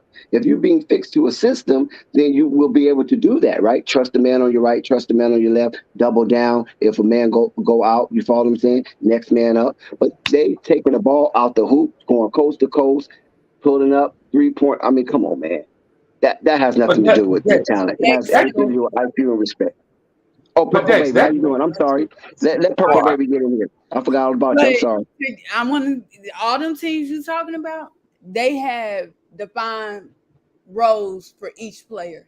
The Hornets have yet went into another summer league without a proper point guard to run. They had Bryce running point guard yesterday. Like that was terrible. Terrible. You had Kai Jones for whatever reason go 0 from 10 from 3. He ain't got no business shooting that many threes. Thank you. Thank you. That's what I was trying to tell Marvin. But Jessica said facts, Marvin. But okay, I'll feel you. He ain't got no business. Yeah, And I understand that. I'm sorry. respectfully, Go ahead. I think we need to be careful pertaining to these big men. And when we say they can stretch the floor, I don't want my big man stretching the floor if you don't know how to get a bucket with your back to the basket or you don't have a face-up game. If you don't know how to do those two things, I don't need you. I definitely don't need you shooting from the perimeter. Well, Purple Baby, I want to Breaking news: address that. Dodgers won again. The Dodgers won again. Carry on. I Shout just out, want to address. hey, Dodgers. Hey. I wanted to address that to you. I mean, for you, Purple Baby. What happens in that case is because the NBA has changed. The NBA's landscape has changed, and that's what they're looking for is for stretch big. This old saying of stretch big is good for the team and this and that. So these guys are trying to practice that in practice and become that because they want a spot on these rosters. Now, mind you, I'm not saying it's right, but it is what it is. If you a stretch big coming out of college, you got a better chance, just like Kofi Colbert. He's a traditional big man who could really flourish in this league back in the day. But because he's not a stretch big, he didn't even get drafted. Now, Utah, mind you, Utah did pick him up and signed him to a two-way deal, but it wasn't his interest just wasn't what the NBA is into now. All this analytics and all these different things, me and Dex can tell you definitely because I've been watching the game for a long time. The things they talk about now in the NBA wasn't even halfway mentioned back in the day. It was about winning, playing good defense, scoring, analytics and all this stretch 6 and 23 and all this old shit. Excuse Yeah. me, it was not in the game. Now But they added it to the game, and it, in a sense, it makes sense. But Mark, if you just let a dude just develop, and if he's a because to me, I always felt that good players are molded from the start. Meaning, if you got a good defensive base, then you can become something. Because if you defensive minded from the very start, then your game is advanced a little further than if you can shoot threes. I believe that. And nowadays, it's not based on that. They're looking at a stretch 4, stretch 5, and it's just a different the way they're looking at the NBA. You know what I mean? and Marvin, I'm not disagreeing. I know that's what they looking at, the stretch. I'm not saying they're not, but I give you Chet Holmgren for example. I'm worried just in the simple fact. I think OKC is going to definitely use him as a center, first of all. But I'm worried a lot of the plays that they're going to draw up for him, instead of him working on his low post game, he's going to You're spend the right. majority of the You're time right. away from the rim. That's You're my right. issue. You're Like, right.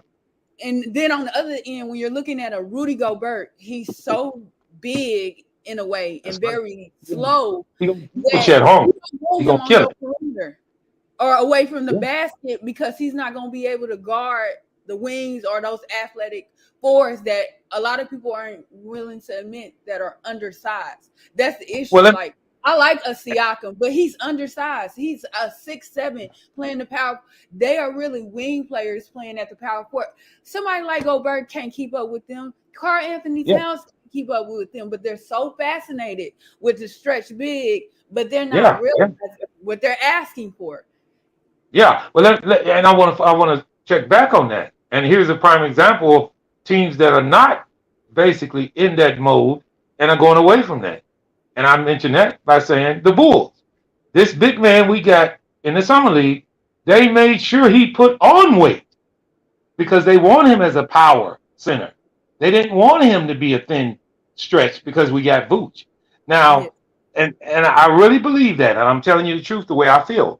Sometimes it's okay to be able to play both ways. Meaning, if you got a stretch 5 or 4, you can play that. And if you got a pounder, like when we picked up Andre Drummond, and which he's not, the same guy he used to be, I can attest to that. I understand that. But Right. when you have a player like that, you can actually use that in both ways. Meaning this, I feel the Bulls are building a true championship team, meaning they can play in the regular season by up and down game with Lonzo, but then they got a low post and slow down game with Vooch and some of the other players and DeMar, which he gets all the flack for because they always talking about he's a ball hog, but that's playoff. What DeMar does is actually playoff basketball. When you play in playoff basketball, you need to be able to isolate this. The game slows down in the playoffs. You don't have too many. It's not Showtime Lakers no more in the playoffs no more. You got the game slows down in the playoffs now.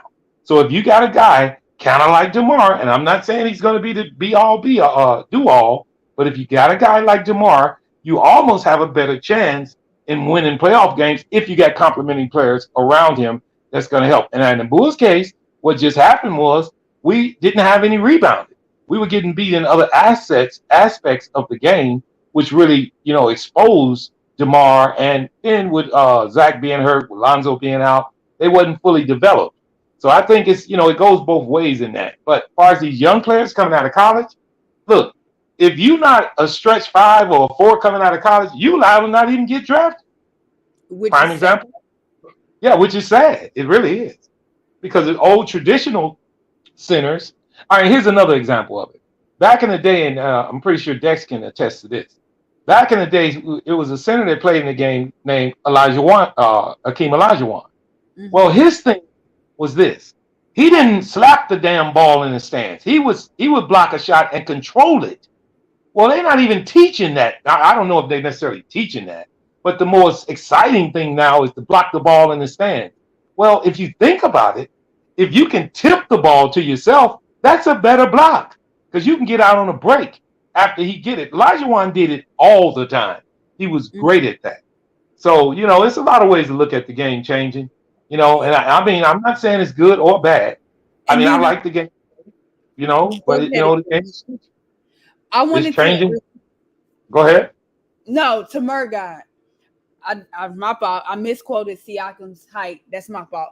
But second of all, the wingspan thing is an issue to me because, like, this since we talking about the Hornets, I don't know what Terry Rozier's wingspan is, but that Not still much. don't make his wingspan do not make him taller. Like I think I forgot Brandon Ingram. I think his wingspan is like 7'2" or whatever it is. It's something. But Brandon Ingram, I believe, is like still 6'7". Your actual height still matters. Like I, it's hard for me to explain. Like somebody like Matisse Thybulle, a lot of people was like, "Oh, he can play the wing, he can guard wings."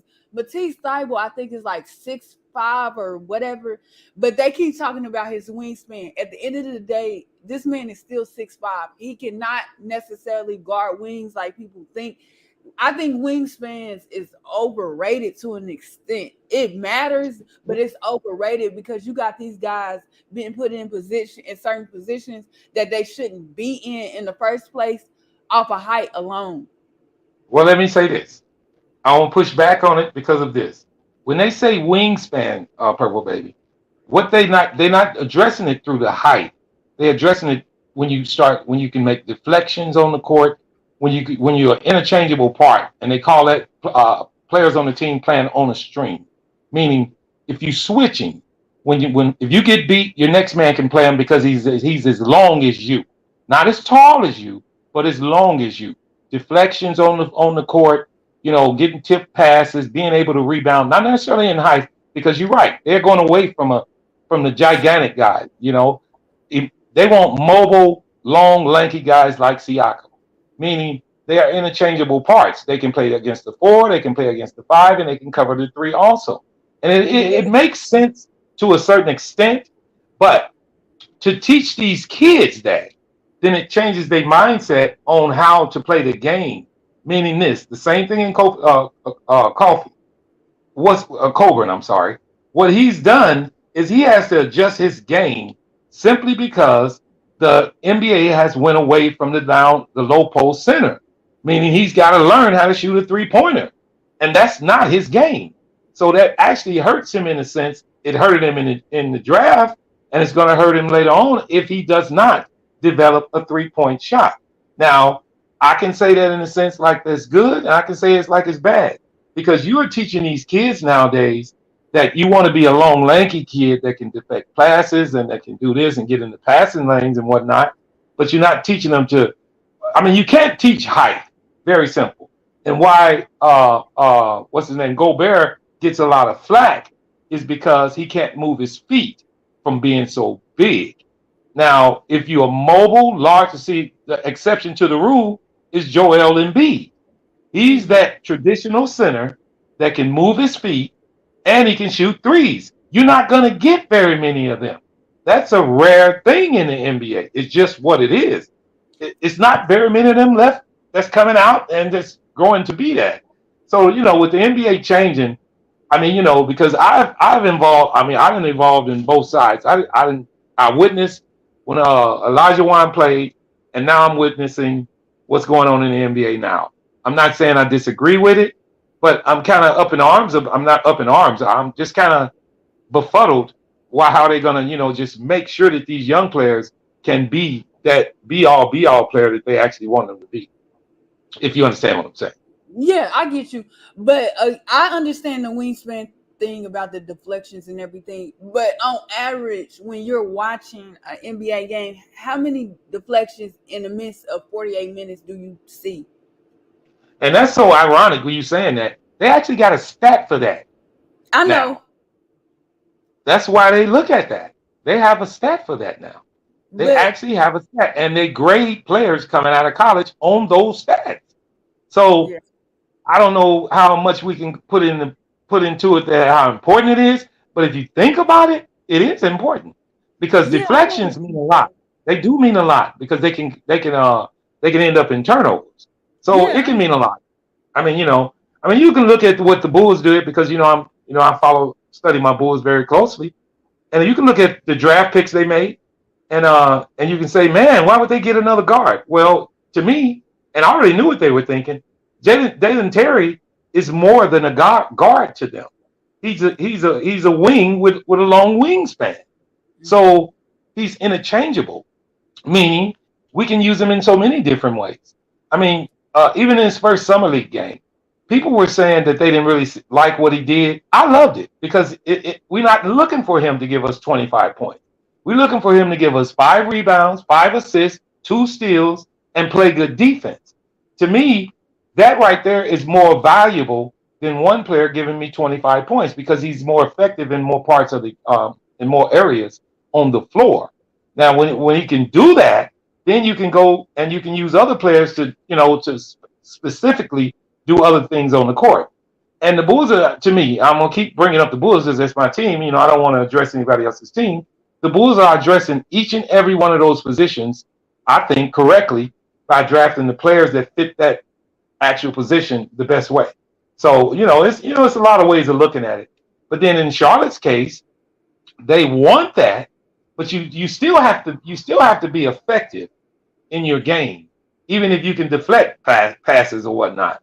And in Charlotte's case, I don't think they've been they've been getting enough talent in, just plain and simple, to even address those areas. So that's the way I feel about it. And I agree with that.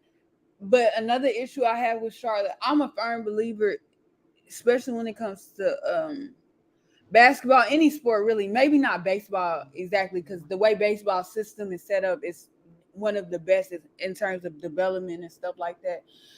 But like, I'm a person that believes if you see what Detroit's doing, I question whether Duran specifically is going to be a two-way player. I don't think he is. I think they're going to keep him on the main roster and he'll come off the bench and whatever.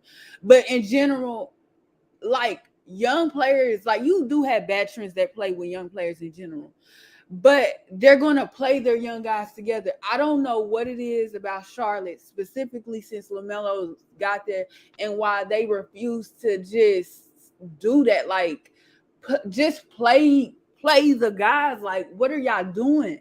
Y'all, I understand the money thing with Gordon Hayward and Terry Rozier, even with an experienced guy like Kelly Oubre, but it literally, like, you want these guys to get better on your swarm roster. But how are you going to know realistically that their game is going to fit with a LaMelo Ball outside of him running up and down the court, freelancing? And in terms of a half-court offense, how do you know if those guys are going to properly fit if you don't play them at any time with him, whether it be preseason or during the season on a consistent basis? Like, how do you know that it's going to work? Yeah. Well, and that goes back to player development.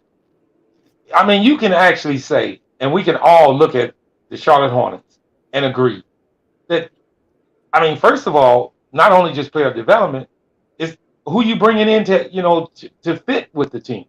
They have not, to me, put the effort in to even put proper players around him. I mean, when you have a player like that, you can just think of players that would fit around him. And they have not addressed that issue not one time. So, I mean, Charlotte is an enigma, sweetie. It truly is. I mean, it's something that, because of the competitive nature of Michael Jordan, I never would have seen anything like that. I never would have even dreamed anything like this for the Charlotte Hornets. But I don't know. I don't know if his hands are tied. I mean, I don't know. That one there is just hard. It's hard to understand. But here's my issue, though, when I look at this team. Basically, I think everybody that was on the roster with Kemba Walker, except for the Martin twin that's left, and I think McDaniels is gone, I think. My issue is when I looked at the teams like, not Miami, but Detroit, Memphis, and even Phoenix really didn't have nobody. But I'm going to throw Phoenix in there too. When they got a particular player that they felt like, even if they didn't believe in them at first, that they felt like could be a franchise player, or they showed them later on down the line that they could be a franchise player, immediately the next draft or via trades, they made the necessary adjustments. Yeah. Okay, you see what LaMelo did in his first season. Okay, cool. Now, coming into his second season, during the draft and trades, why didn't they make the necessary adjustments Hmm. for the Wow. players? They didn't make them. They tried to talk, and I tried to tell people. They kept throwing, well, if Terry is healthy, I mean, not healthy, if Terry does this, and if Gordon Hayward is healthy, they're a playoff team. Nothing about LaMelo exceeded expectations to an extent that people think that he's ready for the playoffs, but I don't think so because he's still young. And if you put him with a team that's actually ready to go up and get to the playoffs, I think you would be brought back down to reality, because at the end of the day, it took Ja time to get there, Luka time to get there, even Trae Young to an extent. It took time for them to get there, but they went and did the necessary things via the draft and trade and with trades to make sure, okay, this piece doesn't really fit with Trae Young. Let's package that up and let's get somebody else in here that's going to help him and stuff like that. Charlotte's never really done that. To me, they're living in Wonderland, thinking that this team is even remotely competitive and ready to compete. Like, I think that's wild for a Yeah. playoff. Well, in Charlotte's case, I mean, look back at last year, at this past season. They were actually 4 games over 500. That's But why I keep saying here's they are the an issue. enigma. They are truly an enigma because it doesn't seem like they should have even been 4 games over 500, and they were. And this is in the NBA. Now, that to me tells me that you're not far away from completing the team, but they have no desire to do such. Now, I did hear you say something about Jalen Duren, and I've heard you say a couple of things about Jalen Duren twice, and I'm on the other side of that. I believe this kid is going to be something special, and being a two-way player. Oh, darling, please. Have you seen? So you seen he play good defense? You don't think his offense is Yeah, ready yet? I wanted the Hornets to take him over Mark Williams. I don't Yes. know why. Have you noticed him in the summer league? This kid is Yeah. going to be special, special, Yep. special. Yes, He's he is. jumping out, he's blocking shots, and to play with a young player like Jaden Ivey is going to get all you can get out of him because he's a runner. He's a rim runner. Now he does not have a 3-point shot, not yet, I'm not worried but about that's that. I want him to he's have the only other parts of his game. he's only 18 years old. Yeah, Give him 2 years, ain't no telling what the hell he's gonna have. And I mentioned him before the draft had started. I'm gonna keep saying this. I'm putting my stock into this. I see young players, and I seen Elijah Wan when he was in college. Now one person I didn't see being as great as he was going to be, and that was Michael Jordan, and that was simply because of the way North Carolina used him. They didn't use North Carolina always had big time stars, and Jordan was almost the third option on that team when he was coming out of college. He turned it up when the Bulls turned the offense over to him. And I don't mean that by saying giving him the keys, because I never say that. I don't believe in giving nobody no keys. Listen, the best players perform the best. And I always say it, best players play. Meaning this, just like in Gelo's case right here. We're going through this with Gelo because his performance on the court has not magnified or gleamed in anybody's eyes yet that he is prepared and ready. Now, when he shows this, now this is the prime time for him right now. These summer league games can really propel him to getting in the NBA because he has a chance to join a team that is not that very good and he can be the best on it, which means everybody's going to be watching him, which means this is his time to shine. Now, when you talk about young players coming out of college, you notice the Charlotte Hornets, I do not believe they did the right thing when they kept Mark Williams and they let Jaden Duren go. Because Duren is a better fit for Melo than Mark Williams is. Agreed. He's more of a runner. He's more of an athletic big. To me, he fit that team and Detroit perfectly. And New York and the Knicks. Now the Knicks probably looked at him because they don't really want to run. But Thibodeau loves defense, and that's where he hangs his hat on coming out of college. Defense.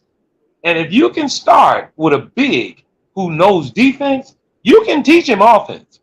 Now, in Rudy's position, He's an older player. It's going to be harder to teach him a good offensive game because of where he is in his game right now, being 30 years old.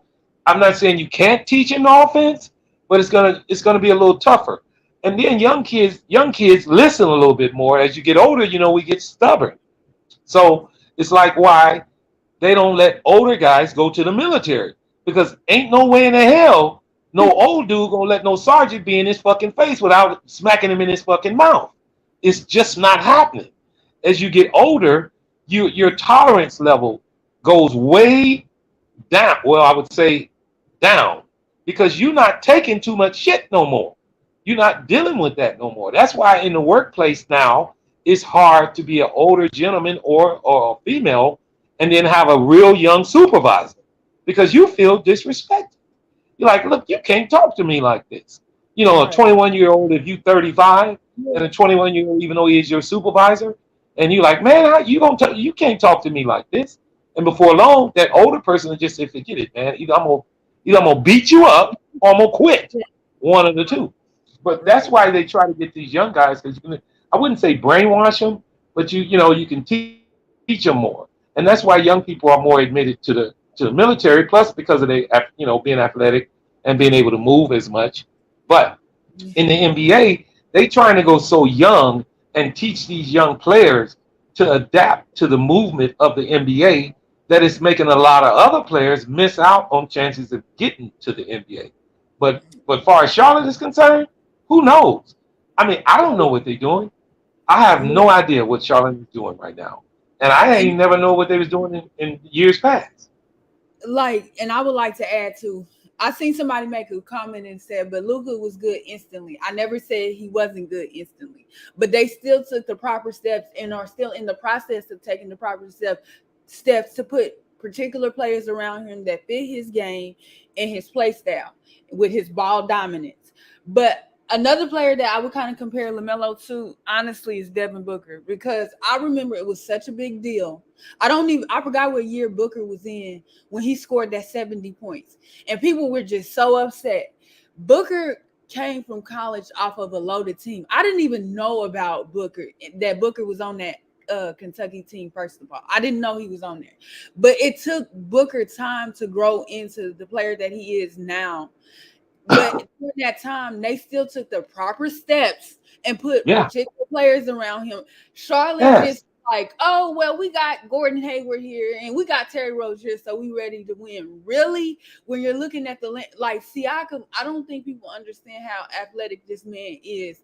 I think he's like 28, 29, somewhere in there. For him to be that athletic still at that age is impressive to me. Gordon Hayward is none of that, and that is due to injury, obviously. But it's just like you needed to pay somebody because no really big free agent was going to come there. But you seen again you had in LaMelo after the first year, and again you did not take the proper steps. Okay, you couldn't get rid of Gordon Hayward, but you could have got rid of Terry Rozier and I don't agree with Book Knight starting, but start Book Knight again, taking the proper steps to help these guys grow together. Right now, I feel like Book Knight and who else? Even with PJ Washington and McDaniels for sure, their growth patterns are on many different levels compared to LaMelo. It's not the same. Like the growth pattern is not the same. Yeah. Well, I want to say this. Going back to Gordon Hayward, I don't know if you've seen him in his early days. He was awesome, but that was back in the early NBA. He was a perfect NBA player back then. The NBA have moved past players like Gordon Hayward. Yeah. Now, in Terry Rozier's case, I kind of disagree. He fits the mold. He fits better than Gordon, definitely. He's more of a mellow attribute because he can run, he can shoot, he can do, he's not a great defender, but he's more in the mode of that. But back in the day, darling, Gordon Hayward used to be damn good. When he was on Utah, he was good. But the NBA was different then. Now, since the NBA has changed, it's kind of going away from the Gordon Haywards of the days. And I just read that. What's good? Hey, what's going on, guys? Salute. And I just wanted to comment on Thunder's comment that he wrote in the chat about Kawhi. Listen, Kawhi is an anomaly. You're not going to get very many Kawhis. That is a two or one in the two, 1, 2, 3 in a lifetime. Kawhi, everybody is not a Kawhi And then to I'm be gonna a two-way player of that caliber. I mean, and plus he worked on his game. When Kawhi first came in the league, he was good, but he wasn't who he is now. When Jordan first came in the league, I do want to use Jordan for example. What happened with Jordan was this. Jordan was in his early age when he first came in the league. He was basically more athletic than damn near anybody else in the league at his position. And he took advantage of it. And he worked on his game so hard that he became better and better and better. Money is such an issue in the NBA now that I'm not saying that these guys don't care, but it's rare that one thing I can say about Kevin Durant is that he works on his game and he keeps himself to a standard that he wants to try. Now, some of these other players, once they get their contract, as you can see in the way they play in their contract year and how they play after they get their contract, some guys drop down a level. It's rare that some of your top players drop down after they get their contract. They keep that same pace. They keep that same level because of the dedication that they have of keeping their own legacy up to par in that. I'll let you guys go ahead. But Marvin, I'm gonna say this too. I'm not saying they should have got rid of Terry Rozier. Well, I'm saying get rid of Terry Rozier because of this. He wants to start on a bad team. He knows if he went to a better team that's him and Gordon Hayward, honestly, both of them. If they go to a team that's competing for a playoff spot, Gordon would probably start because he's 6'7", but Terry knows deep down inside he's coming off the bench on a good playoff team. Nobody is going to start him. That's part of the reason, one of the reasons I think Boston, because I will keep saying this, it's no way what we see market. They could have used a player like Terry Rozier in these past playoffs. Like Marcus Smart, I cannot fathom. This man really ain't got no offensive game at all. Why, like, how you keep him over? Like, I'd rather have kept Terry Rozier over Marcus Smart. I understand his defensive ability, Marcus Smart, but that was a big risk of Boston to say, yeah, we're just going to let Terry Rozier go ahead and walk. That didn't make sense. The Gordon Hayward situation made sense because they had Brown and Tatum, and Gordon wasn't trying to come off the bench. But really, you chose Marcus Smart over Terry Rozier? Well, Yeah, I think that was a I would contract. too. I believe that was a contract. I believe that was a contract issue also with But Tatum and Brown being on your team. And then you looking at defense first. Go ahead. I would have chose Marcus Smart over Terry. One, basically. I mean, granted, I think Terry does have a bit more offensive skill than Marcus Smart. But Marcus Smart, now he probably still doesn't, but he's came around to be the player that that the Celtics need him to be, and including the fact that he's a great team guy. You don't have to worry about him being a headache in the locker room. He's going to play tenacious. He's going to play tenacious defense. He worked on the 3-point shot, so he's now a consistent 3-point shooter. So he's everything that they need him to be. Yeah, and not only He's that, I everything want to they go need back him to to be. And this year, I mean, what did Terry Rozier do compared to Marcus Smart, who won Defensive Player of the Year? When was the last time an actual guard won Defensive Player of the Year? See what I'm saying? So they bet right. well, and not only that. Before you go, Purple Baby, let me just say this: Marcus Smart can be a key piece to a winning organization. True. When you listen, when you got a defensive stopper like him, you use it. That's why Philly haven't got rid of Thibault yet. Yeah, I know. Even though he's an offensive liability, he's a defensive plus. So it's hard to move off of those guys. Meaning, I'm not saying they're going to give you the sexy game. They're not going to give you 30. But they're going to grind. They're going to give you that gritty grind that's needed on championship teams. And when you get that from a player, it's hard to move off of him because you can actually move off of him, and the next year, you're going to see the difference. because if your points per game have went up 6 to 7 points, you can actually pinpoint on that you getting rid of that defensive stopper that you had, and it works on that like that for a lot of teams in the NBA. So Yeah, that's true. And then I would like to say too, I think if they just need to be healthy, but Paul George and Kawhi Leonard, that tandem to me, you couldn't get much better than that. So that's why I kind of get confused with the Marcus Smart and Terry Rozier thing, because at the time you got to also take into account where the offensive player in Jaylen Brown that we see now wasn't that back you're right. then. That's why I was like, really, like you letting go of Terry Rose like over Marcus Smart, where he didn't show it at the time. He was, in my opinion, almost out the league because he wasn't showing what he is showing now from an offensive standpoint. And at the same time, you can still question. I wouldn't question it as much, but it's like how people look at Draymond Green, like, okay, you're doing this on the Warriors, but can you go somewhere else where you don't have Clay and Steph and still be effective like you are with the Warriors? It's the same thing with Marcus Smart. Well, I'm gonna say this. I disagree with that take.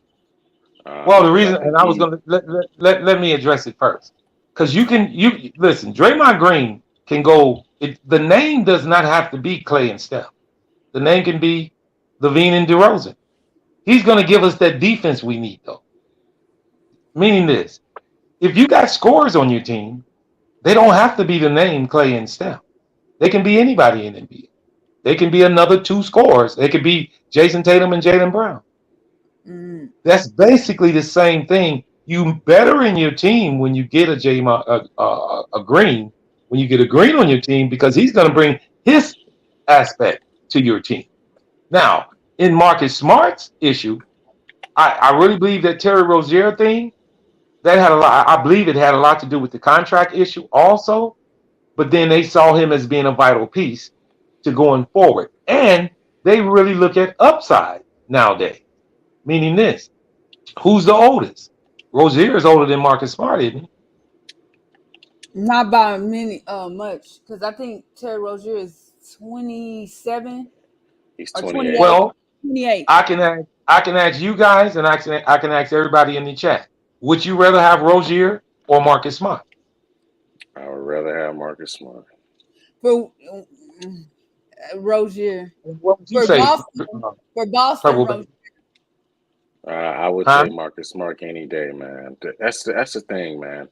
Offense is the easiest thing for players to work on, man. It's the defensive part that's the hardest, and some That's players right. either got it or they don't. So Yeah. with Terry Rozier, you look at both of them. I'm taking Marcus Smart between the both of them, and look But what he the turned out to be. reason, You take the bet on him, and look what he turned out to be. but the Yeah. reason why I say that, because Jaylen Brown, I think y'all looking at it in the current, like at the time, again, Jaylen Brown was not that guy offensively. I'm not talking about Jaylen Brown. I'm talking about Marcus Smart. I followed Well, Marcus Smart but since his days to she's when he was. referencing that. She's What? referencing that because they got rid of Terry Rozier with thinking that Jaylen Brown was going to be who he is. That's why she's referencing I mean, Jaylen Brown. but you take that bet. You seen the potential in Jaylen Brown, Yeah, and and look that's what when I he's said turned. upside. That's why I mentioned upside. Yeah, a lot of his upside, including the fact that they didn't probably see no need for Terry Rozier. They thought he was expendable, which Terry Yeah, Rozier is, because Terry Rozier wanted to be wanting to be something that he's actually not. He wants to be a starter level guard in the league, and he's not. Right. He is a role player off the bench. He's a six man that's supposed to come in and get buckets. His problem he's a is his Ben. own ego. His problem is You his know who own he is. ego. You know His who own he is. He's a ego. Ben Gordon. He's a Ben Gordon. Yeah, Yeah, he's that I type of remember player. Ben Gordon having that when Derrick He's a Rose. Ben Gordon. And you know Yeah, what? he's that. Before you go on, guys, I just want to mention the upside. This is why I do a panel I do a couple of panels in New York. This is why I had back and forth with New York fans and their hosts, because I felt that New York, in the state that they're in, they don't know which direction they're going, rebuild or not. but you choose to get rid of Jalen Duren and sign Mitch, and I'm not knocking Mitchell Robinson, and sign Mitchell Robinson to $60 million, but you don't look at the upside. Jalen Duren's upside is way more than Mitchell Robinson. If Right. you get Jalen Duren, you save money, and your potential is off the chain. But to your I'm point, guaranteeing you. And I'm Marvin, telling you guys right now, give Jalen Duren 2 years in this league, and everybody is going to be talking about how good he is. Mark but my to word. your point, Marvin, they didn't have a point guard. Like they I didn't. know it. Okay, but you was So, going to trade for Brunson anyway. So why but would you let Jalen Duren you go? have to be careful with guards like Brunson is another guy to me. I keep telling people be wary of guys that are 6 men that come off the bench, and then these teams, because they don't have guards, and there's no capable guards in the draft this year anyway. Like I think if it was a better option at point guard in the draft for the Oh, you said there were no what capable guards. point guards this year. The Besides best was Jaden Ivey. Jaden Ivey, but they couldn't get Jaden Ivey. no point guards. Ivy is a 2 guard, point guard. He's going to play point. Jaden played. He's a He's a combo combo. guard. He's a combo, and he can play point, sweetie. He can I play didn't say point. he couldn't, but Detroit is going to use him as a 2 guard. They're going to Well, Yeah, because alternate. Cade Cunningham is the point guard. They're going to yeah, alternate but I between believe him they're and going to use Cunningham. him in both ways. I don't know if you guys been watching him in the summer league. He's been playing point, and he's fucking killing it. He's killing it. Listen, Marvin. Yeah, man. Jaden Ivey I know plays Cade. both. I He's know a Cade combo Cunningham is guard. their point guard. I know he's their point guard. I know that, Dex. I know that. But you can rest assured. Listen, Cade Cunningham is what, 6'6"? No, He's 6'7". 6'8". He's Oh yeah, 6'8". He's 6'8". 6'8". No, You telling me he can't play the 2 guard? no, He I can don't want play him to both. play the 2. I He can don't play like both. him at the 2. No. Okay, all I'm gonna tell He y'all don't is shoot this: well enough. the project that Detroit has is a good one. The problem that they have is a good one because you're gonna see the speed in Jaden Ivey, and to me he has to be the point. He's been playing point this whole summer. To I me, he wouldn't has. say he I has. don't care what I wouldn't nobody say he says. has to be. I wouldn't say he I has think to be. he will be elite point guard. Not just good, elite. Way better than the 2 guard. Way better. But I again, wouldn't say. Me personally, I think both of them two are going to play off each other. They got Yeah, they're just They gonna got two be young, great entertaining. ball handlers. They're going to Yeah, be they're gonna be interchangeable entertaining. on the team. So Yeah, that's the point they wanted. They wanted Detroit. Of course, they're moving away from. They're moving into the quote unquote positionless basketball. So they're just going to yeah, alternate. They're just going to alternate between Jaden Ivey and Cade Cunningham. And the yeah, benefactor is going to be Isaac Stewart, Jalen Duren, and all those other players. They're going to feed off of that, off of those 2 guards. yeah. I mean, here's a prime example of how good this young player is. The first pass in the summer league was an alley-oop to Jalen Duren. Their chemistry is already there. Already. First pass. First 2 points of Detroit's summer league was an alley-oop dunk. So that's what they're going but to. They're going to be decent. my only question on that team is the growth and production offensively from Sadiq Bey. Like, Why is that? because Yeah, why is that? I like Sadiq Bey, mind you, but the reason why is because K, like, I'm not saying K can't shoot, but I wouldn't want Sadiq and K on the floor by themselves without a guy like Jaden Ivey, as far as his offensive prowess to spread the floor, basically. Because I disagree with that, and the reason why I disagree with that take. Well, hold on. Before I disagree, you go ahead and finish your take. No, and I'm not saying, like, I know Sadiq can shoot threes. He shot it at a pretty good rate last year, but I don't want Detroit to say, okay, you're just going to be a 3-and-D guy. I want him, because I have faith that Sadiq can expand his game beyond just shooting 3-point shots and stuff like that. I want him to rebound a little bit better and stuff like that. But I just don't want Ivy and Cunningham to take so much of the offense, over to where he just is stagnant and he don't grow into nothing but like a 3-and-D player. Like, I don't think that'll be good for him. I mean, I see your point. I don't think they're gonna do that to him. Yeah, I don't think so either, by the way. I'm just wanting him to grow. Um, I like him a lot, man. yeah, I like him when he was at Villanova, when he came out. What? I said I liked him when he was at Villanova No, when he I came heard you. when he I was came. reading Yeah. a comment. Uh, But I'm gonna like Detroit, man. yeah. So Like, yeah, I he's can't wait. really I like him. I like Detroit's direction. I mean, they did what Charlotte was supposed to do: embrace the full rebuild and Mhm. just play your young players, because they're stuck in the tweener stage of they're stuck in the tweener stage of the New York Knicks and the no, I'm serious. They're stuck in the tweener stage of the New York Knicks and trying to be like the New York Knicks, or let me put it, trying to be like the Atlanta Hawks, and trying to be like the Oklahoma City Thunder. Whereas that they got veteran guys of the team where they're trying to compete, but they're not good enough to get them over the hump.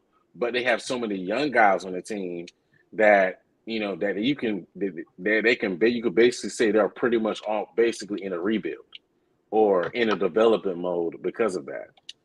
And you And know it's what? sad to say, it's sad to say because they would have been further along in this process if they would have played the young guys last year. Yeah, And you they know do. what? To piggyback on that, I just want to say this. A prime example of a reverse situation that's going well is the New Orleans Pelicans. Thank you. They're building a young team with 3-and-D players with a couple of veterans, and they're able to do it in a winning way. And they got a young style coach that's everybody's happy with. And It can go. You can look at Charlotte in so many different ways. First of all, we all been sitting up here arguing about they haven't had the right coach. The right coach on that team can change the culture on that team, but putting the right players around Melo is, to me, is important also because we don't know the direction they go. Now they got Melo who wants to run, but they go, and I'm gonna ask you guys because I'm not real familiar with Mark Williams. Is he a running center or is he more traditional? I think he can do both. He can do both. I'm not. He I'm not can gonna run. lie. He can run. He can run. So does he fit there? Is he a project going forward with them? No, You guys, he's more ready to play than I know you don't like this, Marvin, and I do really, really love Jalen Duren, but he's a guy that's ready. Like, if you were a budding team on the edge of the playoffs, he'll be that guy. Like, he can come in and be very impactful. That don't but mean he don't. are they going to feature him? Probably not. We talking about Charlotte. Well, see, okay, if you're not going to feature him, why would you get him? I don't know. They're gonna. I mean, from to my knowledge, what they say, they're going to feature him. Plus, he's somebody that, um, like for example, with Steve Clifford was there the first time. They had got Malik Monk. Mm-hmm. He was not a fan of Malik Monk. Not a fan of him, including Malik Monk did himself a disservice by getting in trouble. Granted, he should have played him more, but Malik Monk kind of hurt his own self by getting in trouble. True. So that's the reason why Malik Monk didn't play. He played a bunch of young guys when he was in Orlando. The issue with Obama was he just wasn't ready. Yes, They and he talked about was it, ready. and he's still technically not compared to, especially compared to the pick that he was drafted at, because he's drafted in the top 10. He's still technically not considerably where he should be. But with Mark Williams, he's a fan of Mark Williams. He loves Mark Williams. Matter of fact, he had an opportunity to be with him, at Duke or through a weekend to coach him. So and to evaluate him. So he's a Steve Cooper type of guy. I personally think he's going to play. I personally would play him more than I would play Nick Richards, especially to give him some playing time. But that's But just me. But like you said, it's Charlotte. We'll just have to but see Murgot, what Mitch. We'll just have to see what Mitch does. but Murgot, do you What's up? see the issue in my frustration with this team? Why, why? Like, what are y'all doing, Mason Plum? Like why? Like, what y'all doing? Like, Oh, baby, we understand. We agree with your Listen, sentiment. We listen. The agree. reason why they went after Mason Plumlee is because they are cheap. Bottom line. It's the that bottom is line. sad, man. Michael Jordan is cheap. Bottom line. They try to put a band-aid over the situation. Plus, I'm not gonna sit and lie. They thought they can get away with Mason Plumlee because he had a decent season the year before in Detroit. He had a decent season. You can't deny that. He had a Yes, decent season. but But they try to put a band-aid on the situation. They thought they filled a hole, but really they just put a band-aid on a water leak. yeah. Yep. That's all they did. I That's all they don't, did. That's all they did. I don't Mason remember. Plumlee is a backup center. Period. Thank you, Yeah. but He was I a don't. yeah, go ahead. No, I was about to say I don't remember hearing your reaction, but I know what mine was. I was like, y'all celebrating this. Some of the Charlotte fans were celebrating it. I was like, it's the reason why Detroit got rid of him. Like, and y'all just over here celebrating. Like, what is this about?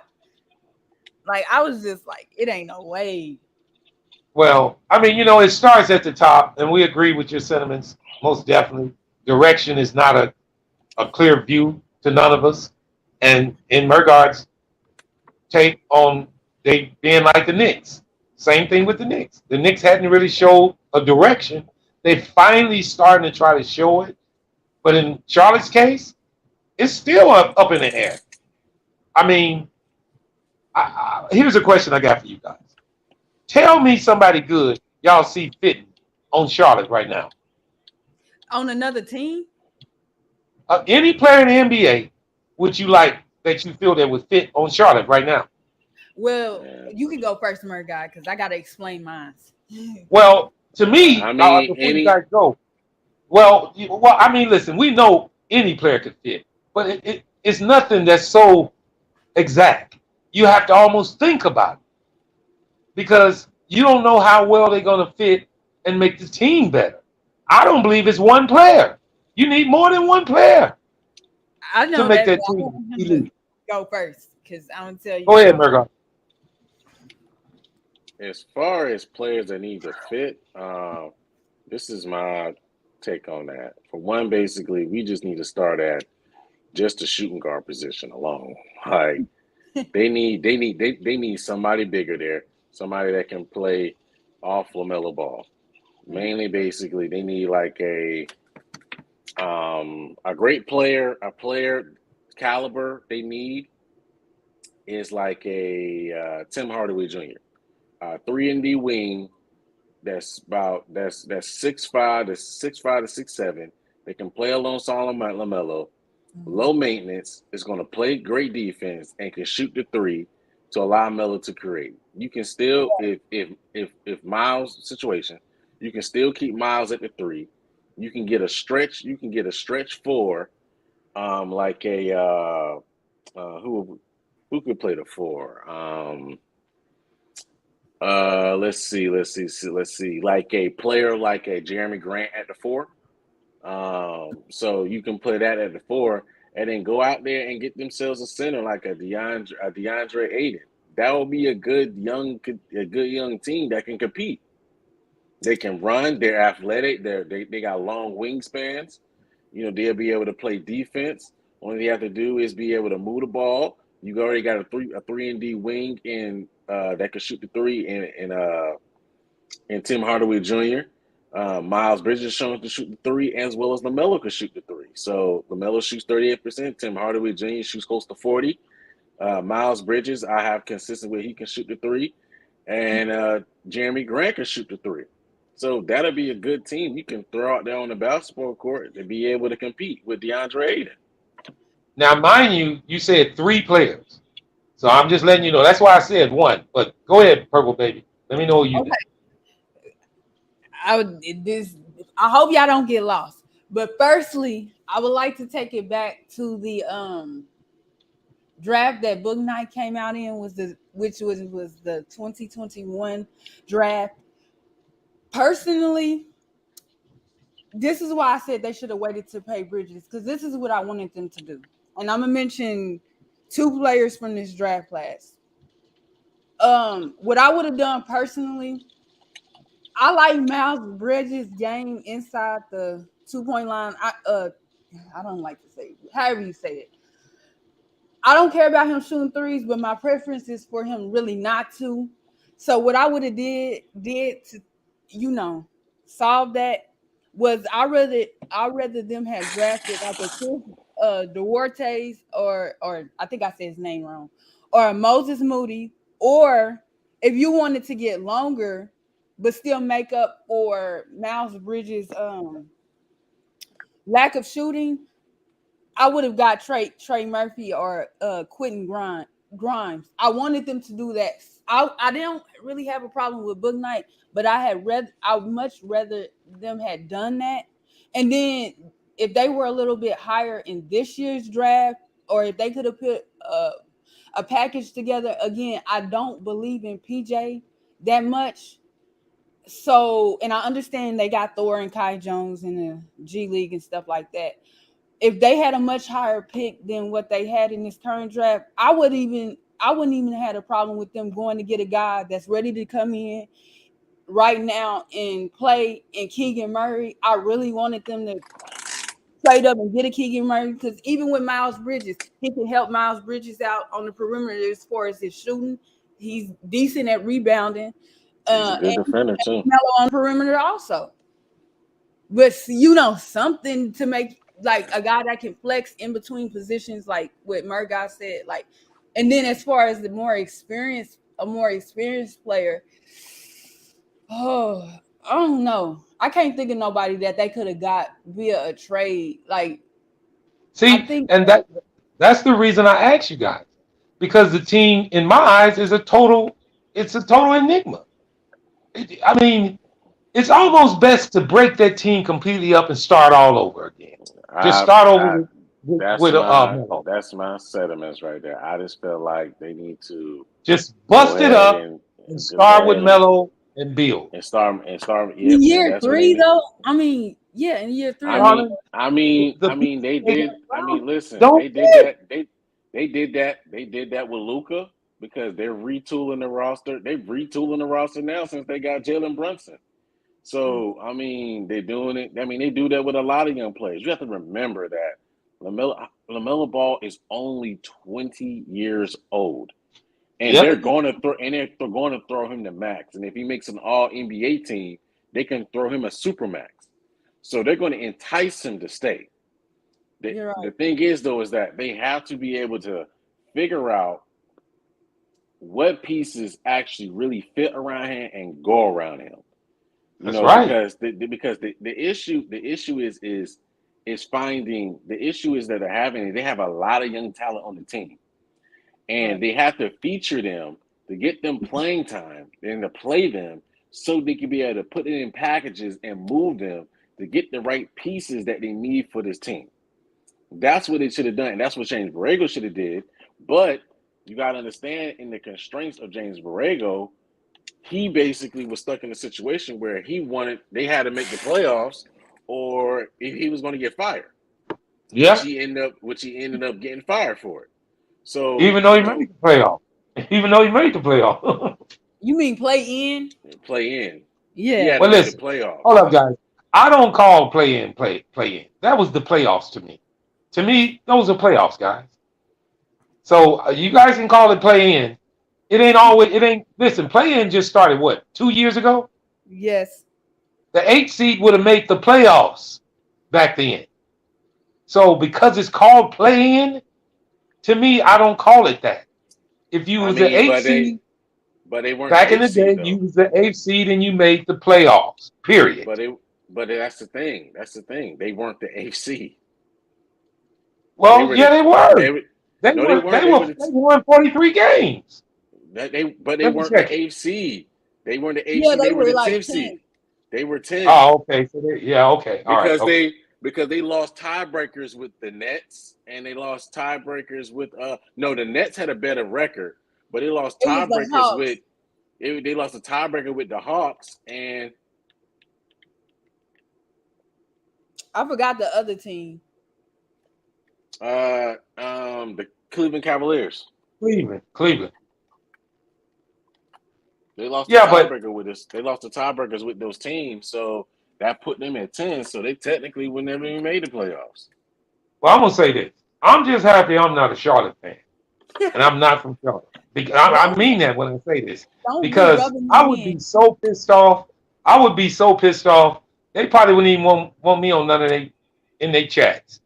I'd be going fucking crazy You know because what, they Mike? have had ample time to get this thing together, You and it you seems know like they do not care. you know what I personally would hope for if it wasn't so much about who was getting paid the most and all that BS. What I would have done personally, my dream lineup is for them to do is have Mark Williams at center, uh Thor instead of Jones at the power forward. Uh shit. If hopefully Bridges is gonna be allowed to come back and play and stuff. So Bridges at the three. Uh, for right now, Book Knight at the two, and then LaMelo at the one, and then coming off the bench.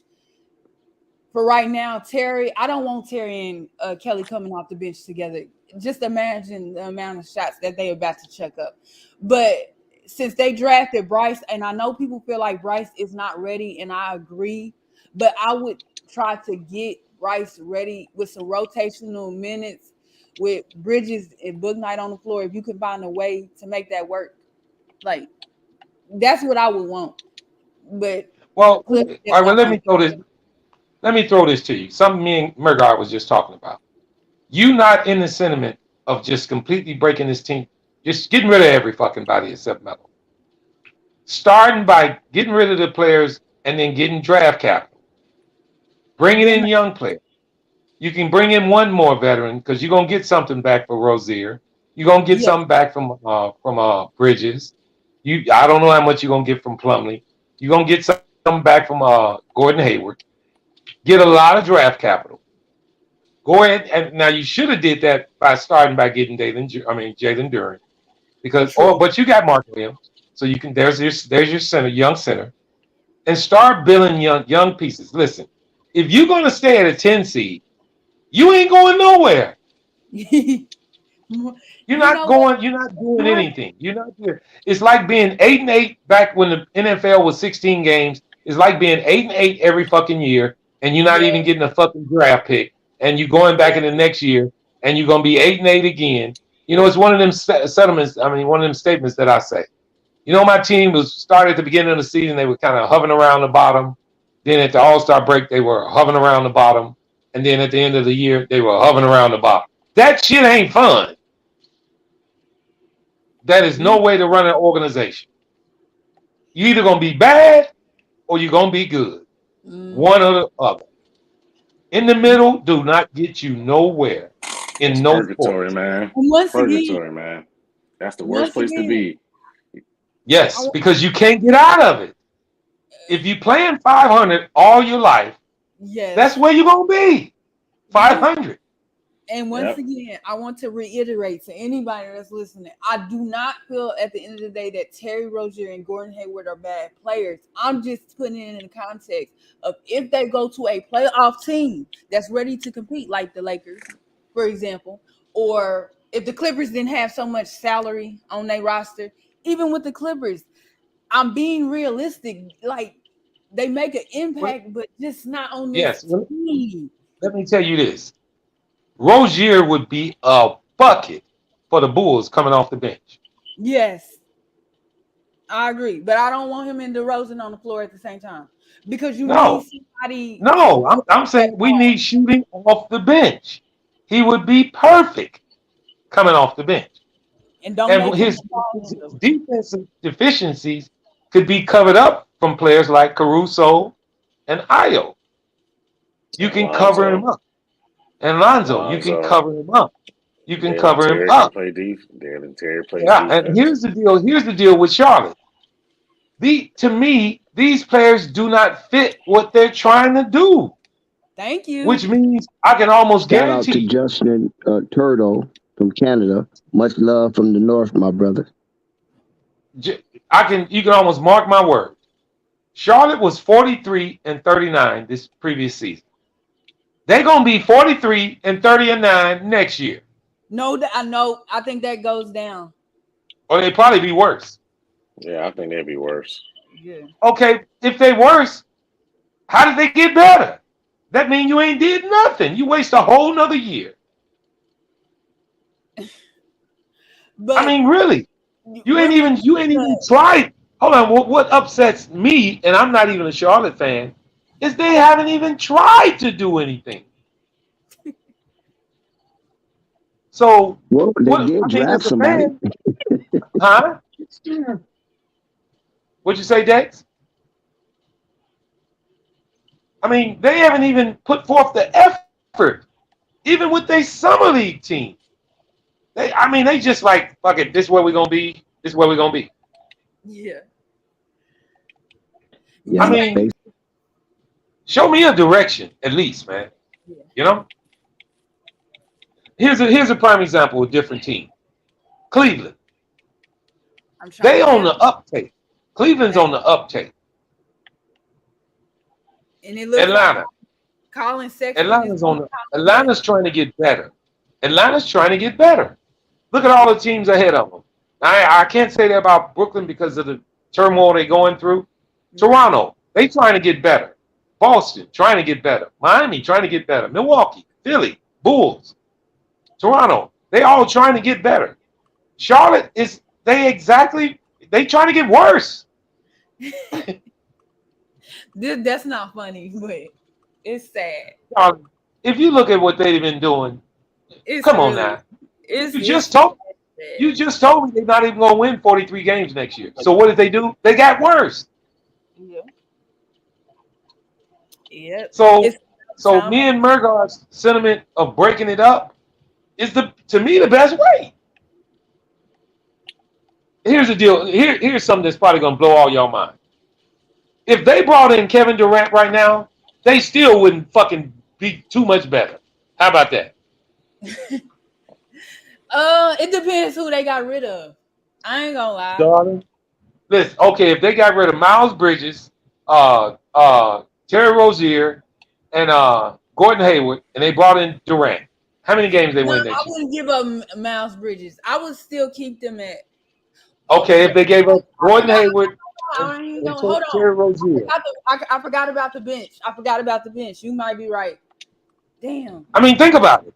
And that's a hard thing to say. Durant's going to change most teams in the NBA. He's going to change their team. On Charlotte, I don't see him. I really don't see him changing that team much. They might win 45 games instead of 43. Maybe not though, because they will leave Cody Martin on the bench. Are we still taking their current draft picks? Correct. They still gonna keep them current draft picks that they took. Yeah, I mean to get him on this team, and that's the question I got for everybody on the panel. Burgard, you still there? Yeah, I'm still here. What is the realistic trade to get Durant on Charlotte? LaMelo will be gone. The earth flips over on its polar axis. No, seriously, Dex, think about it. Give me some players on that team that you're gonna flip to get Durant. You can't think about it. All you would do is burst your neurons. Yeah, man, you'll have a brain aneurysm trying to think of that trade. That's what I mean. That's what I mean by if you brought Durant to this team, I doubt if they win more than 43 games again. He would probably just quit. You probably say, "Look, I'm sitting out the whole fucking year." And I'm not saying that's not a knock on Melo. It's just who they are. Like You know, Murgot, I wanted to ask you this too. Do you feel like watching specifically Jones and Thor specifically that they're still underdeveloped? Um, well, this is my takeaways. I think Thor is. Kai Jones is actually not that underdeveloped. His issue is that he just needs to be sat down and told one thing: drive to the basket. That's all you do. That's all you need to do. Do not if someone is not of 6 feet in front of you, then you're allowed to shoot a three. Other than that, I'll need you at the rim every single time. With his athleticism, I'm sorry, I can't have that on the bench. I need him on the court, yamming it on somebody. So listen, I need him dunking on everybody. That's Even what I if need him he's doing. even if he's playing at the four, The I'm four, the four, that's fine with me. He needs to be dunking on everybody. Everybody. Like I said, if somebody is not within 6 feet of him, then he's allowed to shoot the three. But right now, I need him going to, because when he was 5 for 5. See, the only thing that made it look bad was the threes. You take the threes out, he was 5 for 5 from the field inside the arc that game. but If you was pay it more attention to it, he every time he drove to the rim, he either had a dunk or a layup, or he went to the free throw line in that game. So that's what he needs to be doing. And I'm sorry, especially with the uncertainty of a certain player in the team, you got to have him on the court. Thor can go, because if you pay attention, you see how Thor was. He just seems he just seemed that he doesn't have it. He didn't have the aggressiveness whatsoever. But but okay. uh but Kai Jones, I'll take Kai Jones. All right, question. What was the Benedict Mathurin pickup for? what? What The rookie they just picked up along with Mark Williams, Benedict Mathurin. No, they didn't pick up Benedict Mathurin. They chose Bryce McGowan, which was in the second round. Benedict Oh, so Mathurin went Mathurin to the ain't on that team. no, Benedict Math, Mathurin went to the Pacers. oh, okay. All right. But So to they got answer, Bryce McGowan. So what is Bryce Yes. McGowan? So what is his role? Bryce McGowan. He's gonna be a developmental wing for the team. yep, that's what I was about to say. Another development piece. He was chosen in the second round. So usually Wow. second round players are development pieces. And honestly, with him, Margot, 6'7". he's a ball watcher. And when he irritated me so much, I said, "Who?" I forgot who he was guarding, but I was like, if that player was smart enough, he would have cut to the basket. I need him to stop ball watching so much, but and play better defense. But he got a lot to work on. But again, I don't. I think His if offensive talent is there. Like yeah, he that's why. has that. Yeah, He that has he has the offensive talent. It's just that he needs to get the defense in line. and But he's he not ready has to the play the three right now either. He's too skinny. yeah. Well, I'm sorry, guys. I'm looking at their roster, so I'm gonna ask you another player. What is Nick Richards doing? I don't know. Your turn, Margot. I don't know. I mean, That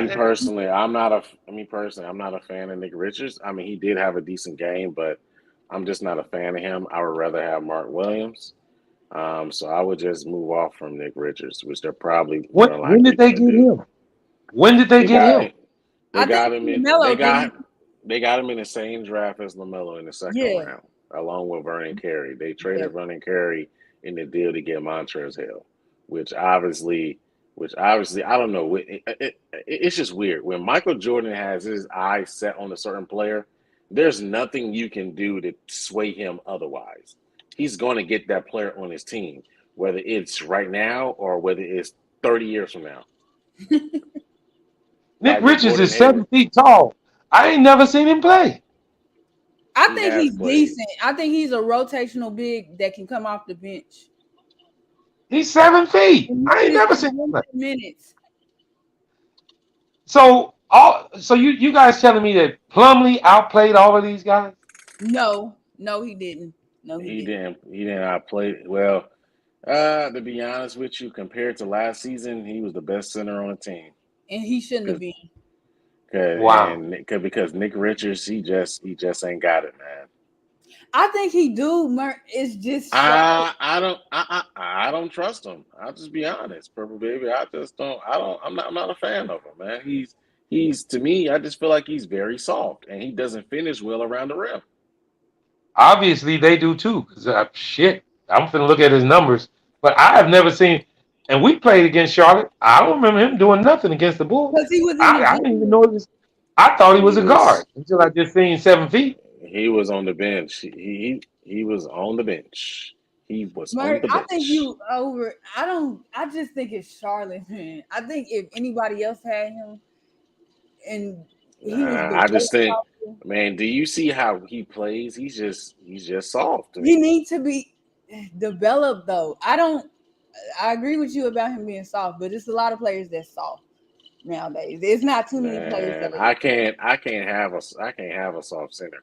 You see, I mean, you think you here's think another. Capella is you. soft. This is my thing. This is my thing.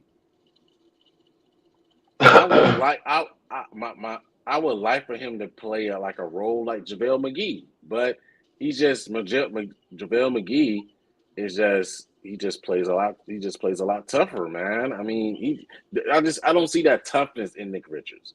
Maybe he'll grow on me, but right now I just don't see it. I'm not a I'm fan. telling you, him and McDaniel specifically need to go to another team. I like McDaniels. I like McDaniels. I don't like Nick Richards.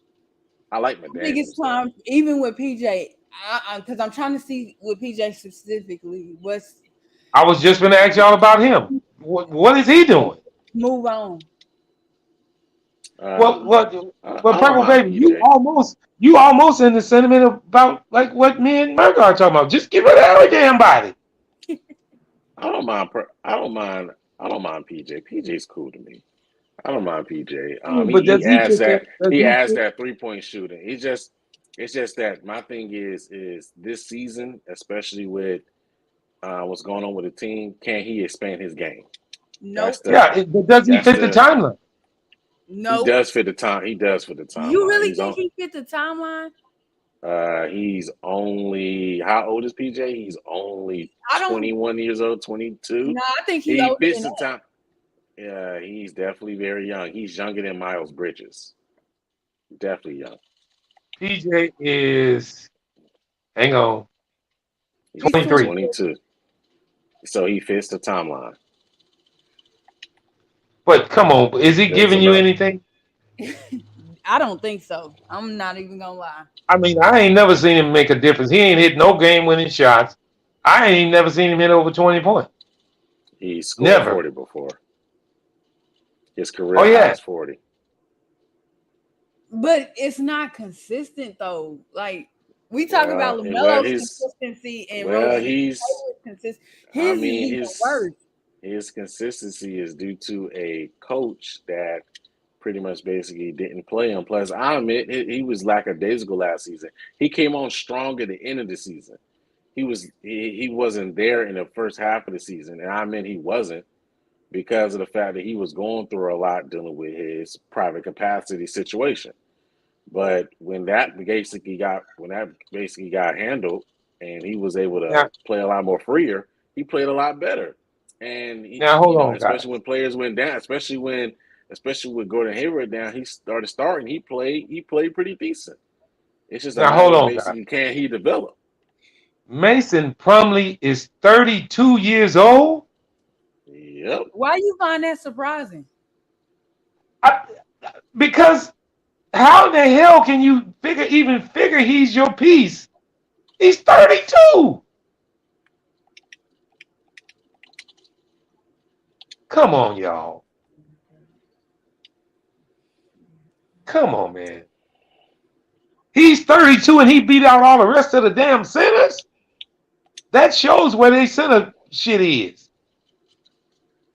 I He's mean, like I 32. said, Like I said, man, they are cheap and they wanted to put a Band-Aid on a water leak. That's all what it is. That's Charlotte for you, man. They put Wow. Band-Aid. They don't fix issues. They put Band-Aids on water leaks. They had the opportunity to go after Rashawn Evans, but Rashawn Evans not Rashawn Evans, I think. Oh man, I didn't know They he was could have that went old. after him, but they just cheap.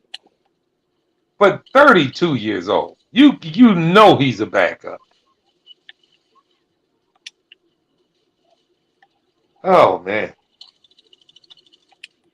I mean, I ain't never seen JT Thor play, and he's 6'9". Maybe it's because I don't watch Charlotte that much that I haven't seen him. And he don't play because he's a rookie. He was a rookie last year, and also he just wasn't that good. To be honest, he wasn't ready to play. I mean, Not Murdoch, a I'm J waiting man. to hear from you. I'm waiting to hear from you. They are good because you keep saying they ain't no damn good. Not last season. Not for the G League. Yeah, not for the big club. That's like Kai Jones. Kai Jones, he just didn't have the IQ. Whew. Well, I Man, would be sick. they just got a lot of developmental pieces there, man, that they just have to develop and give time to. I mean, it's not a process where it's just going to happen overnight. It's just a process where basically they have to develop pieces, and it is what it is. So I guess we can say they have been rebuilding. I mean, they technically are in a rebuild, but they don't. I mean, you're not sure of that either, huh? I mean, I'm sure they are definitely in a rebuild. With Gordon Hayward on your team? Shoot, Well, they needed to spend the money in that situation. What? They needed to spend the money to get Gordon Hayward? No, they would have got fined. They was you would know, Mark, how without giving Gordon Hayward that contract, how I think I know what you're talking about. But damn, to use it on him? Don't do. Yeah, I mean, damn, man, this team is not even funny to me, and it ain't even my team. I mean, I'd be mad as hell. I would have been left this team. That's Charlotte for you, man. I mean, you know what? I'm in this. Listen, I speak to a lot of Knicks fans, and I feel better for the Knicks than I do about this team. Imagine being, but still though, you got even far worse franchises that was in the bottom of the barrel, for a longer time than them. You got the Minnesota Timberwolves who've been in the bottom of the barrel. No, if you're gonna say bottom of the barrel, you mentioned Sacramento. Period. Sacramento, they've been losing ever since. I mean, they haven't been to the playoffs since the 2000s when they lost Chris Webber in that team. Like that's. Well, let me ask y'all this: Is Sacramento?